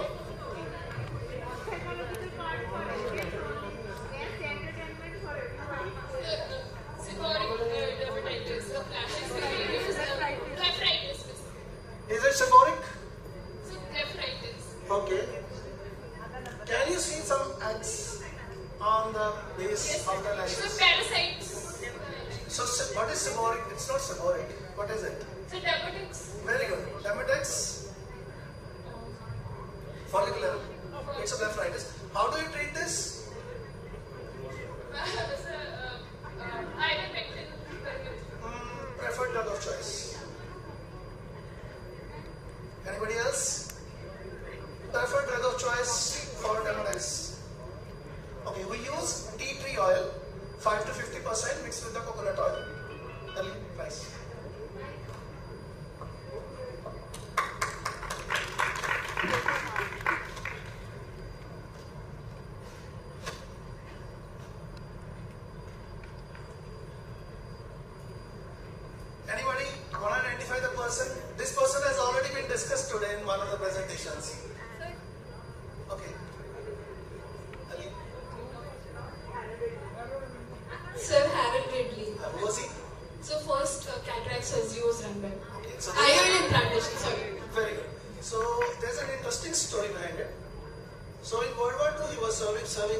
examination, there was acrylic particles from the aircraft canopies lodged into the eyes of the people, like the soldiers, which did not give any reaction. From there, the first lens was made by Rayner, and it is to still date, Rayner is producing lenses. So, big hand of applause for her. Yes, sir. Yes, ma'am, from me. Mike, can you pass on the mic here, please? Ali,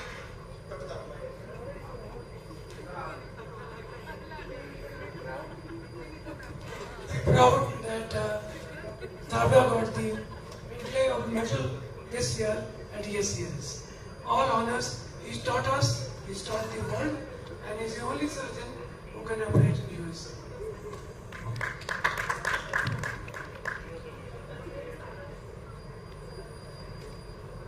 तो सारे फरीदकोट वाले ले जाएंगे, कोई और करेगा क्या participate और हॉस्पिटल्स के गेम्स वाले ओके सॉरी सर आदेश वाले प्लीज भाई जीत भी सकते हैं नहीं वो मेरा पैसे ही है okay so what is the structure please hand over the mic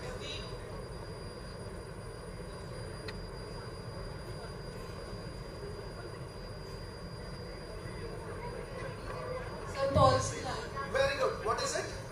Pigment dispersion syndrome.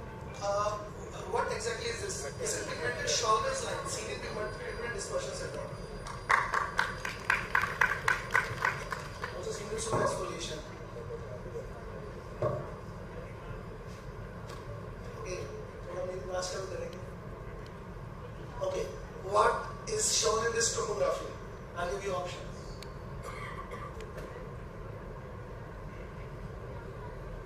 Anyone? ये टोपोग्राफी में क्या दिख रहा है?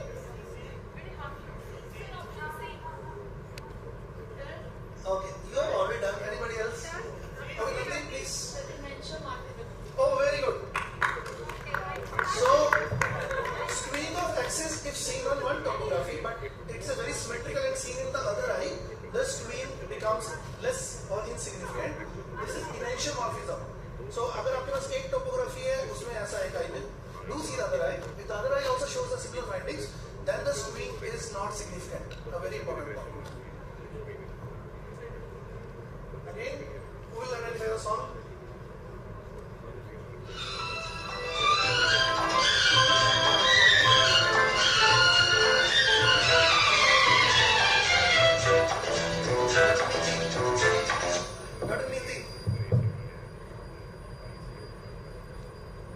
नाना करते प्यार तुम इसे कर बैठे Who else?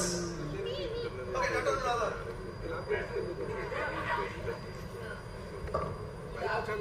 Perfect. Ma'am, you have to sing. Ma'am, you have to sing. जो तेरी देखी शराबी ये दिल हो गया मुझको ओ मेरे यारो संभलना मुश्किल हो गया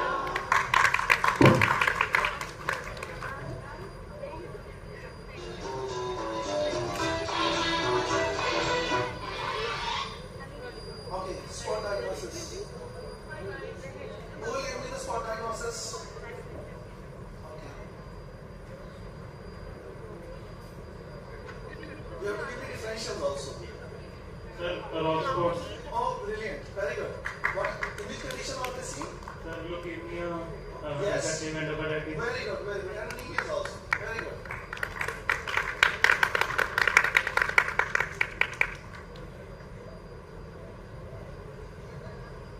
This is a bit hard. SWOT diagnosis.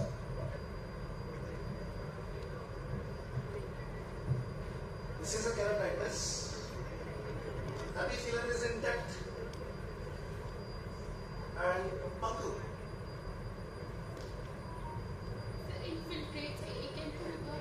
Very good. What kind of finding, which finding is seen in this case?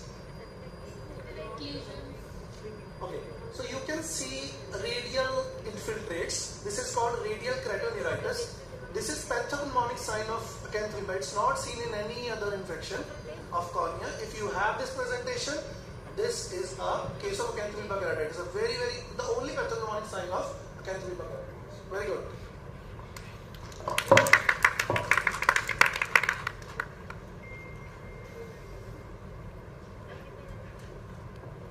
Spot diagnosis.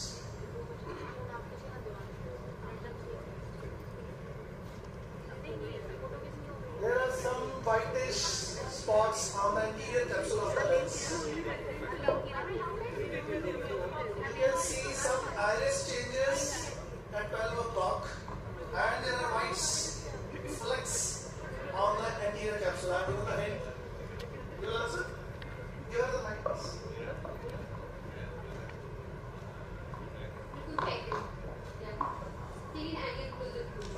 Pardon, the repeat? The repeat? Very good. So these are glaucoma flares seen on the anterior capsule on endophthalmic glaucoma. It shows the previous episodes occurred. Anybody? What? Can somebody spell F in FFA? Can somebody spell it? You have to spell it. So there are so many hands, please. Give somebody mic. Please.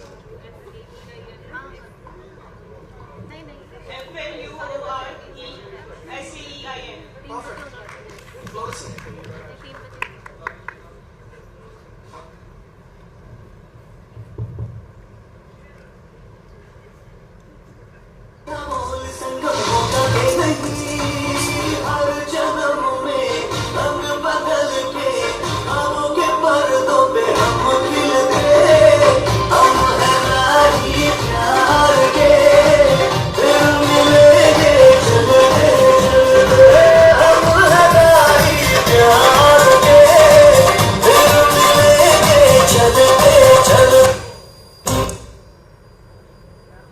Thank you for participation. Hope you guys have fun.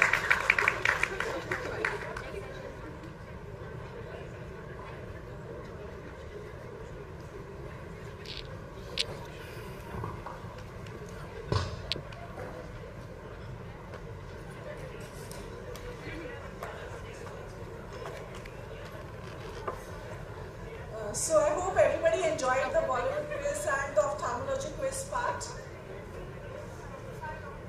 Now we move on to the next session. May I please call upon the chairpersons first. Dr. N.R. Gupta sir. Sir, kindly grace the stage. Dr. Anuradha ma'am, please come on the stage.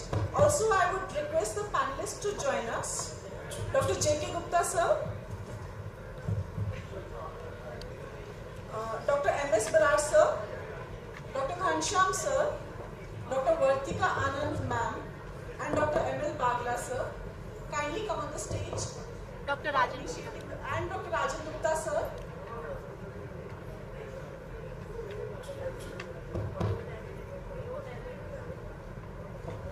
Change करते हूँ सारे panelist वाले change करते हैं please इधर आ जाओ panelist से change करते पैनलिस्ट ਜਿਹੜੇ ਅੱਗੇ ਕਰਵਾਓ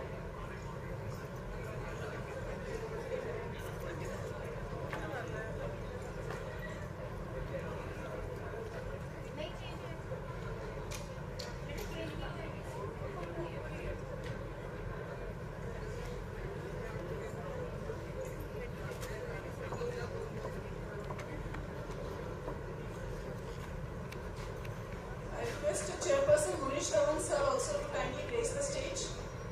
Munish Dhawan sir.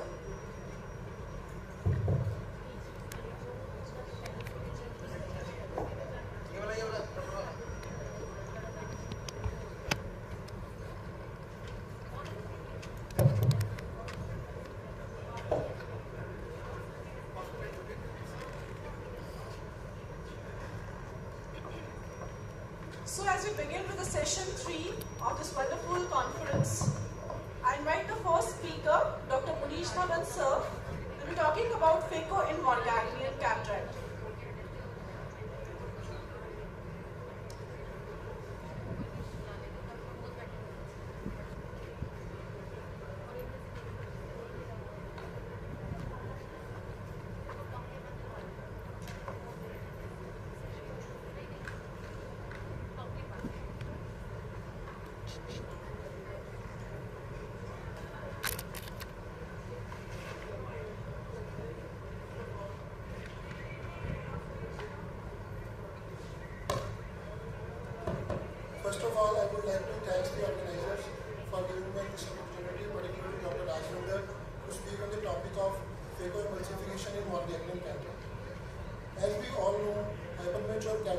type in the stage of the development of the cataract when natural lens looks white.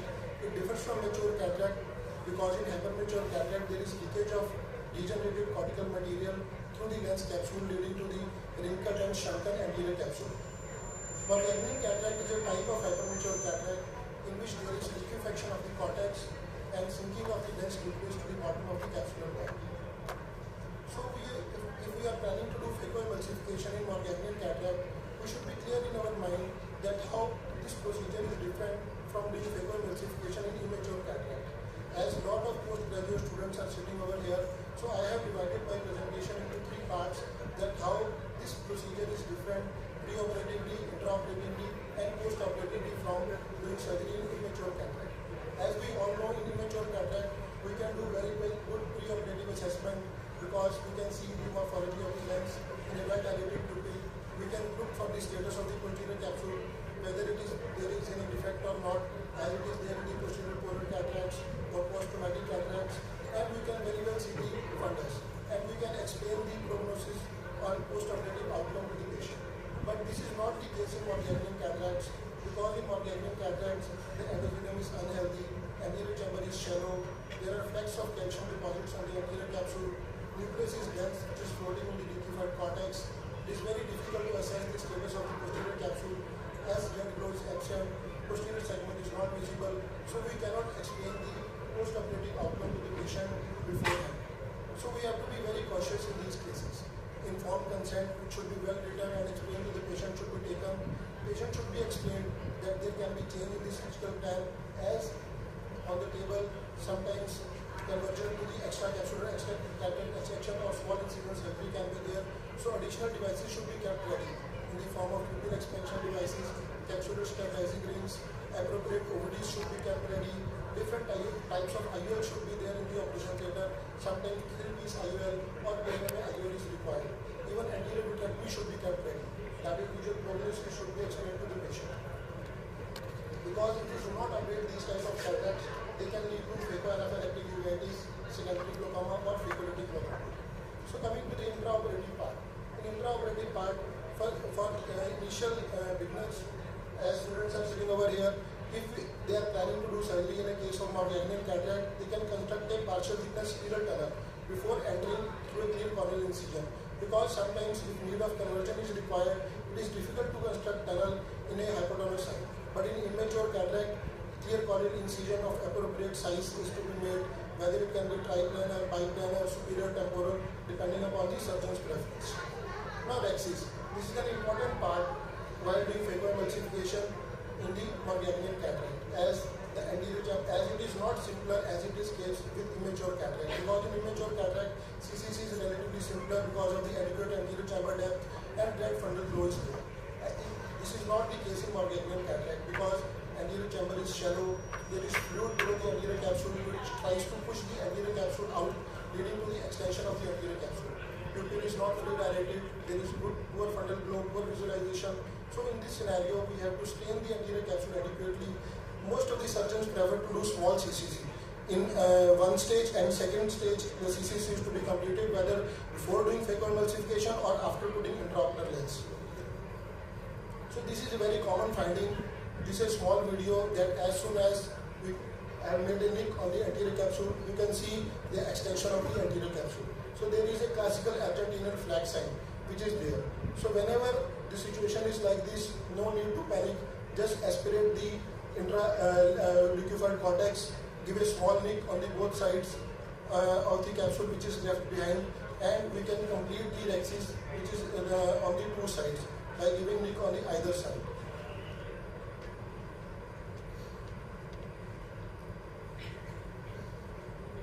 So in these cases, generally the nucleus is not very hard, so we can go ahead with the phacoemulsification also by keeping the low IOP, low bottle height, low vacuum and low phaco shadings.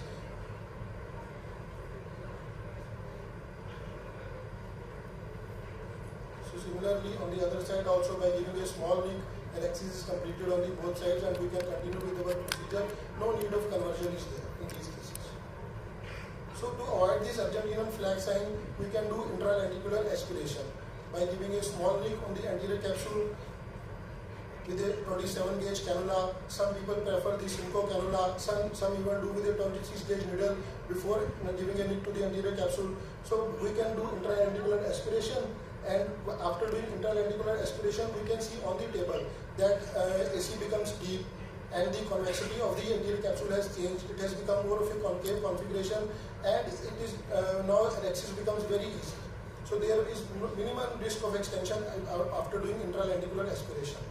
So when there is no intralendicular fluid, then we have to do good rexes around 5.5 to 6 millimeter in these type of cases, because this adequate size of the rexes puts less zonules on less stress on these zonules while doing nucleotomy.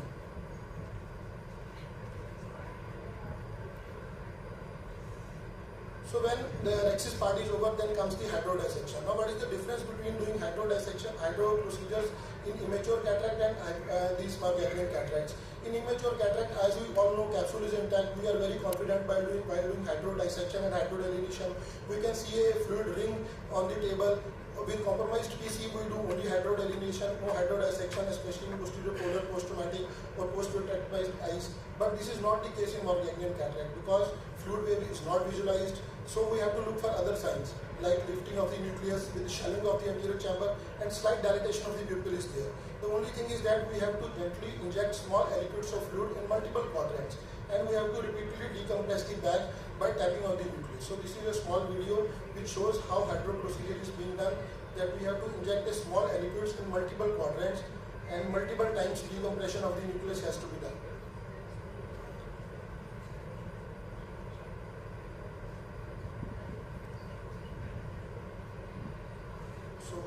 After doing hydro procedure, then comes the nucleotomy part. So phaco settings in immature cataract, we can use moderate power with low aspiration rate with lower vacuum side, but sometimes in Ganglion cataract the nucleus is hard, so we need high power with pulse mode with a little vacuum on the higher side with moderate to high flow rate around 40 to 45.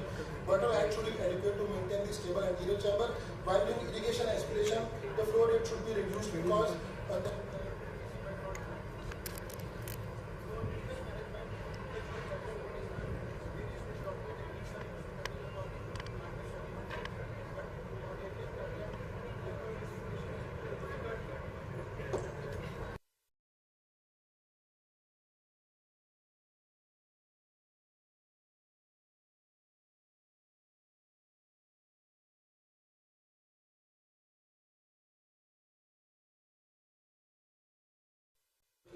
cells. So Dr. Steve Arshinoff has described the technique of using soft shell by using different type of OVDs. Dispersive OVDs coats the endothelium, cohesive OVDs creates a space like helon. Now other modifications of the soft shell technique like ultimate soft shell or triple soft shell techniques are also there.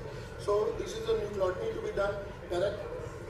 If direct chopping to be done, then on the phaco 2 settings with high vacuum and high flow rate with relatively higher phaco power, we can make a small trench and do a direct chopping of the nucleus.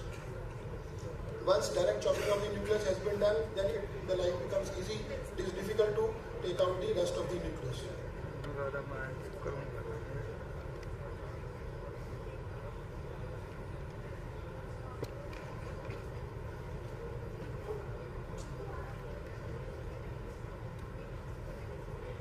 So when cataract is hard, central part is hard, then stop and chop technique is to be used, especially for initial beginners. Then making a small trench on the phaco 1 setting with the low vacuum and low flow rate, we can make a small trench. Then trench is to be extended completely by rotating the nucleus. Then on the phaco 2 settings, half crack is to be made. Why half crack? Because if we do not if we can do a complete crack, there are chances of giving stress to the zonules. So if we play crack in 2 settings by rotating the nucleus, there are less chances of stress to the zonules. As in these cases, there are more chances of zonular dehiscence are there. So we have to keep that thing also in our mind.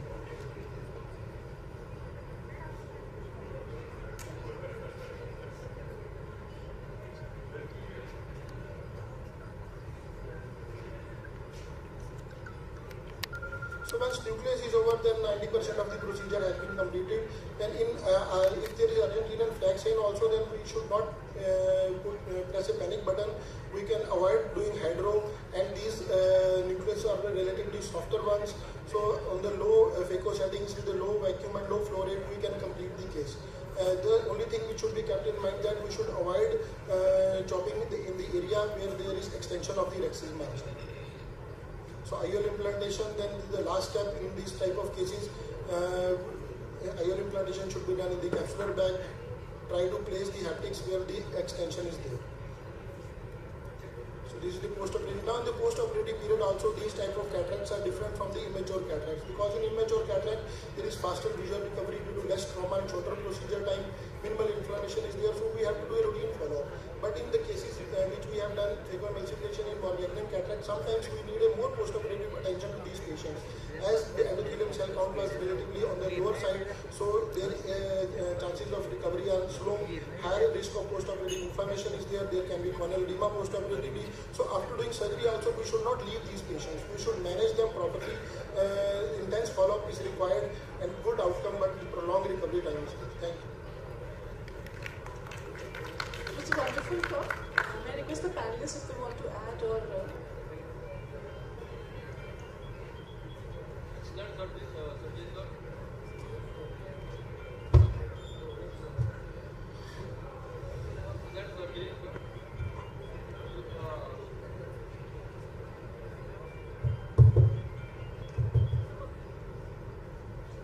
The symposium is mainly for the residents. I think they should not attempt this phaco in these cases, my opinion. So one day they have to start doing these cases also. Pardon? One day they have to start doing these cases. Yes, one day they will have to. But initially they should go for SICS. It's very easy to do SICS in these cases. And that too with the envelope technique, they can go ahead with the surgery.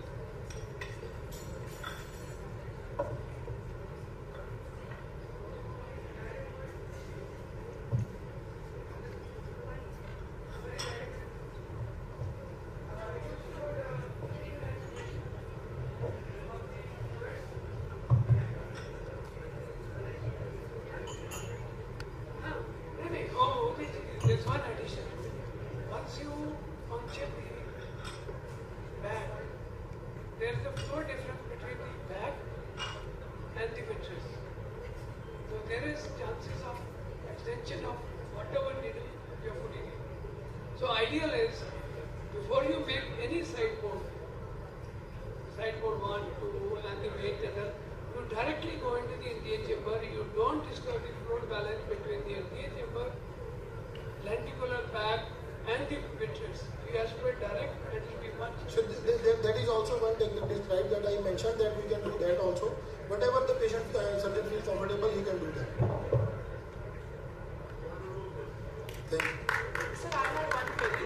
So I have actually never practiced that, but I have heard about this anti-YAG puncturing of the anterior capsule in Morgellons cataracts. No experience whatsoever on that.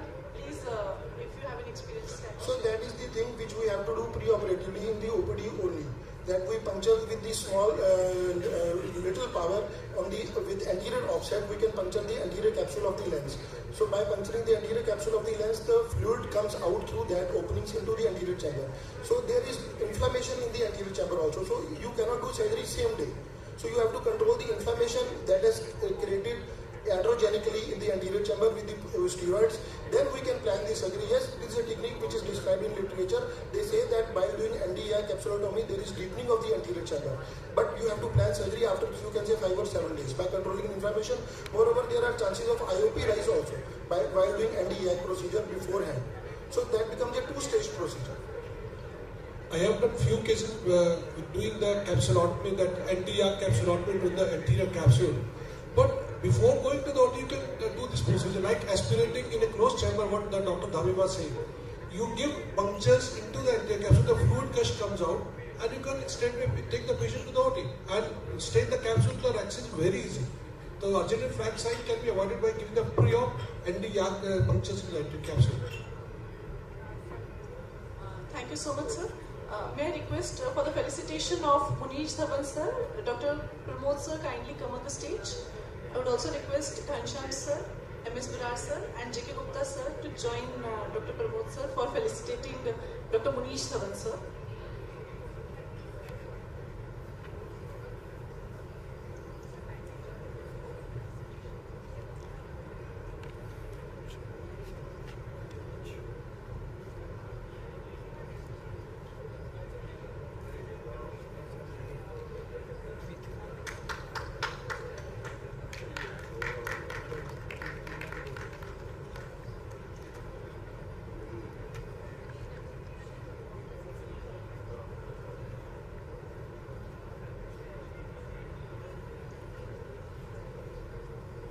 Thank you, Pramod sir.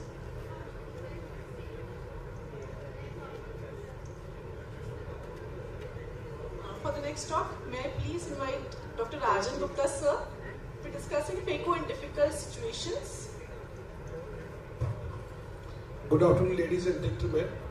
At the outset, I would like to thank Dr. Rajvinder Kaur, head of the department, and Dr. Hitesh Singla, my younger brother, and all the faculty of Adesh Institute of Medical Sciences and Research for inviting me and give my views on the FACO and the complicated cataracts. As we are into the SICS conference, but in these complicated situations, we can go for FACO. And the various difficult situations are in a FACO surgery are the small pupil, the hard cataracts, the posterior polar cataracts, and the cataracts in the corneal degeneration when cornea is decompensated, and the runaway axis, as Dr. Dhawan has already shown in the hypermature cataract, Morgagin cataracts, and the zonal dialysis, that is a subluxated cataract. So these are the various difficult situations. Can we do FACO in these cases? Yes, we can go ahead with it. What are the various technical challenges of a small pupil surgery?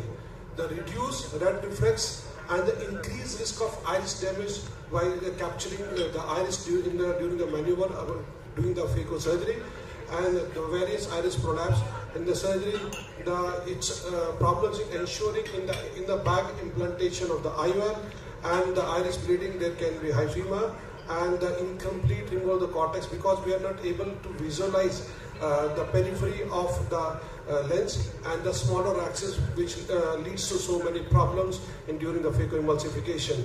And risk of catching the pupillary margin with the FACO tip, it's always there.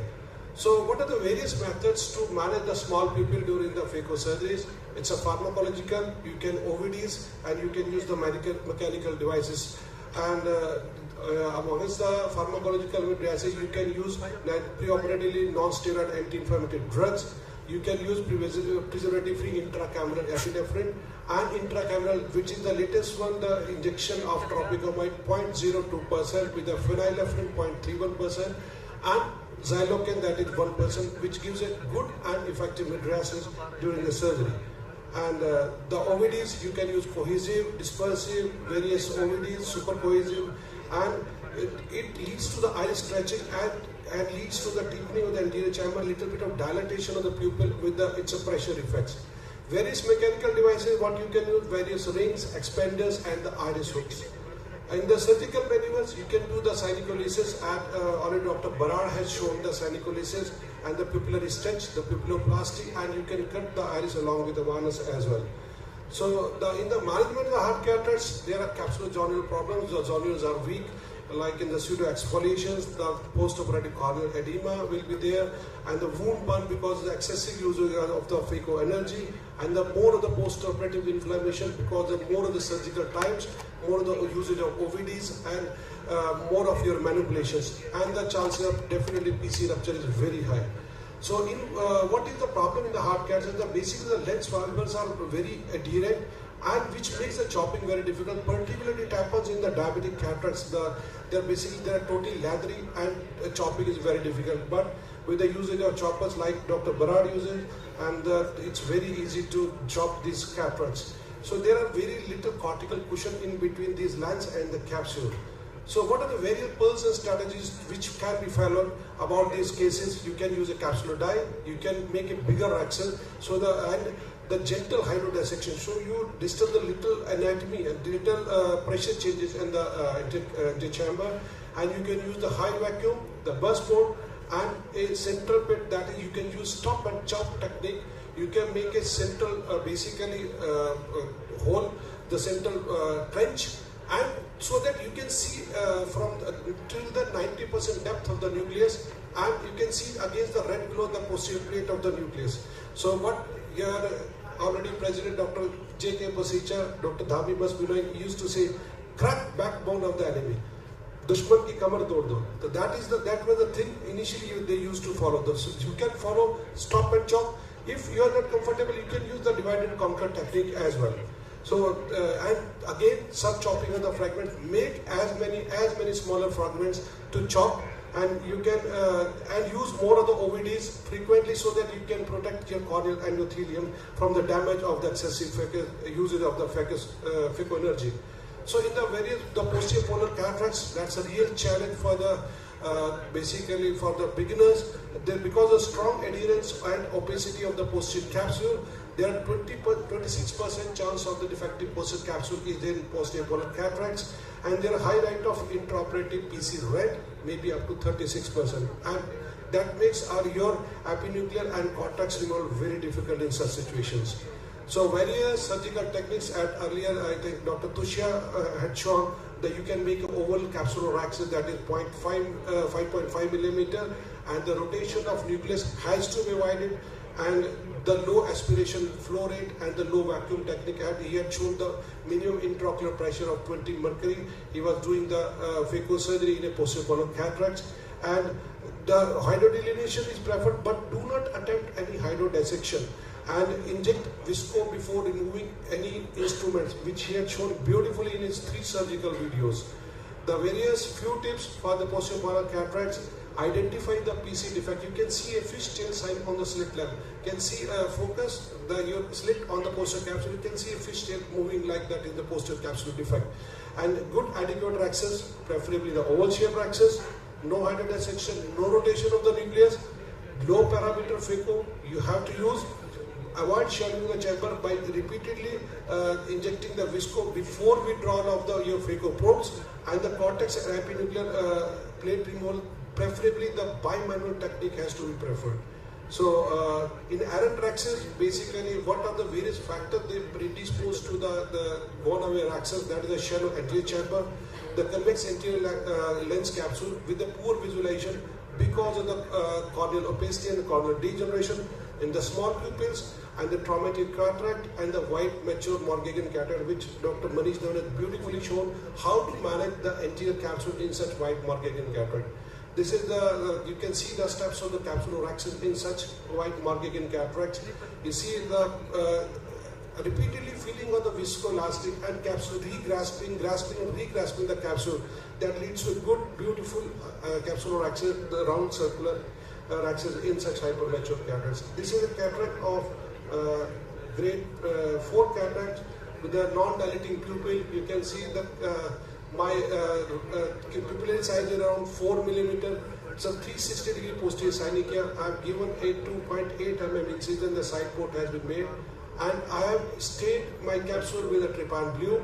Now what I have done, see, I'm just radicalizing with my viscoelastic device, where I've done basically the stretching. Now I'm stretching with my Sinski zone. So I've broken all the 360 degree posterior synechia into the periphery. Till little bit dilatation of the pupil. It's become 4 millimeter. It seems too comfortable to me. I'm doing the capsuloraxis with the needle but the capsule has not properly stained. You can see I'm following the pupillary border along almost the periphery, so I can attain around raxis of 4.5 millimeter following the pupillary border. So see but now again filling the viscoelastic because there's a little bit of shallowing of chamber, and again doing the capsuloraxis with the needle. In the later on, I lost the control, so I'm using the micro capsuloraxis forceps by Dr. Suhas Aldipurka. It's a beautiful instrument. You can use it through even side port and gives a very good and adequate control of raxis, rather than using the Utratas forceps, which needs a bigger port, which needs around 2 millimeter of the port, but you can use it from the side port as well. So it gives a very good control of raxis during the phaco surgery. So my raxis has been almost completed. See, now the hydrodissection. Now I'm doing the phaco. See, I'm remaining in the center. I'm doing the central chop only. I'm using the stop and chop technique. I given a trench into the center, grasp the nucleus, and see my chopper is within the center, within the, not going towards the periphery. I'm not doing any peripheral chop. I'm doing a central chop for such cataracts, because going to the periphery, that will bring so many problems for me. So I've chopped the nucleus, making the all other smaller pieces, so that I can emulsify the cataract with the least energy usage and within the center. If I go into the periphery, I am going to create problems for myself. So see, it's coming out, I've fragmented the nucleus, so all the pieces are coming right now into the center. There, the followability of pieces is there. If I catch the piece of the nucleus, they come directly into the center, and little bit of rotation of the nuclear pieces towards the 6 o'clock. See, all the pieces are emulsified. Very easily, I'm again usage of OVD, using again, just trying to rotate all the nuclear pieces. So I'm very much within the center and control of all my phacoemulsification within the center of the pupil. So the pupil has gone a little bit down, around 3 millimeter, but I could complete and successfully do my phacoemulsification in such a case. See, it's absolutely clean. Then little bit of cortex is there, and in the see, what I've done right now, I'm using a coaxial, and see what I'm doing right now.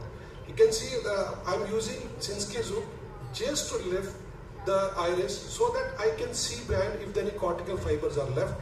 I'm within the back into the pelvis, see the axial margin. I'm aspirating now very easily the little bit remained cortical fibers. So it's very easy to aspirate such fibers into the periphery in such a non-dilating pupil. See, I'm just exploring all just by lifting the iris. So I can see, and just little bit of rotation of the eyeball along with it. So I can see if there is any cortical matter left in the periphery.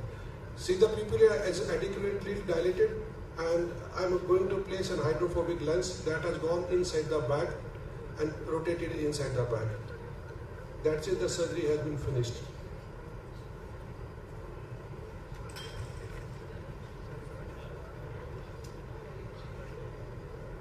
So the take home away message that because you have to remain into the center, don't go venture into the periphery in such complicated cases. And liberal use of OVD, and just be patient. Don't be in a hurry, don't be fast. Try to remain cool and calm, and you can finish the case with very ease. Thank you. Thanks a lot. Thank you so much, Rajan Gupta sir. It was indeed, great to know about the tips and tricks in dealing with such situations which you often come across. These are not rare, we often come across. Definitely, we are going through basically lot of patients who are living in the periphery. They don't come to us they come with a grade 4 cataracts, with hypermature Morgagin, with the phacomorphic and phacogenic glaucomas, with all the leading inflammation. You can see the case which I presented, that totally uveitic eye and hypermature Morgaginic cataract, you can do very easily. But you have to be patient, you have to be calm, we have to be very meticulous while doing this. And think and plan properly. If there is elevated pressure, just bring the pressure down. You can use even, if you are scary of the shallowing of the chamber, you can give preoperatively glycerol, oral glycerol, and Diamos can give. And if the patient is diabetic, you can use mannitol as well, so that your chamber is deepened up, so that you are comfortable for the beginners. With the experienced surgeon like Dr. Barad is there and Dr. Dhami is there, they don't need any such things. They go straight away to the OT, go and do the cataracts.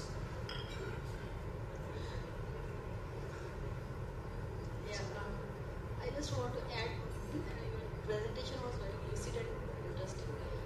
That stretching of the pupil, it is actually gone out of practice, but it play wonders.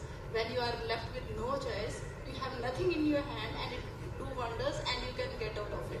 Basically, I can use iris hooks, but that also leads to the stretching of the pupil. Yeah, 4 incisions. Yeah, you need 4 ports, the chamber, already you are having 4 ports, chamber is always leaky, the 4 ports are leaking. So the already chamber is shallow. So it's not easy to work upon such cataracts with the hard cataracts and the hypermature Morghian cataracts. Visco and just stretch the pupil. Yeah, you can stretch. You can see. You can feed the visco cannula and behind the basically iris.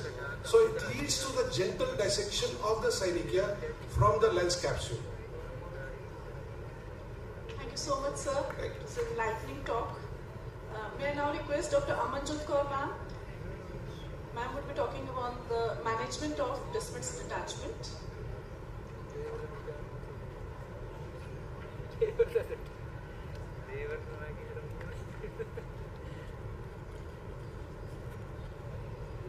So, hello everyone. I will be talking about management of Descemet's membrane detachment. So, do you know that DMDs or Descemet's membrane detachment occur in about 40% of the cataract surgeries, but they are very minimal and usually in the side shots we need not to intervene. So, my question is, when to intervene? Whether to give air or gas descemetopexy, what is the position you ask the patient to have in a post-operative period, and whether to do peripheral arenectomies or no. Then what are the risk factors? The risk factor is an old age, deep sunken eyes, hard cataracts, ragged incisions due to blunt instruments, more time taken during the surgery, or Descemet's or stromal interface abnormalities. So management is, first of all, you have to identify. Usually observation is enough, but in some cases you have to give descemetopexy or compression sutures have to be given, and in the last stage keratoplasties have to be done. So in the cases of identification, intraoperatively you will see a fluttering flap or a shadow reflex or a shadow in the red reflex. It is usually above the iris plane. You have to differentiate it from the PC rent, or you have to differentiate from the incomplete anterior capsular axis, and it usually extends from the incision side. In the post-operative period, it is persistent corneal edema and there will be DM folds. But if the corneal edema is less and you make a slit beam there, you will see a double slit formation. So in intraoperative, as you can see that there will be a red reflex there, and you have to differentiate it from the PC rent. Do not panic during that stage, it could be a DMD also. In the post-operative period, if there is a persistent corneal edema and if the view is good enough, you can see a double slit beam formation. Then ESOCT comes handy when the corneal edema is more, or when they are in the old cases. Then you can not only see the extent of the DMD, you can also see the shape and whether it is a scroll type of Descemet's or it is a toned Descemet's or it is a planar kind of DMD. HELP classification help us to understand what to do in such cases. So HELP means height, extent, length and pupil-based classification of DMDs. So they have divided the cornea into 3 zones. The zone 1 is the central zone in the 5 mm area. Then zone 2 is an 5 to 8 mm area, and zone 3 is more than 8 mm area. So what the HELP classification has told us that if it is in the, you need not to do descemetopexy in all the cases. You can observe if it is in the zone 3, how large the DMD may be, but if it is in the zone 3 only and not extending in the center of the cornea in the 5 to 8 mm, then you can observe for the spontaneous resolution. And it is not coming in the pupillary axis, so it will not cause a problem to the patient until and unless there are bullae formation there. If it is in the zone 1, you have to observe only if it is 100 microns or less than 1 mm. And in 5 to 8 mm zone, that is the zone 2, you can observe till 300 microns to 1 to 2 mm of the length. So you will know this length and height based on the OCT classification, ESOCT. And you can do it on the slit lamp also if the view is good enough. Coming to whether to give air or gas, so Sharma et al. Has given a ASOCT based algorithm to us. They have said that all the planar like DMDs, if it is the superior part of the cornea, you can go away with the air bubble descemetopexy only. But if it is the inferior part of the cornea or any scrolled DMDs, then you have to give a gas injection. Gas like C3F8, that is 12 to 14%, or SF6 like 15 to 20%, those are the isoextensile concentration of these gases, and they will stay for about 2 to 6 weeks depending upon which gas you are using. So whether to go with needle or cannula, if it is a new surgery, only the patient has been operated 1 week back, you can explore the old side ports and go along with the cannula. But if it is an old DMD and you know it is a diffuse one, you need not to go with a new microkeratome, then you can go with a needle like 26 or 29 gauge needle and do the air or the gas injection. Then the location is usually the opposite of the DMD. If it is in the inferionasal part of the cornea, you go from the temporal part. But if it is a diffuse one, you go from the part where the DMD is the shallowest. then to give PI or not. It depends upon person to person, but if you are giving a gas fill and it is a complete gas fill, it is better to do PI than to have a pupillary block afterwards. Or else what you can do is you can remove the gas or air, 1/3 chamber you can remove in the second sitting, that is 15 to 30 minutes of the operation.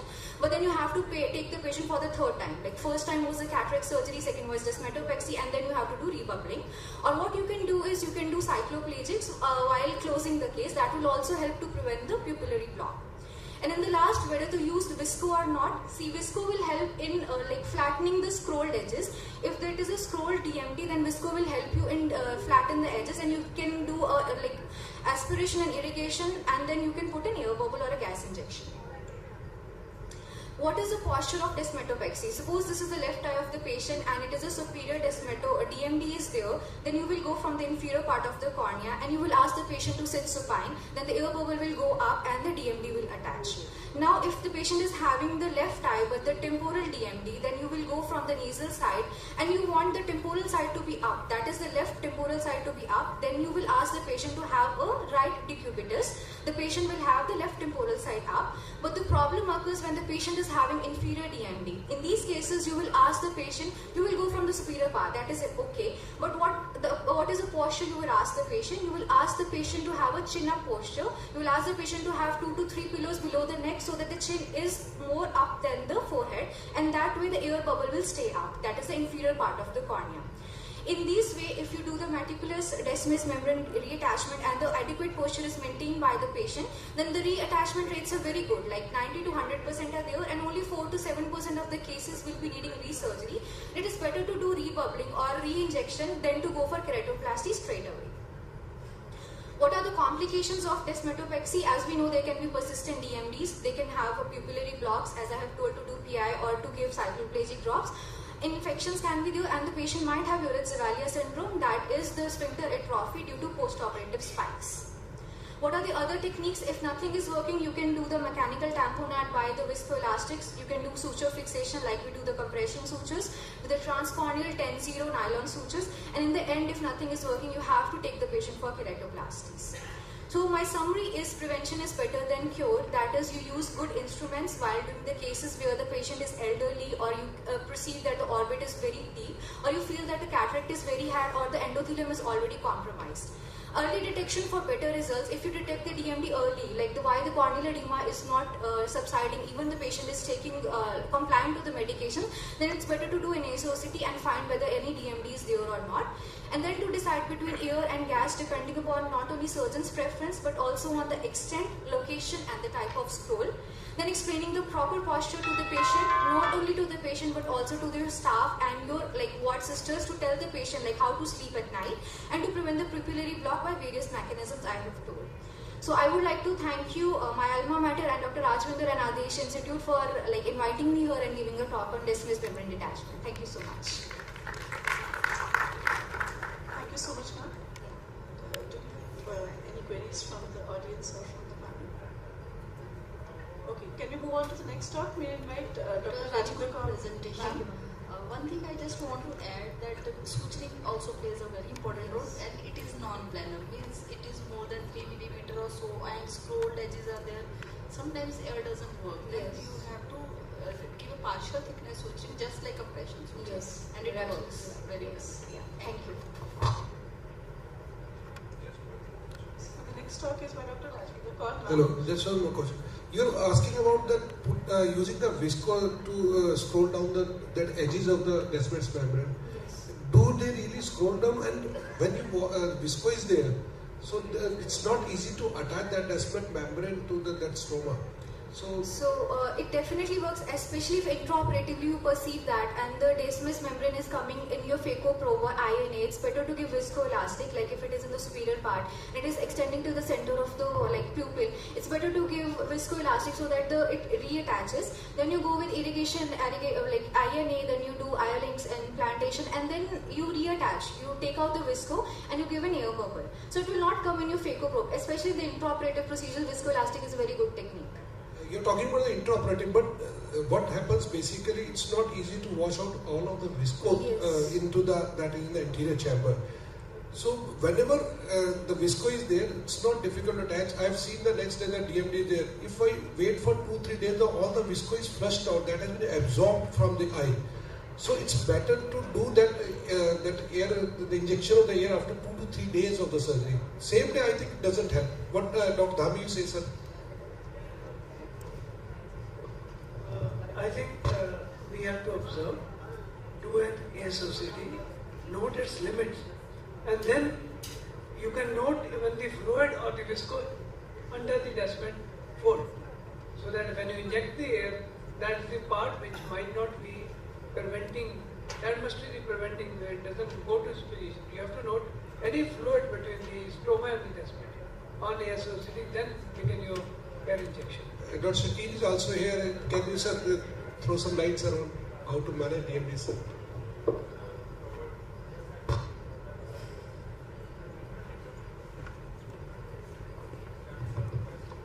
Very beautifully covered DMD. So, like you have been mentioning that we are unable to take out the visco. So, whenever the situation is like this, make a counter puncture where the detachment is. You inject the air from the opposite side. You have a two opening in the cornea knob. From the opposite side, you put a visco. Visco is going to unfold the Descemet. It's going to get it back to the cornea. Wash it with a saline coming out of the side where it's been detached, and put a good amount of air bubble. So this air bubble is going to push it back, or you can give a puncture to the cornea. It's going to drain that fluid. That detachment is attached next day. But one problem is there with the good amount of the air bubble, the post-operative IOP rises. Yes, exactly. That's the real problem. That was my next question. The next thing I was supposed to speak. All these rebubbles, they are going to have a raised IOP next, because when we do lamellar keratoplasty in DSEC and DMAC, we have to rebubble. We have to bubble, and sometimes you have to rebubble it. So all those patients, when you need a bubbling, which I would prefer at 30 gauge needle instead of 26 gauge needle, because you have a smaller tube. So have a long track when you bubble. While you bubble, the amount of air is almost full in that air chamber. The patient is bound to have a rise pressure. So you have to give him anti-glaucoma glycerol diamonds. So what we can do after 1 hour or 2 hours, we can just press the lower lip of that basically tunnel. That may not lead on to detachment again. But how much time does it take to attach the Descemets after putting the air? Sometimes they say they iron the cornea basically, and after 5 minutes it depends on the duration of the detachments. You need to iron if it's a long standing with the folds, with some sort of sub-Descemet changes, but not in the fresh detachments.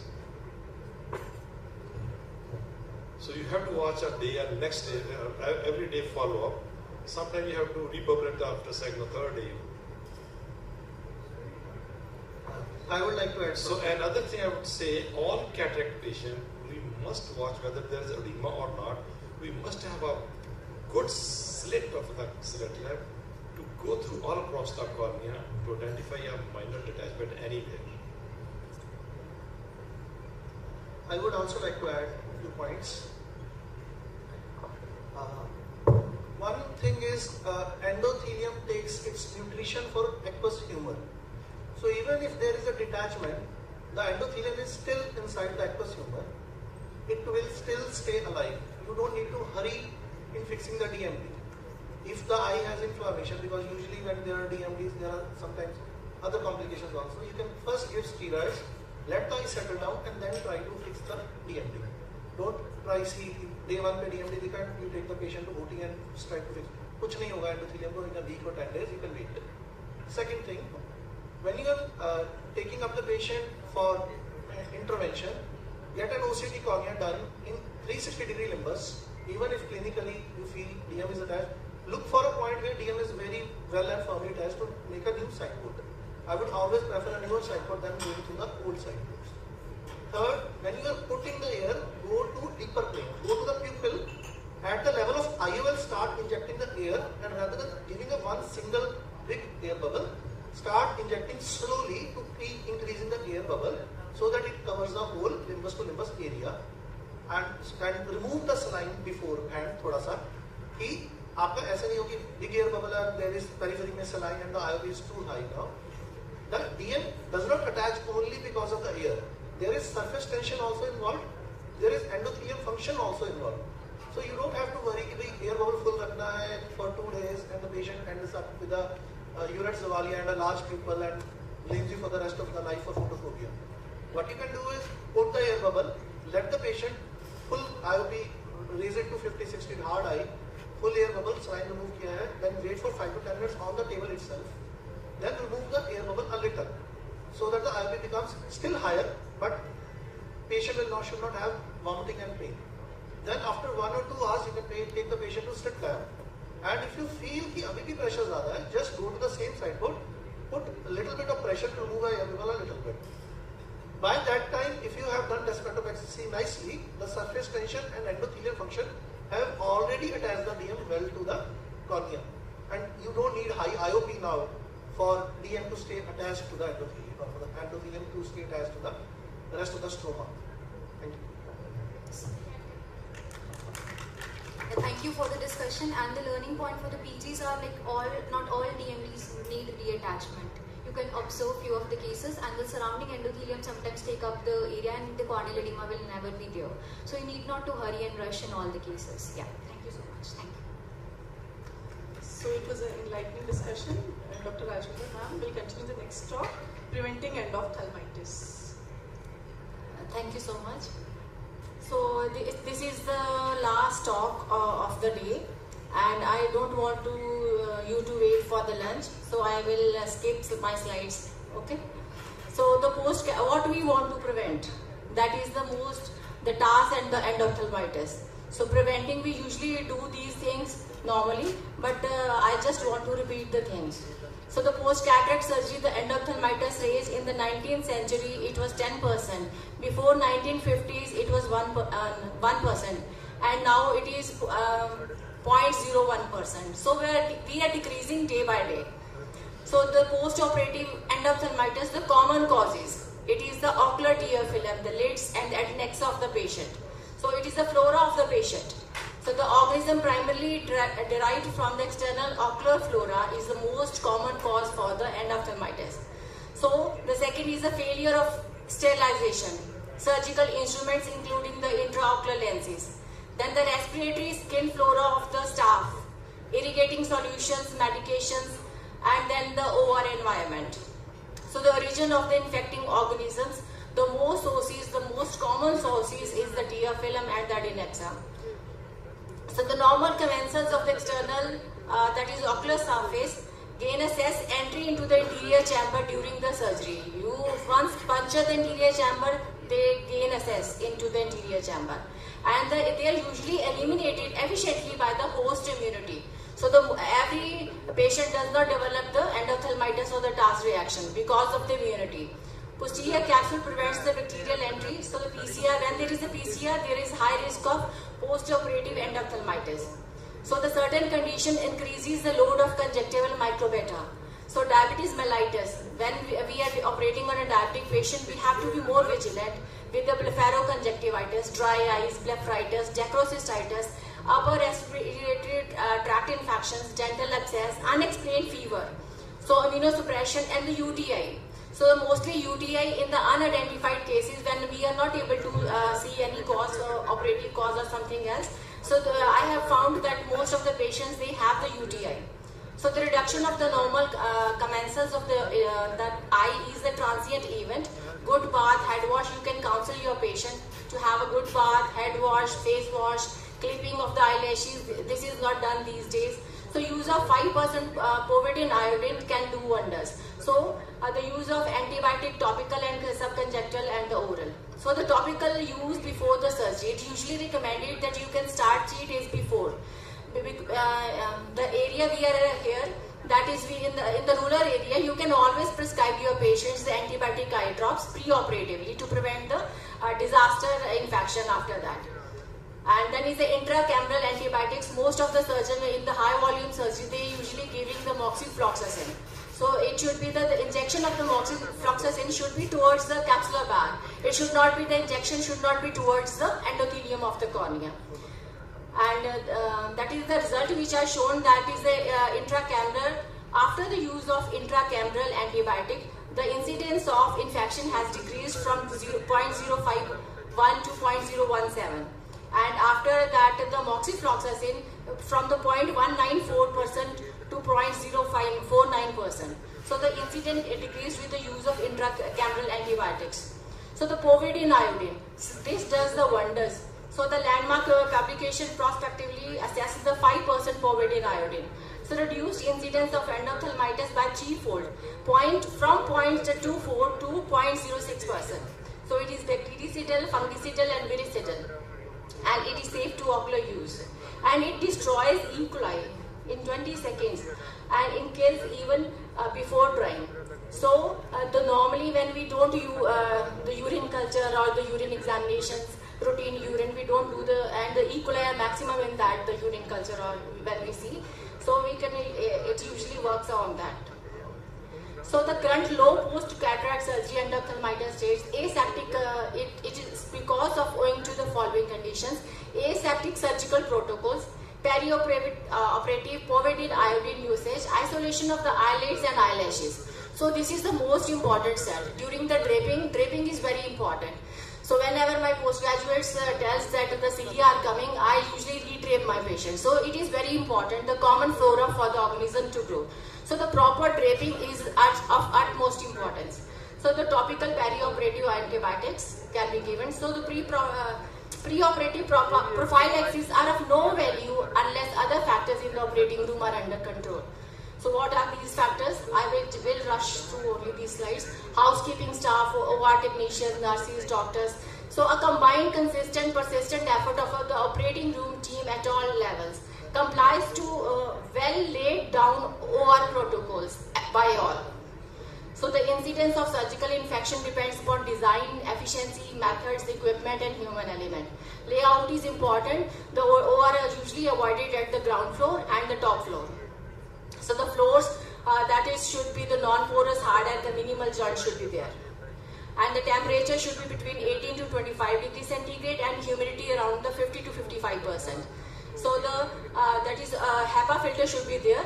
So it is for the PGs that the pore size of the HEPA filter is 0.03 micrometer. So these are the HEPA filters. Against formalin, it is a potential carcinogen, so usually not recommended. So operating room protocols, mask and cap at all times throughout the OR. So preoperative preparation of the eyelid and the surrounding skin with the 5% betadine is very important.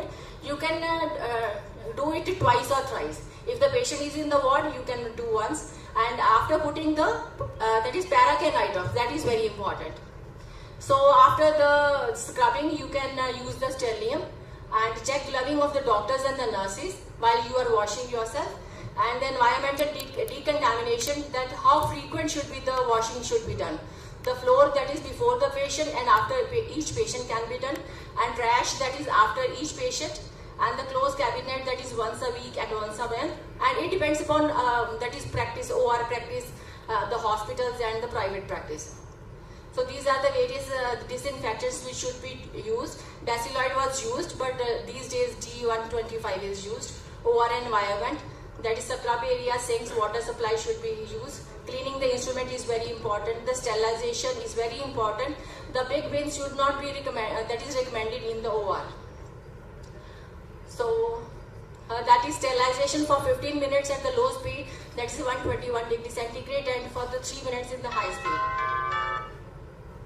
So these are the various indicators which are kept in the autoclave material. The sterile products and the storage transport should be well indicated. Surveillance of the OR should be done. Supervision, close observation, checking. It improves the awareness of the staff about the infections. Implement corrective and preventive measures. So monitors the preventive measures. So it is very important to surveillance. So we have to be like once a week or once a month, we have to make some protocol. So always check the labels. Documentation is very important. If we want to get back and we want to find that why the infection has occurred. So we all are aware about these bins. So microbiological surveillance of the OR should be done before the initiation of the OR, to be done after the renovation of the OR, to be done when there is outbreak of the post-operative infection, and useful to do for the legal purposes and for keeping check on the OR. So we do once a month, but we can be done. So the surgeon and the assistant, no street clothes on the OR should be there. So we can reuse the gown at least after 5 cases. So one surgeon can operate 25 cases if they are doing the cap surgeries.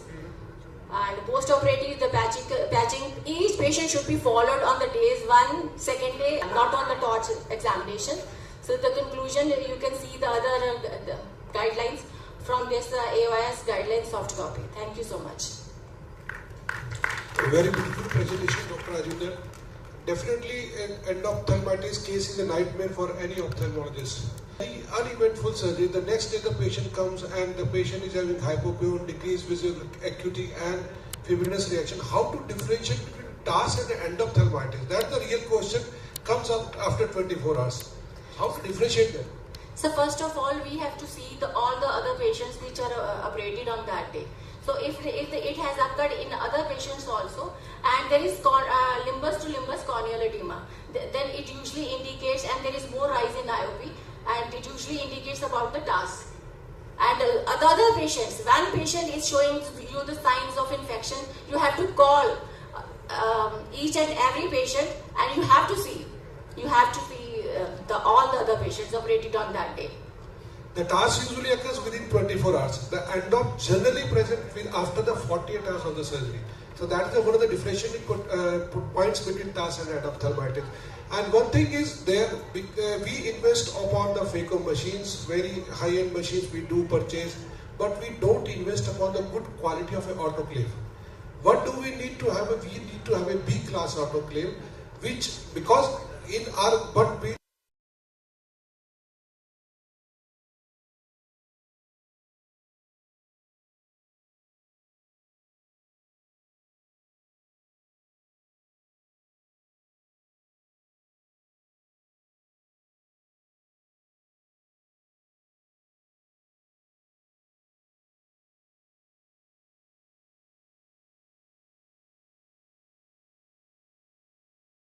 that autoclaving of the tubing from the inside is also there.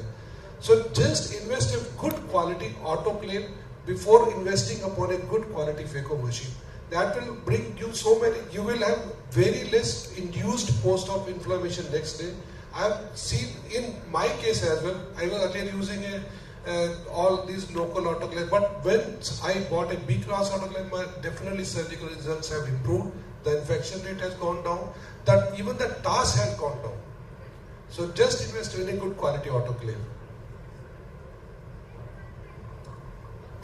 I just want to ask, how many cultures and after how many months you give the culture from your OT? Actually, once a week the culture is going, and even before the live surgery, we sent the culture, and once a week we are doing it. We actually send it twice a week, and these cultures are made, the reports of the cultures are made available to all the surgeons and the OT staff instantly as soon as the culture reports are out. And these cultures are taken pre-fumigation, post-fumigation to know the bacterial, if we come across any bacterial infection or anything in the OT, we as a team actually deny to operate, and we get deep cleaning and the repeat sterilization of the OT. 3 consecutive culture. Yes, 3 consecutive cultures. Mostly third is negative, yes. And then you can. Yes. That is actually required. Yes. So can I request all the speakers and the panelists and the moderators for a group photo?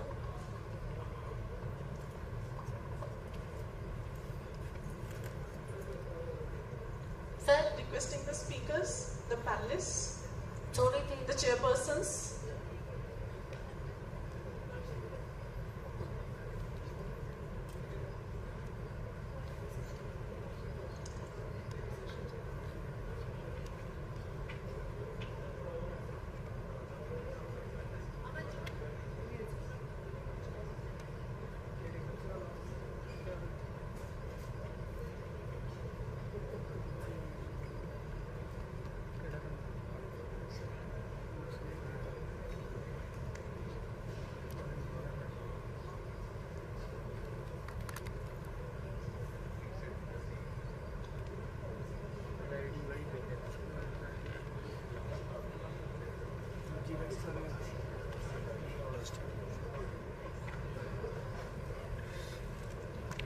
So, dear esteemed guests, distinguished faculty and fellow ophthalmologists, as we conclude the third pre-lunch session of Complete Cataract Conference, I would like to take a moment to express my deepest gratitude to each and every one of you who have made this event a resounding success. We thank you all for being present here.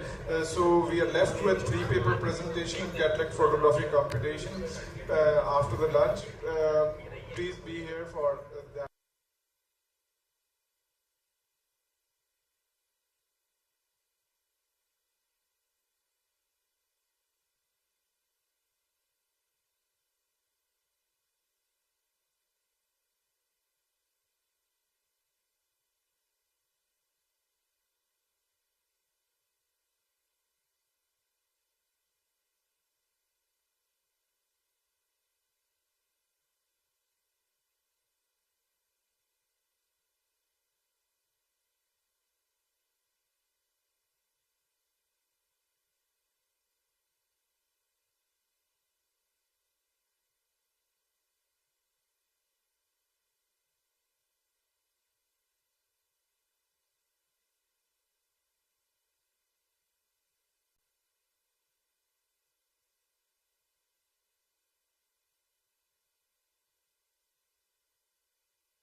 चक्कर से 3 घंटे में चले जाना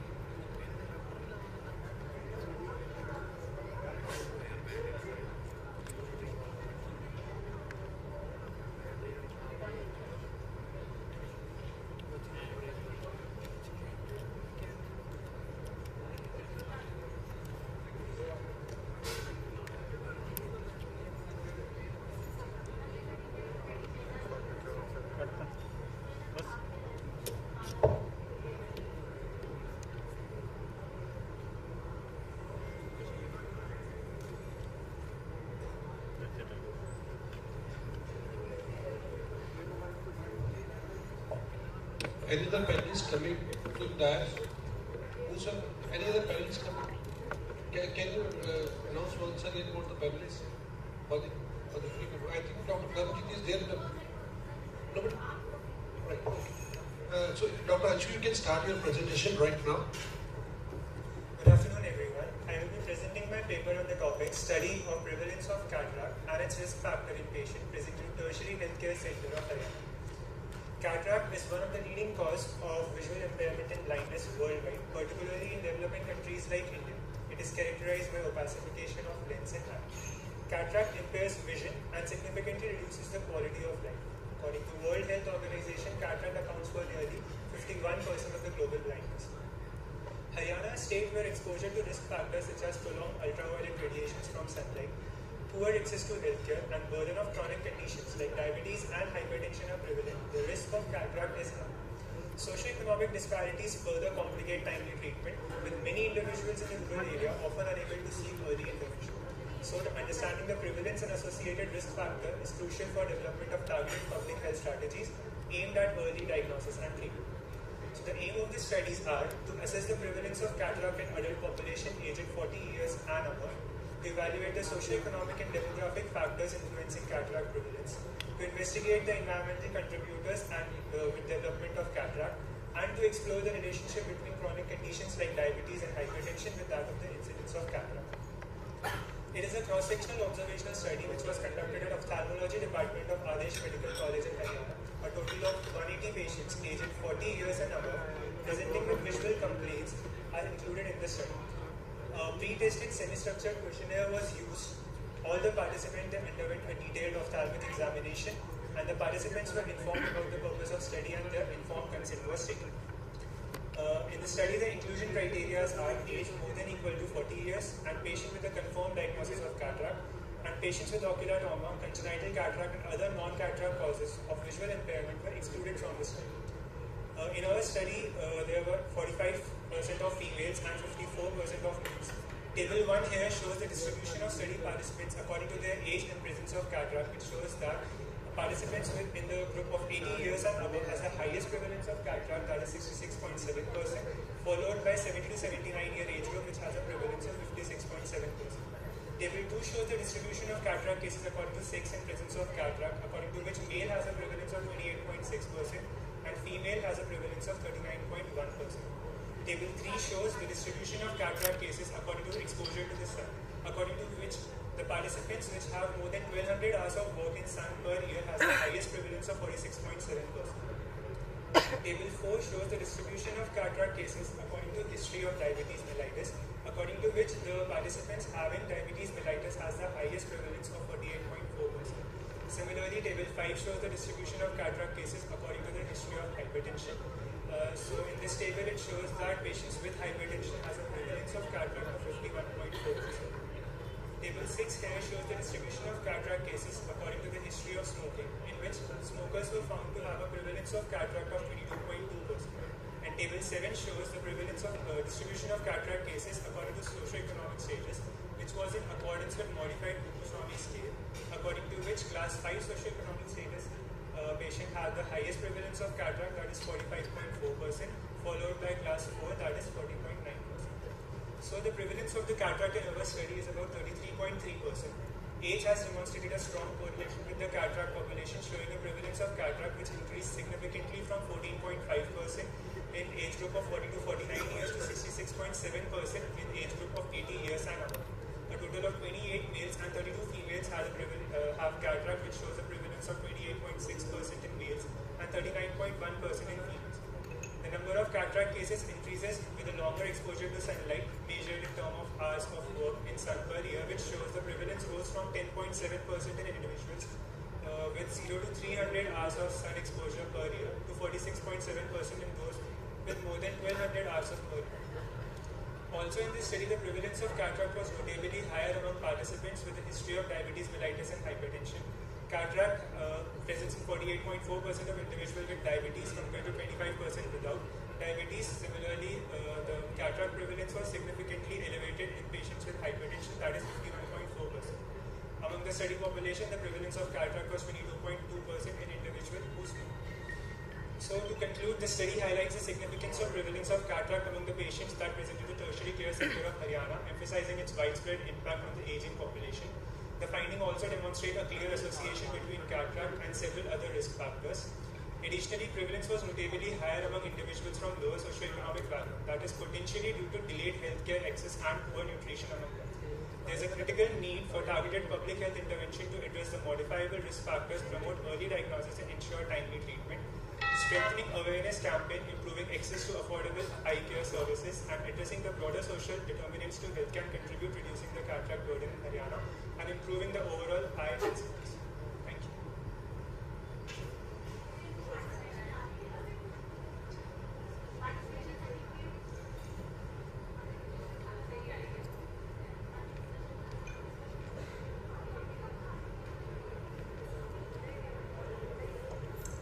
The panel is now open for discussion.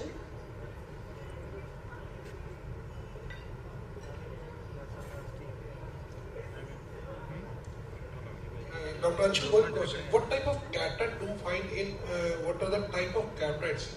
What you found in the long sun exposure, did you define them? Whether they were more the cortical changes, what type of the cataract, the nuclear sclerosis and all that, did you? So in this study, we actually didn't classify them among nuclear and cortical, but we have found that the nuclear cataract was more with the UV exposure or with the diabetic patients? Sir, in diabetes, we found more nuclear cataract. We haven't specified which was more in nuclear cataract, cortical cataract, or DSC was. So next time you can include in the study what the type of the more the cataracts due to these all these conditions predisposal type of the cataracts. Thank you, Dr. Anshu. Please collect your certificate. Dr. Anshu, please collect your certificate.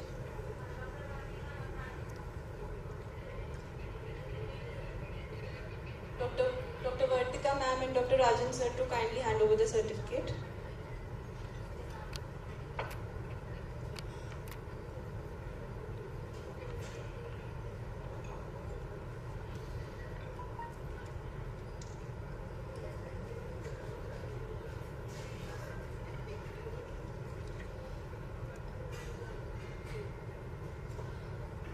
Next we have with us Dr. Neeraj, who will be presenting study on barriers to cataract surgery among patients attending the rural tertiary healthcare center in Haryana. Good afternoon. Today's my topic is study on the barriers to cataract surgery among the patient attending the rural tertiary healthcare center in Haryana. Cataracts are the leading cause of visual impairment, especially in the low and middle income countries. Despite advancement in the surgical techniques and improved accessibility, many patients remain untreated, particularly in the rural areas. Identifying barriers is essential for creating effective interventions to improve access to care and patients' outcome. Influencing factors: socioeconomic status, awareness of the condition, availability of the resources, and cultural beliefs. Therefore, it is important to explore these factors and provide insights that can inform public health strategies and enhance cataract management in the rural settings. So my aim of my study is to study the causes of delayed cataract surgery in the patient presenting to a tertiary healthcare center of Haryana. It is cross-sectional study conducted at tertiary care center in Haryana, included 200 patients presenting to outpatients and emergency department. Detailed history taken, patient questions about causes of surgery delay, and delay categorized into patient attitude, financial and service delivery barriers. Examination protocols: comprehensive ophthalmological examination for all patients, routine blood investigation required for the cataract surgery conducted, and all surgeries performed by a single surgeon, intraocular complication noted post-surgery. And the inclusion criteria: patient of age group 50 to 80 years, both sexes, complained of decreased visual acuity, the principal cause of which was cataract in advanced stages. And the exclusion criteria of my study: these whose surgery was delayed because of uncontrolled systemic disease for a long period of time. And the cataract grading is done by WHO cataract grading system. Grades above 2 nuclear, cortical and posterior subcapsular considered advanced include total and hypermature cataracts. And delayed in surgery defined as an interval from initial diagnosis of operable cataract to presentation for surgeries. Questions designed based on clinical experience, pre-tested with a few patients, validated by faculty from research, developments, ophthalmology and community medicines. Questions categorized into barriers related to patient attitude, barriers related to cost, affordability and service delivery. Comprehensive ophthalmology examination includes visual acuity testing, tonometry, gonioscopy, detailed fundus examination, B ultrasonography, lacrimal passage irrigation biometry, and routine blood test performed for cataract surgery. Surgery conducted under local anesthesia, phacoemulsification and small incision cataract surgeries are done. All procedures performed by a single surgeon, intraocular complication if any were documented. And my observations were: mean is 65 and the 57% were female and 43% were males, and 83% are around from rural health areas, and 60% had chronic illness, and 69% had more than 2 years of delay. Barriers related to service delivery and cost affordability: 95% live far from hospital, 85% had no transport facility from town to hospital, and 98% had not family income sufficient. Barriers related to the patient attitude: 72.4% were afraid of undergoing operation, and 97% were worried about the cost of operation, and 2% think the cataract was not mature enough, and 56% were females, and 70% think they are old enough to do cataract surgery. So cataract are the significant cause of preventable blindness, promoting national and international programs in India to enhance infrastructure and manpower. The National Program for Control of Blindness aims to reduce blindness prevalence from 1.4% to 0.3. Early cataract surgery is linked to better visual outcomes, but many barriers prevent timely treatment. The study found a higher number of female patients reflecting society gender biasness and dependence on male family member of healthcare decision. Financial issues are significant barriers, especially when the earning member of the family is affected by cataracts. Patients often fear of surgery and believe their cataracts are not mature enough, leading to delay in seeking care. Validation from family and peers significant impact health-seeking behavior. Patients are less likely to seek care without support from others. Accessibility and transport is also a major criteria. Increased awareness about the availability of affordable service and importance of timely treatment is essential. Cataract surgery is now primarily a daycare surgery requiring few follow-up and hospital stay. So healthcare providers should consider both clinical and socio-economic factors when counseling patients about cataract surgery. So there is a need to explore and address the various social and financial barriers affecting timely surgical intervention to improve visual outcomes. Thank you.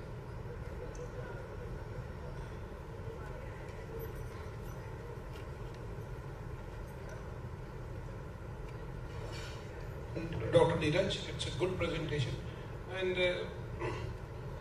this study is basically more of a preventive study, I think, not more of a clinical. Rather, for the PSM department, it is a study. Yes. We should go more of a clinical research for this case, because we have not to deal with such modifiable factors and the preventive factors. These are social factors. So you can go more of a clinical studies in such things. What are the, basically you can find out the type of the cataract, what is the hardness, what is the complication they are developing because of the delay in the cataract surgery. And moreover, you can include, like maybe the patient is having any systemic causes because of which they have delayed the surgeries. That can be included in your study. Actually exclude the criteria systemic, so. Thank you, Dr. Neeraj. Thank you, Dr. Neeraj. I request Ma'am and Sir to kindly present him with the certificate.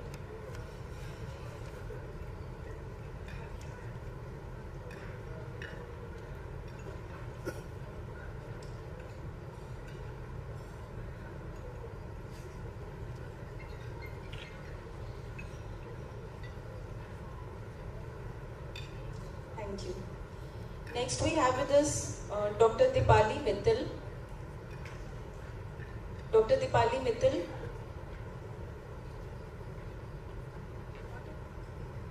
Okay, I think she's not here. So moving on, I'd like to call Dr. Gaurav Kumar. Dr. Gaurav Kumar, who will be presenting comparison between direct chop and stop and chop phacoemulsification techniques in grade 3 and 4 cataract patients. Everyone, today I will be presenting a comparison between direct chop and stop and chop phacoemulsification techniques. So, please.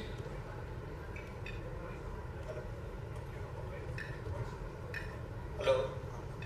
The term cataract refers to any opacity of various degree of the crystalline lens.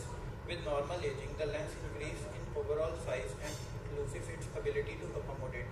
Continued growth of lens fibers with aging causes nucleus to become compressed and less pliable. Phacoemulsification is the most popular method of cataract extraction.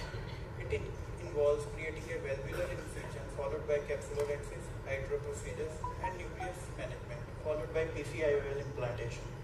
The purpose of nucleotomy is to remove the central core of the nucleus piece by piece using minimal phaco energy without damaging surrounding structures, especially cornea and the posterior capsule. Cataracts with hard nuclear sclerotic lenses are more difficult to remove and typically require the use of high ultrasound energy. Previous techniques such as divide and conquer, stop and chop require extensive manipulation and a longer time of high energy intensity phaco power to break the hard nucleus and to obtain the pieces for phacoemulsification. The horizontal chop technique exerts a greater shock with compressive forces to cut and fracture the hard nucleus. Various advancements in phaco chop techniques like vertical chop, crater chop, and crater split, drill and crack, multi-level chop, and terminal chop have been described to help decrease surgery time. Today we are going to discuss between direct chop and stop and chop method. Direct chop technique is a bimanual technique that involves burying the phaco tip into the nucleus using a chopper to create nucleus into two halves, then further dividing the nucleus into multiple small fragments before emulsifying them. Direct chopping techniques are essential as they help in performing surgery in difficult situations such as small pupils, phonolodialysis, and mature cataracts. Stop and chop is a hybrid between divide and conquer and direct chop technique. It involves making a central groove before cracking the nucleus into two halves. The chopper is then used to make multiple small nuclear fragments by impaling the phaco tip into the substance of the nucleus. Study objectives and design. To compare endothelial cell loss following phacoemulsification by direct chop and stop and chop techniques in a group of 100 patients with nuclear sclerosis grade 3 and 4 cataracts who were admitted at RIU Amritsar operated by the same surgeon. After taking permission of the thesis committee, a randomized non-blinded prospective interventional study was done. Patients were randomly grouped into two groups based on the technique of nucleus disassembly used. Group 1 patients were who went direct chop phacoemulsification, and group 2 patients who underwent stop and chop phacoemulsification. Materials and methods. Source of data were the patient as we discussed in the RIU Amritsar with nuclear grades of 3 and 4. Methods. History and ocular examinations were done. Endothelial cell count and central corneal thickness were done using specular Topcon SP3000P. Visual acuity were done using Snellen's tumbling chart, Logmar scale. Grading of cataract were done using LOCS lens opacification classification system 3.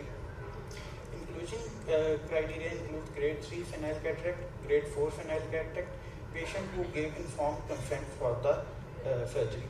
Exclusion criteria includes patients, pregnant patients, traumatic cataracts, patients with corneal pathology, glaucoma patients, patients refusing to enroll in the study.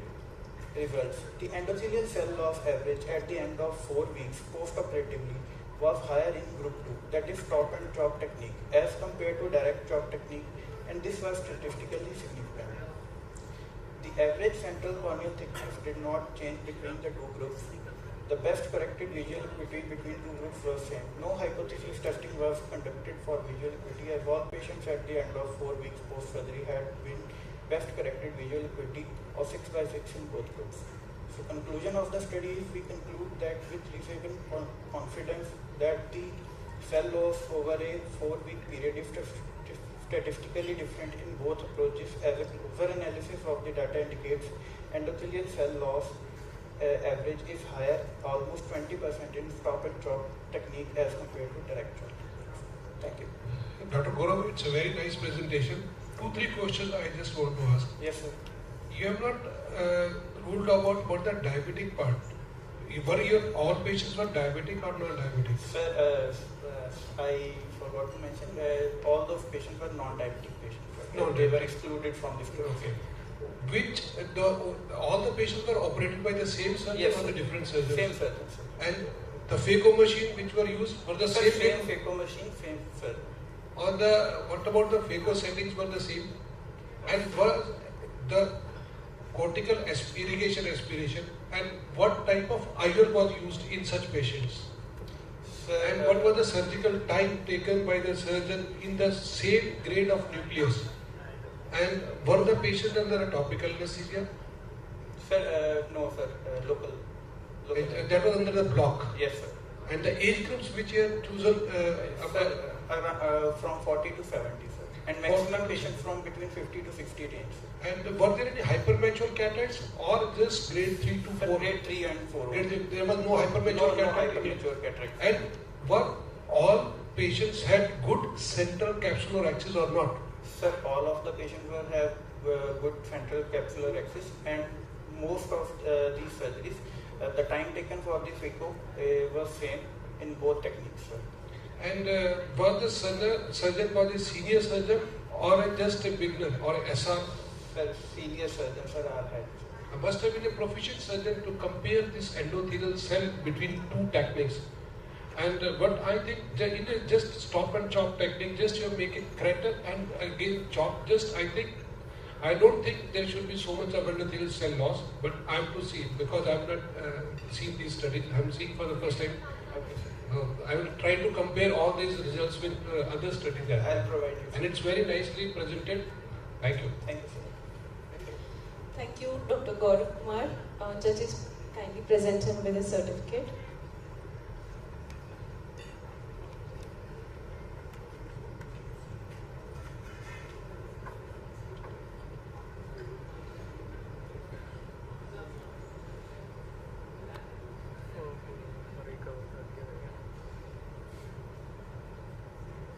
Thank you.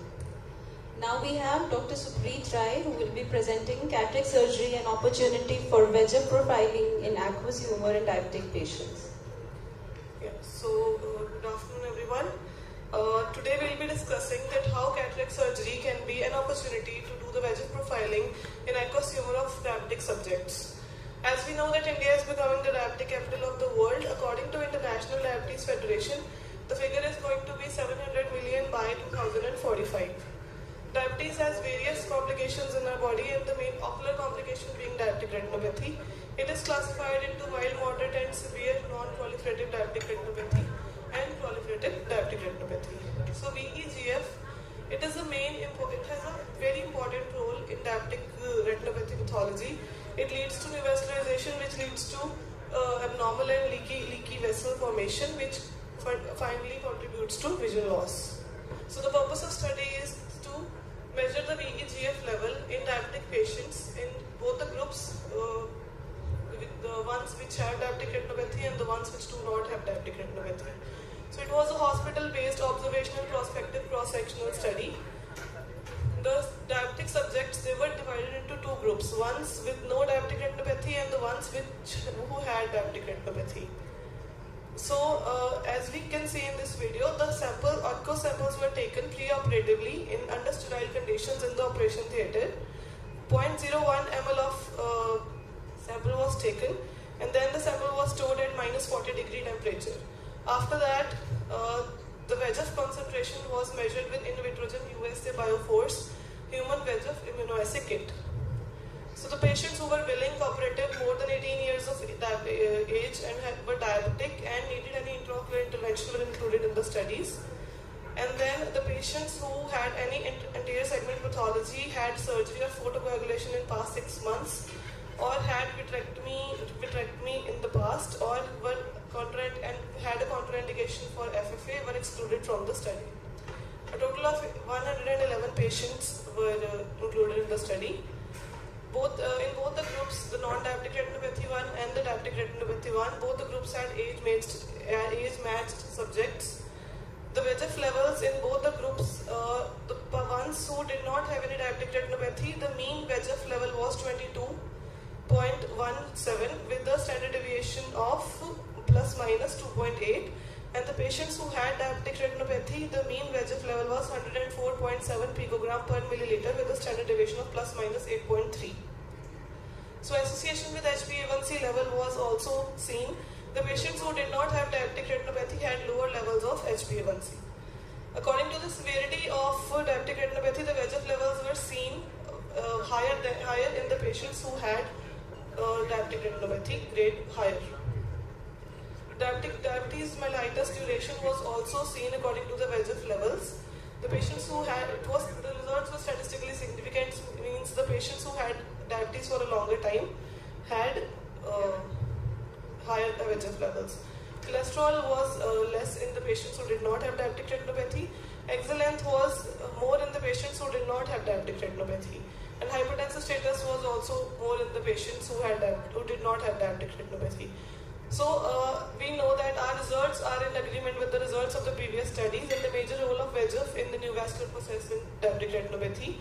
The aqueous VEGF level was higher in diabetic retinopathy groups as compared to the non-diabetic retinopathy groups. According to a study in 2010, In this, the VEGF levels were calculated in diabetic patients and the normal patients, and the results were statistically significant. Another study done in 2010 proved that there was higher chances of visual loss in patients who had chronic hyperglycemia or had higher levels of HbA1c. Another study in 2020, it showed a negative correlation between the intraocular VEGF-A levels and axial length, and this was also observed in our study that the patients who had greater axial length had lesser levels of VEGF. There were a few limitations to the study. Instead of every sincere effort of the study, there were some lacunae. The sample size was only 111 cases, which is not sufficient for this kind of a study. It was a single center study, and the study was carried out in a tertiary care hospital, so the hospital bias cannot be removed. Thank you so much. A very nice presentation, Dr. Supreet. One thing I want to ask, whether these patients were on oral hypoglycemics or insulin. You have not differentiated the patients between insulin dependent, NIDDM and IDDM. Yes, sir, that was not included in the study basically. That we didn't want to study about. More we wanted to know about was the VEGF level in that person. What was the basic glycemic control? Yes, seen through HbA1c. So most of the patients had oral hypoglycemic drugs. They were on oral hypoglycemic drugs. Most of the patients. But we have not differentiated. You cannot say right now that they were on oral hypoglycemic. Okay, sir. So according to the data I am saying, but I have not obviously. But it was very nice presentation. Thank you so much, sir. Thank you, Dr. Supreet. I would like to request the judges to kindly present Dr. Supreet with a certificate.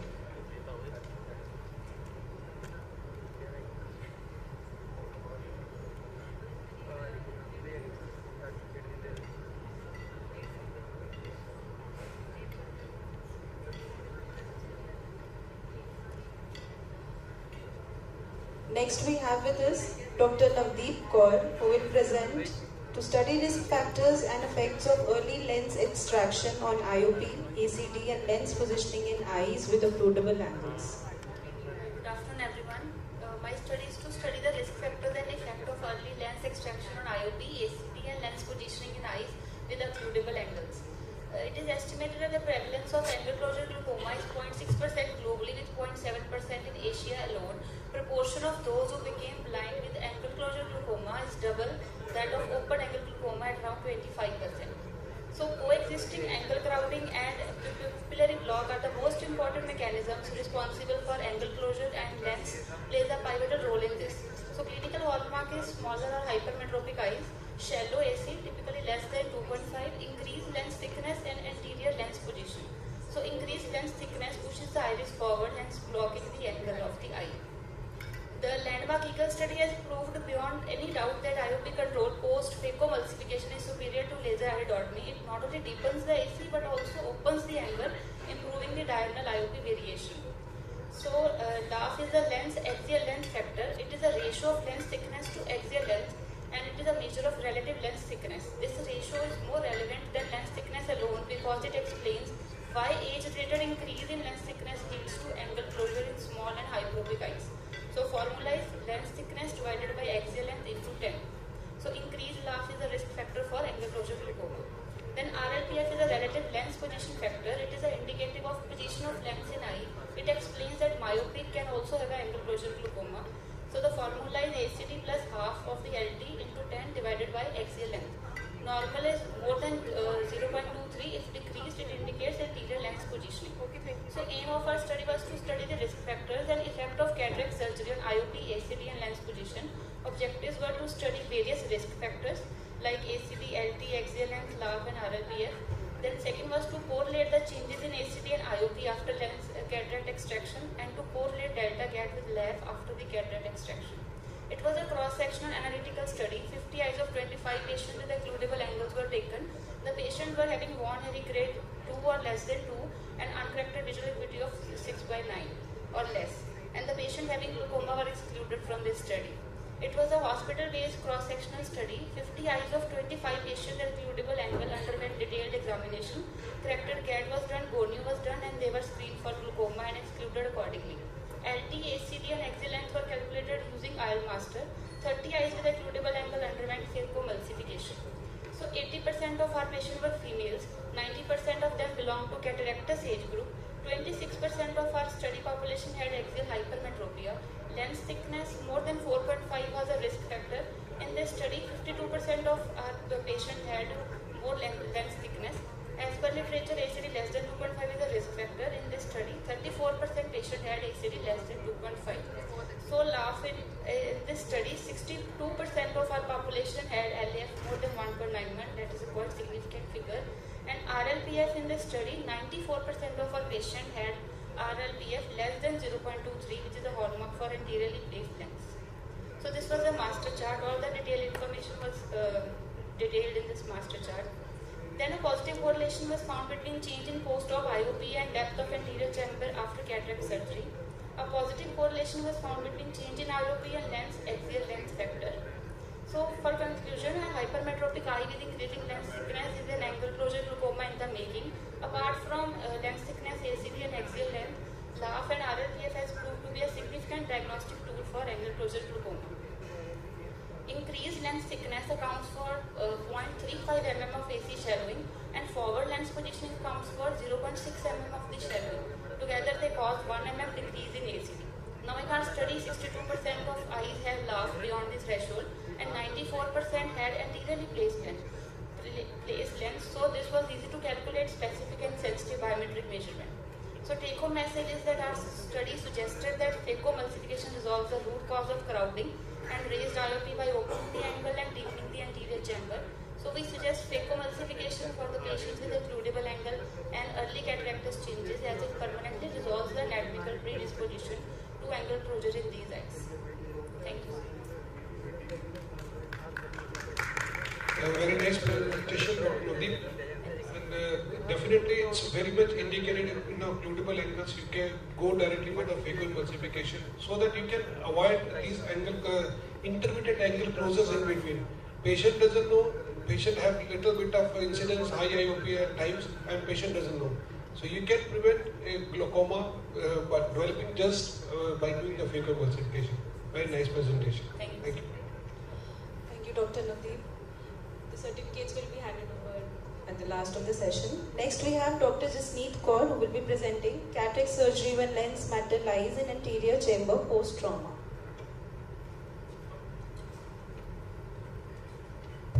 Good afternoon, everybody. Since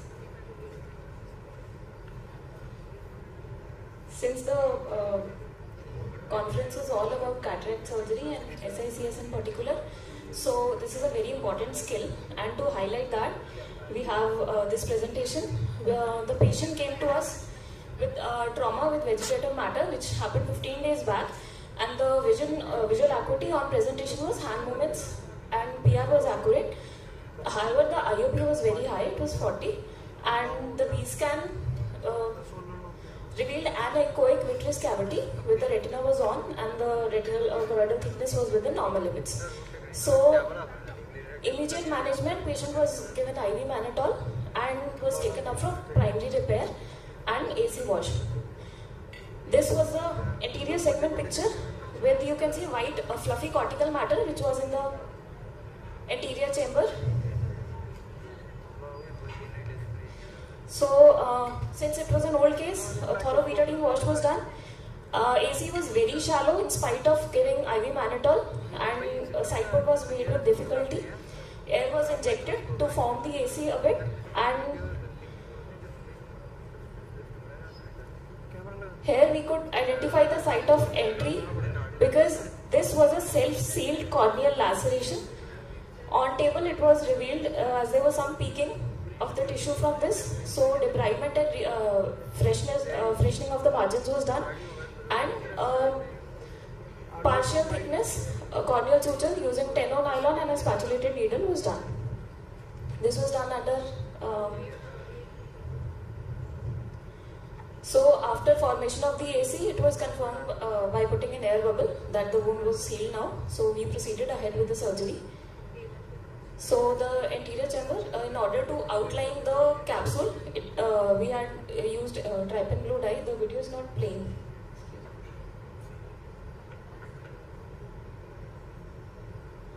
So trypan blue dye was injected and the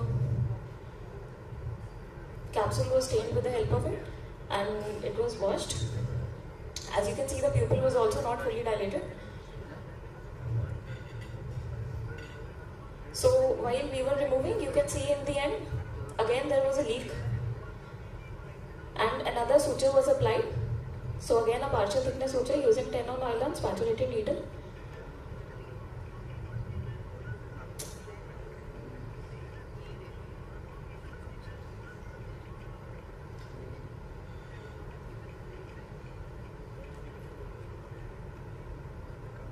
Anyways, moving on. So traditionally how SICS was done, superior rectus suture was applied. Superior rectus bridle suture.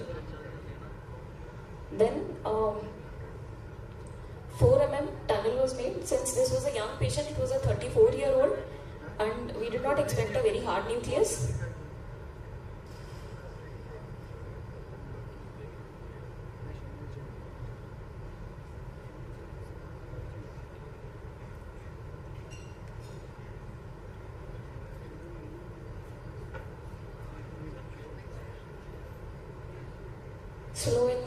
Slow wriggling motion using a crescent.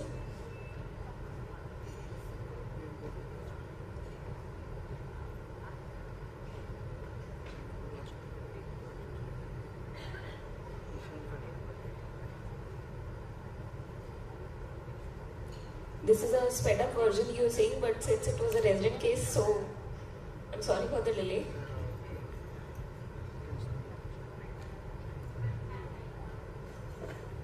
So after this, we injected the viscoelastic to reform the AC and to help a little in viscomydriasis. The fluffed up cortical matter was also washed beforehand. The AC was formed, and then we proceeded ahead. Now where we needed to outline the capsule, which had been torn apart in a spindle shape. So to regularize these margins, we first used a vanas to create a tangential cut, and then we tried to create a circular capsulotomy as much as we could with the help of Utratas forceps.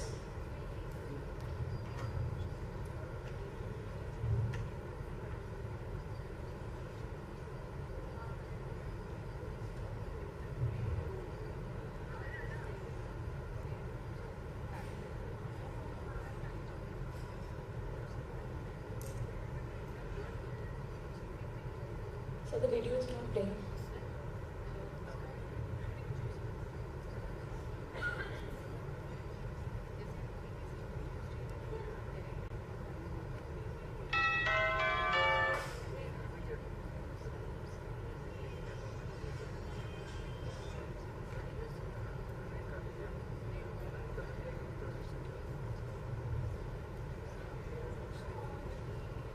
So anyways, here we, by using the vanas, we made a cut, and then using the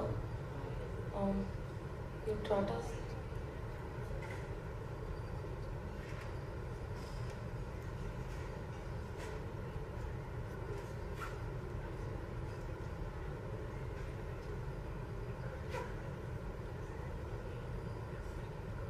Anyways, moving ahead. So after regularizing the margins, we did a cataract extraction. First by hydro, just to debulk the cortical matter,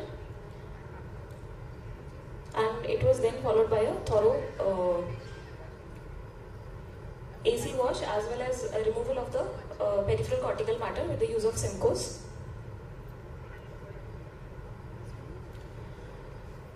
As we found the posterior capsule to be intact after this, we inserted a rigid PMMA, because in traumatic cataract, generally rigid is preferred because foldable, there is a if the PC is not strong enough, there is a chance of IOL drop. So, which was centered, visco was thoroughly washed after centration, and the tunnel was sutured. It was a self-sealed tunnel, but just to be safe, in a traumatic case, and the corneal sutures were buried in the end. Thank you. Very nice presentation. It takes a courage to operate such cases. I usually refer them to AIMS. So thank you for your reference. But one thing I think you missed, just you should have got a CT done to know the intraocular form of body, because there was penetrating injury. And what was the material? I think it was a vegetative material. Yes, it was not a metallic one. No, sir. So you should have ordered one X-ray as well, because you don't know what the patient tells. You should rule out a metallic intraocular foreign body. But if you get an MRI done, you cannot get an MRI done in a metallic intraocular foreign body. Yes, it will interfere with the test. You can order a CT and with an X-ray of the orbit to rule out any intraocular foreign body. Yes. Second, the choice is with the surgeon. Basically, he or she can go for SACS or FACO. But what was the age of the patient? So 34. 34. In 34 years of the case, the nucleus is not there generally. You have made a 4 millimeter tunnel, made the pockets. Simply, you should have made a 2.8 incision, and irrigation aspiration would have been sufficient for bringing this cataract out. You need not to struggle for tunnels in such cases.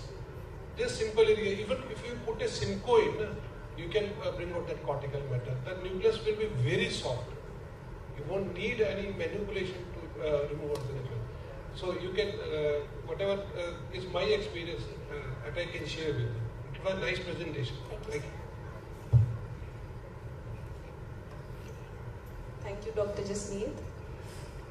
Next we have Dr. Samriti Gupta, who will present to compare the post-operative visual outcomes following superior versus temporal approach phacoemulsification cataract surgery. Good evening, everyone. Today I am presenting the post-op visual outcome in superior versus temporal approach phacoemulsification cataract surgery. Cataract refers to the pacification of the crystalline lens, obscuring the passage of light to the retina, leading to the 51% of blindness and 33% of visual impairment globally. Treatment involved the removal of opacified lens and implantation of the clear lens. With innovations, treatment strategy has progressed from intracapsular cataract extraction, extracapsular cataract extraction to phacoemulsification. The main objective of refractive surgery is adequate visual rehabilitation. Post-operative emmetropia is largely dependent on intraocular lens power calculation and surgically induced astigmatism. Surgically induced astigmatism is further dependent on further factors such as type of incision, size of incision, location of incision, and surgeon's position. Surgically induced astigmatism is directly proportional to the size of incision. Shorter the incision and lesser is the astigmatism induced, and inversely proportional to the distance of incision from the limbus. Distance of the incision from the center of the cornea. Among the type of incision, sclerocorneal tunnel, limbal corneal tunnel, and clear corneal incision, clear corneal incision is the most preferred one due to its minimal post-operative pain, inflammation, and surgically induced astigmatism. Clear corneal incision acts as a one-way valve and a self-sealing incision, lessen the shortening the operative time. Among the superior and temporal approaches are routinely employed to make the clear corneal incision. All self-sealing incision produce a relaxing effect in the incision axis. Therefore, ideally an incision in the stipper meridian or as close to the stipper meridian as possible should always be the aim. In our study, we aim to compare the post-operative visual outcome following superior versus temporal approach of foldable intraocular lens insertion via 2.8 mm clear corneal incision in phacoemulsification cataract surgery, designed prospective randomized study. Selection criteria. Inclusion criteria include consenting patients, age more than 18 years, patients with uncomplicated cataract, and patients willing to return for follow-up at all subsequent visits. Exclusion criteria include patients with previous history of intraocular surgery, patients with uveitis, diabetic retinopathy, glaucoma, age-related macular degeneration, corneal disease like Fuchs endothelial dystrophy, and high emmetropia. In a study, 100 patients were selected as a study population and they are divided randomly into two groups. Group A included 50 patients who had superior approach phacoemulsification cataract surgery, and Group B also include 50 patients who undergone temporal approach phacoemulsification cataract surgery. In temporal approach, surgeon sits at the temporal side. Main port is created at 9 o'clock for the right eye and at 3 o'clock for the left eye. Whereas in the superior approach, surgeon is at head end and main port is created at the 12 o'clock position. In our observations, it is seen that post-operatively, Postoperatively, in the temporal approach, 90% of patients had gone best corrected visual acuity 6/9 or better than 6/9. Whereas in superior approach, 86% patients had visual acuity, best corrected visual acuity 6/9 or better than 6/9. And in temporal approach, 10% patients had visual acuity 6/12 or less than 6/12. And in superior approach, 14% patients had visual acuity 6/12 or less than 6/12. No major difference is seen in the best corrected visual acuity between the two approaches. But in post-operative astigmatism, major difference is seen. At the end of 3 months, 48% patients in superior approach has astigmatism of more than 1 diopter, whereas in temporal approach, only 14% patients had astigmatism more than 1 diopter. And at the end of 3 months, mean post-operative astigmatism in the superior approach is 1.01 diopter, and in the temporal approach, 0.58 diopter mean post-operative astigmatism is induced. Our study indicates that temporal clear corneal incision result in less post-operative astigmatism compared to a superior clear corneal incision. We identify a notable difference in the post-operative astigmatism between the two groups. The temporal incision group exhibit a mean astigmatism of 0.58 diopter at 3 months, while the superior incision group demonstrate a higher mean astigmatism of 1.01 diopter. This discrepancy may be attributed to the proximity of the superior incision site to the visual axis, as well as the additional mechanical forces from the activity of upper eyelid, blinking and gravity, which can exacerbate astigmatic changes. The study demonstrated that both the superior and temporal approaches to phacoemulsification provide excellent visual outcomes in terms of best corrected visual acuity. However, the temporal approach is associated with significantly lower post-operative astigmatism compared to superior approach. These findings suggest that temporal approach may be the preferred technique for cataract surgery, particularly in patients with pre-existing astigmatism or those who desire to minimize post-operative refractive errors. Thank you. Very nice presentation, Suniti. One thing I want to ask, how does the surgeon's position matter in the post-operative astigmatism? You have mentioned one thing, surgeon's position. Sir, temporal approach or superior approach? Please, surgeon's position. You are talking about surgeon, where the surgeon is sitting. I am sitting on the superior side, I am giving the temporal incision. How does it matter? Second thing, you have not included in your study the pre-operative keratometry of the patient and which patient you have chosen for superior incision and temporal incision. Because you are seeing a difference in the post-op results between temporal and superior incision. Most of the times, there is always ATR, the horizontal meridian is steeper in old ages, in the younger ages it is flatter. So if you are giving incision amongst the temporal side, so it is going to flatten that. SIA will be around half diopters.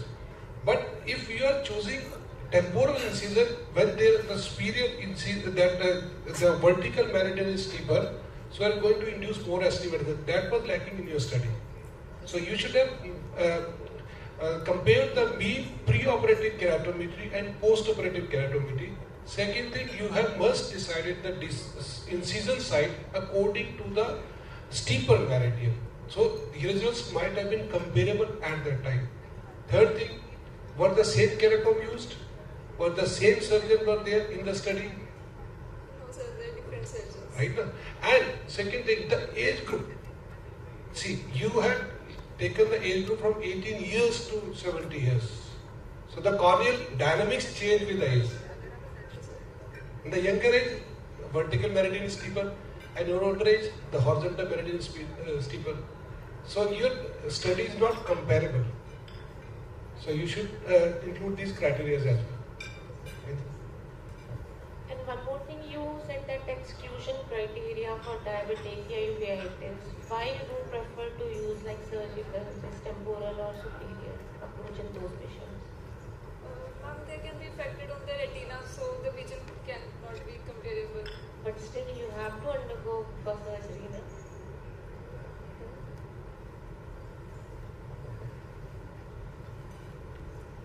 Thank you, Dr. Smriti. Next, I would like to call upon Dr. Vinita, who will present binasal ectopia lentis in Marfan syndrome, a case report.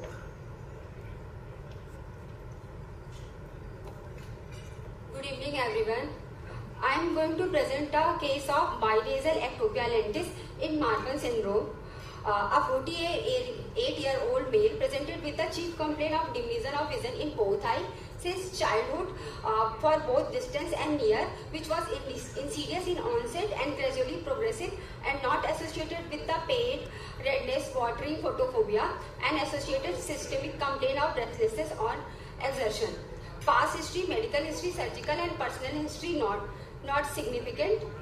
Family history, the similar history present in his brother, son and grandson. And general physical examination on general appearance, moderate build, temperature afebrile on touch, pulse 70 beats per minute, blood pressure 130 by 40 mmHg, right arm in sitting position, respiratory examination, right lower lobe, dull sound on auscultation, serious within normal limit.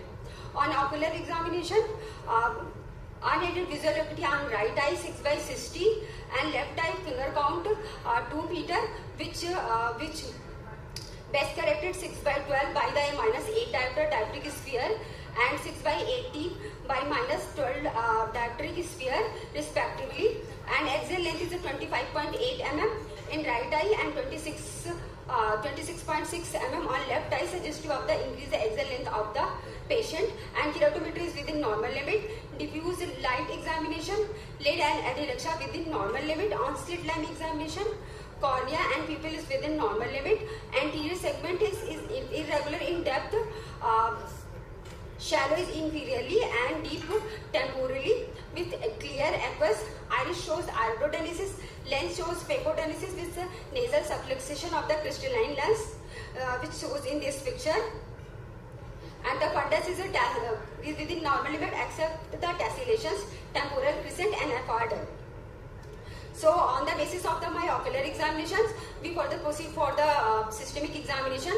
On skeletal examination, the tall stature as compared to family member, arm span ratio with the height is 1.08, arquidactyly, high arch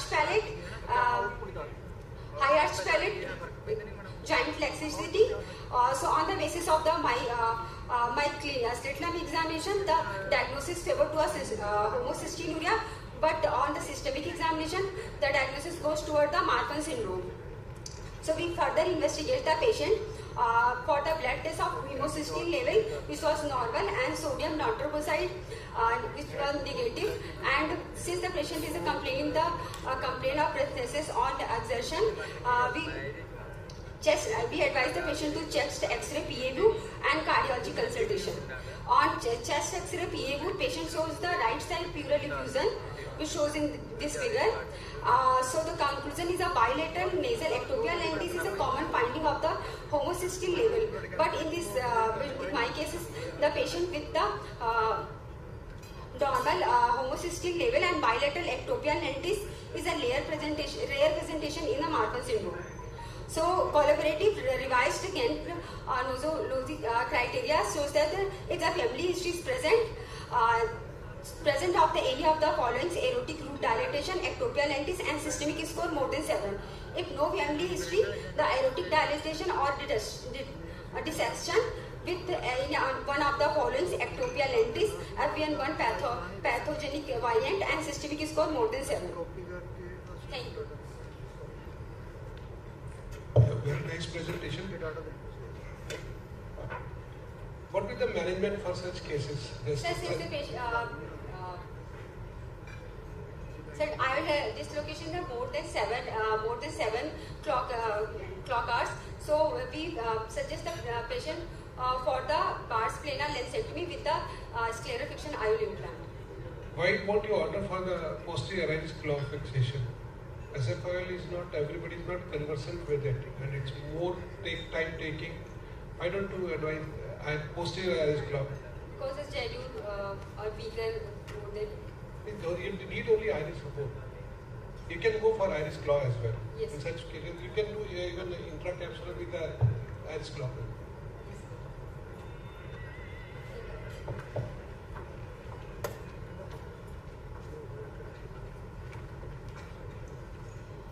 Thank you, Dr. Vinita. Now we have with us Dr. Navreet, who will present temporal iridoventricular coloboma with congenital cataract. Good evening, everyone. Today, my topic is temporoarteriolenticular coloboma with congenital cataract.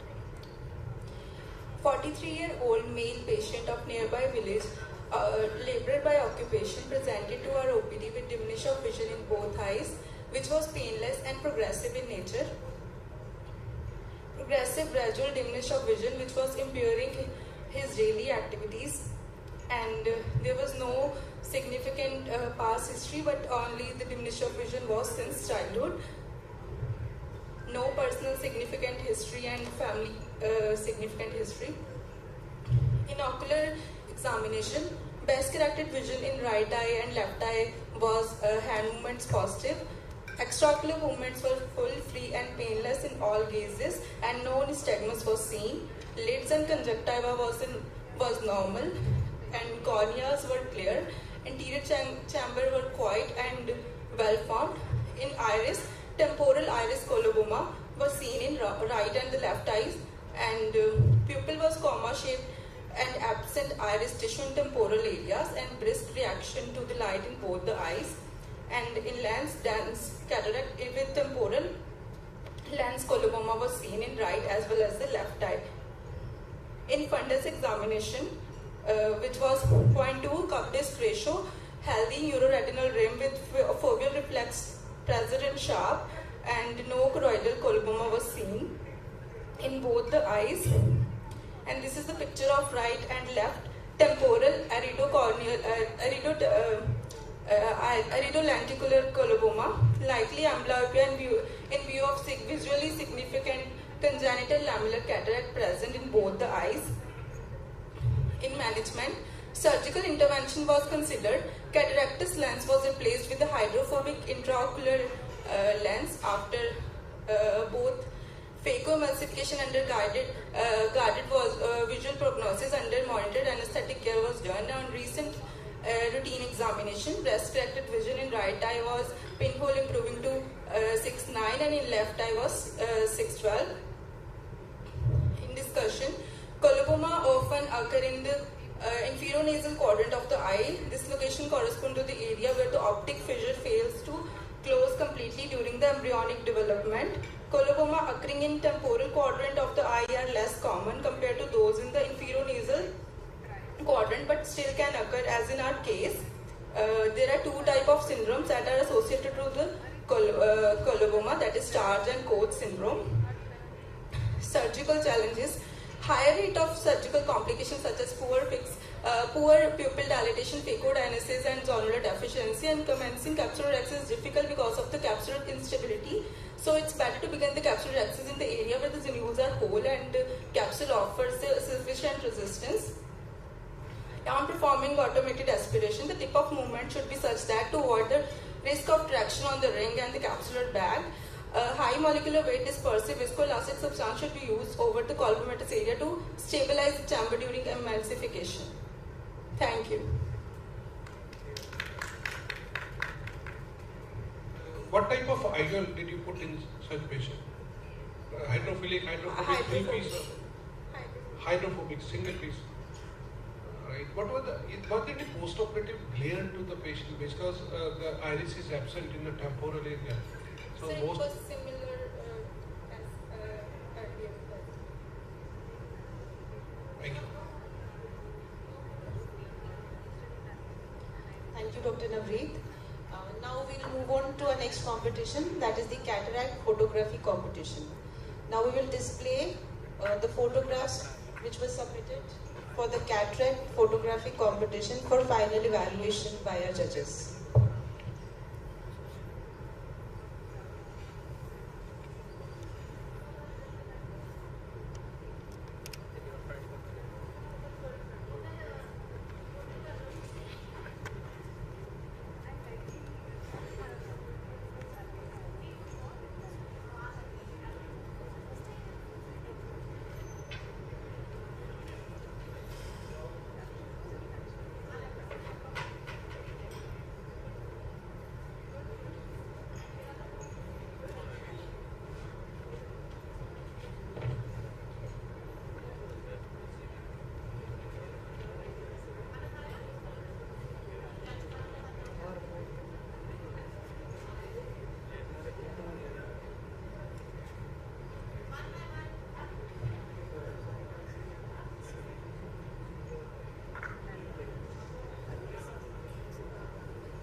first photograph.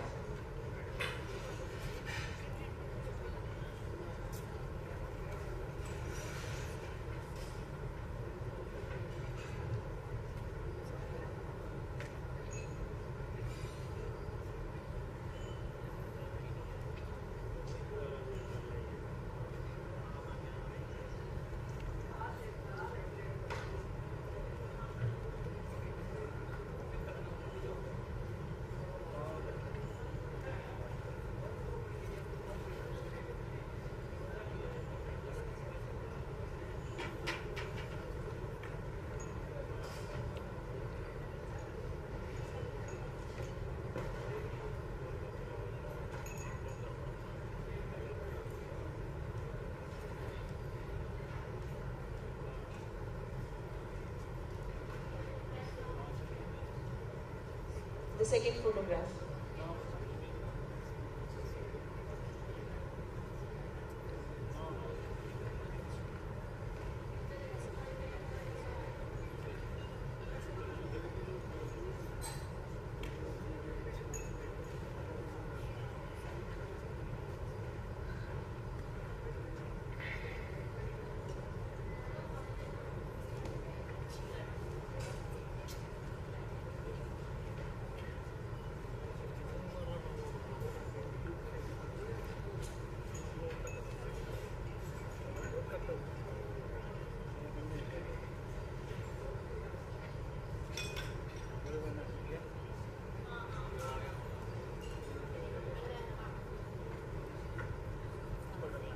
The third photograph.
That marks the end of such an enriching and insightful session. I would like to thank our judges for their attentive listening, valuable insights, constructive feedback and thoughtful evaluation. I would also like to thank our delegates for such impressive and wonderful presentations. Thank you, judges. I would like to thank Dr. Rajendra once again for giving us opportunity for such beautiful talks and the beautiful presentation by all the residents. Basically, we all miss free paper session. Generally, we sit out and don't attend. But the real literature, the real scientific work, the real research being done has been shown in the free papers. So I think we should all attend this free paper session. We learn a lot from these sessions. Thank you. I will request all the speakers, judges and the moderator for a group photograph. All the speakers, judges, and they will announce the result, I think so. They can. And I will request Harkiran ma'am, Pramod sir to come on the stage.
I would like to call Dr. Harkiran Kaur and Dr. Pramod Goyal on stage for prize distribution.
it's time to announce results for free paper presentation competition. The third prize goes to Dr. Navreet for temporoaridolenticular coloboma with congenital cataract. Congratulations, Dr. Navreet.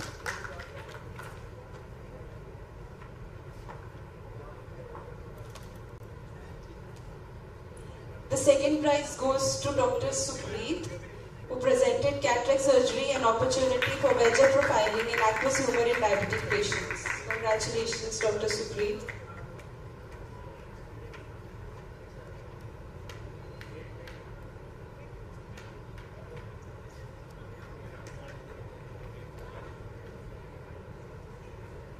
Second prize, Dr. Supreet Rai.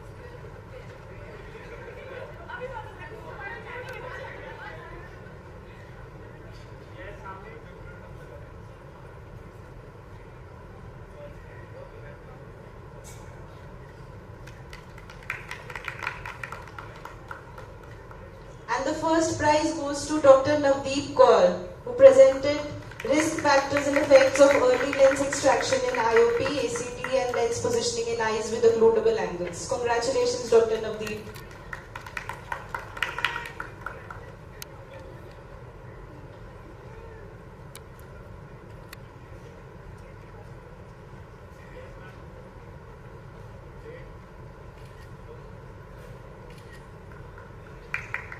Now for the results of cataract photography competition. The second prize goes to Dr. Navreet for anterior capsular phimosis photograph. Congratulations, Dr. Navreet.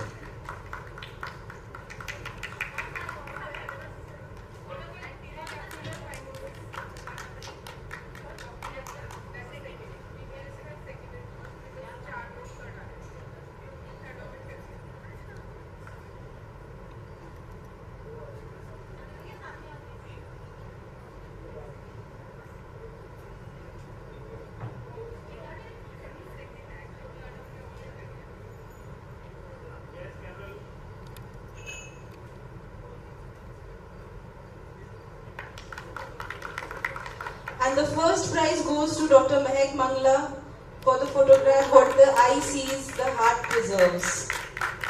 Congratulations, Dr. Mehak.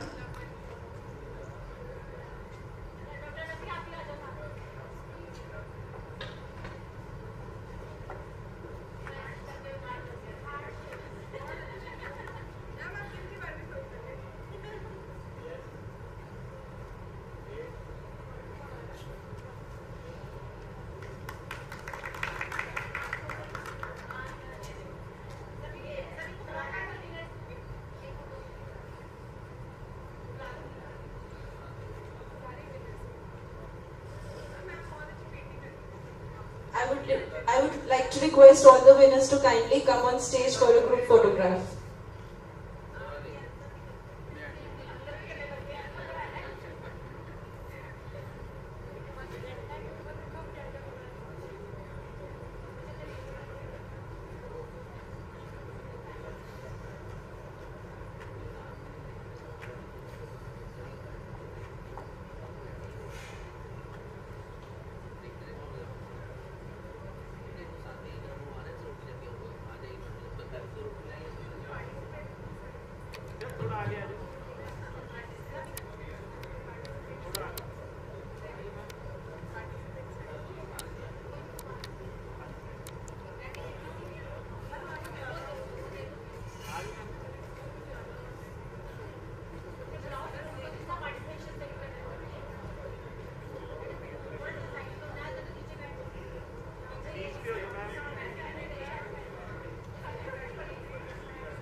stage the participants of free paper presentation competition to kindly receive their participation certificates. Dr. Navdeep Kaur.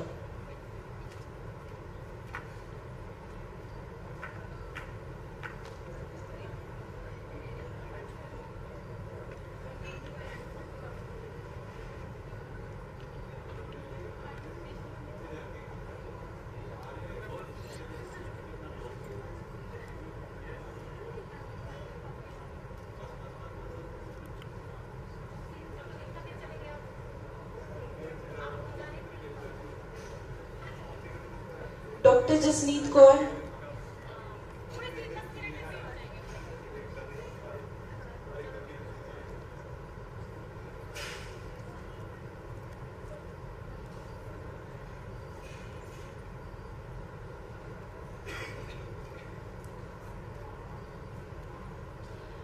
Dr. Samriti Gupta.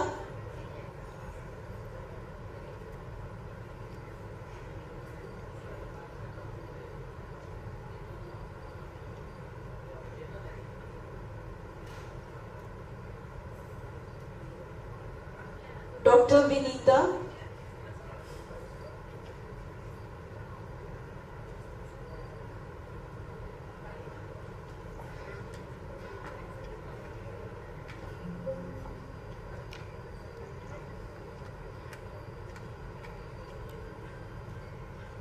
Dr. Navreet Kaur.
I would like to request Dr. Rajwinder to hand over the participation certificates for cataract photography competition.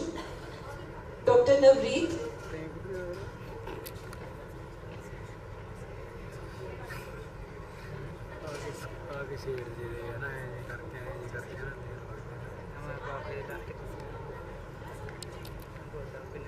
Dr. Apurva Kaushik. Dr. Apurva.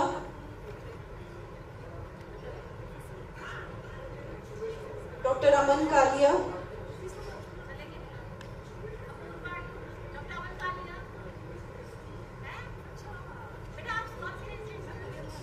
Dr. Agrima.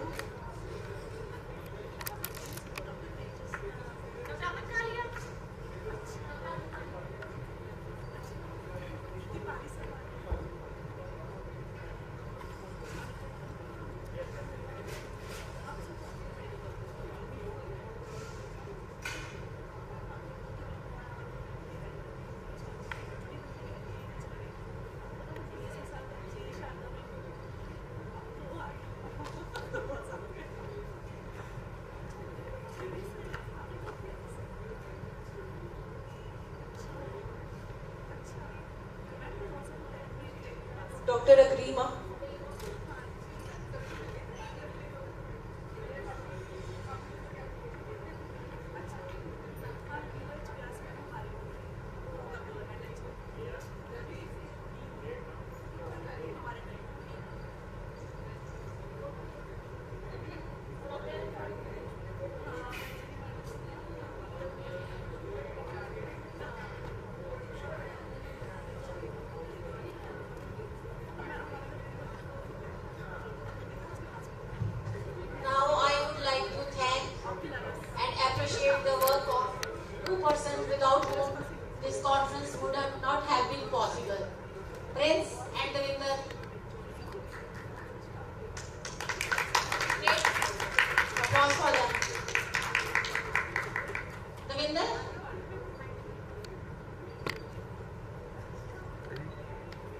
Dr. Daya, if you...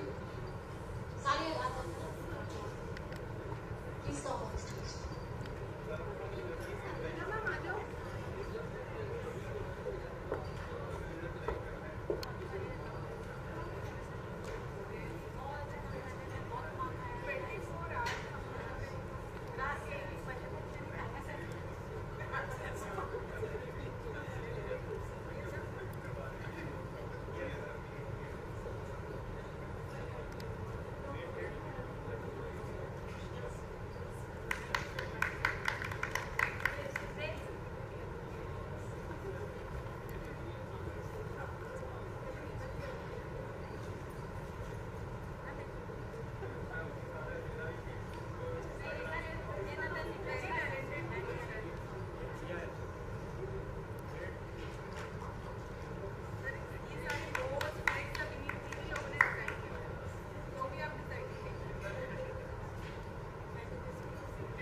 Everyone from Department of Ophthalmology. I think Dr. Adesh is not here now. बाकी सारा आ जाओ. नवनीत की रह गई थी photo. अब एक और मिसिंग हो जाएगी. And the council members, please come on stage.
Now aerobic people, Mahesh, Lochan.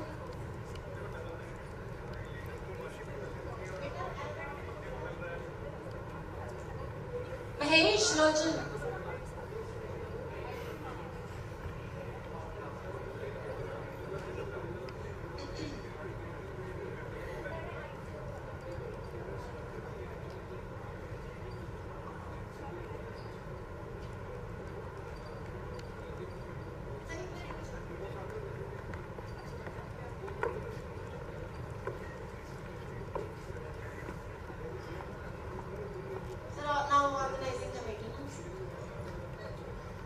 Dr. Priyanka Gupta busy है अभी. Dr. Daya आप available है.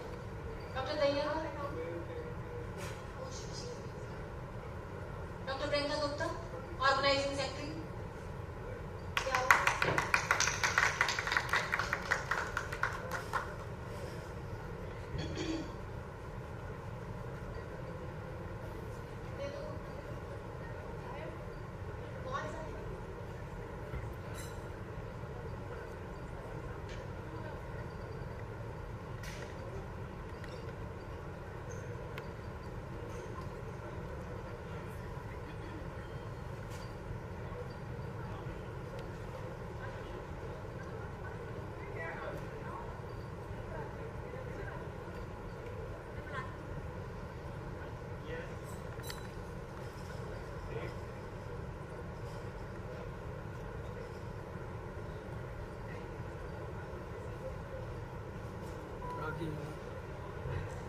Organizing Secretary Dr. Priyanka Daya for all help.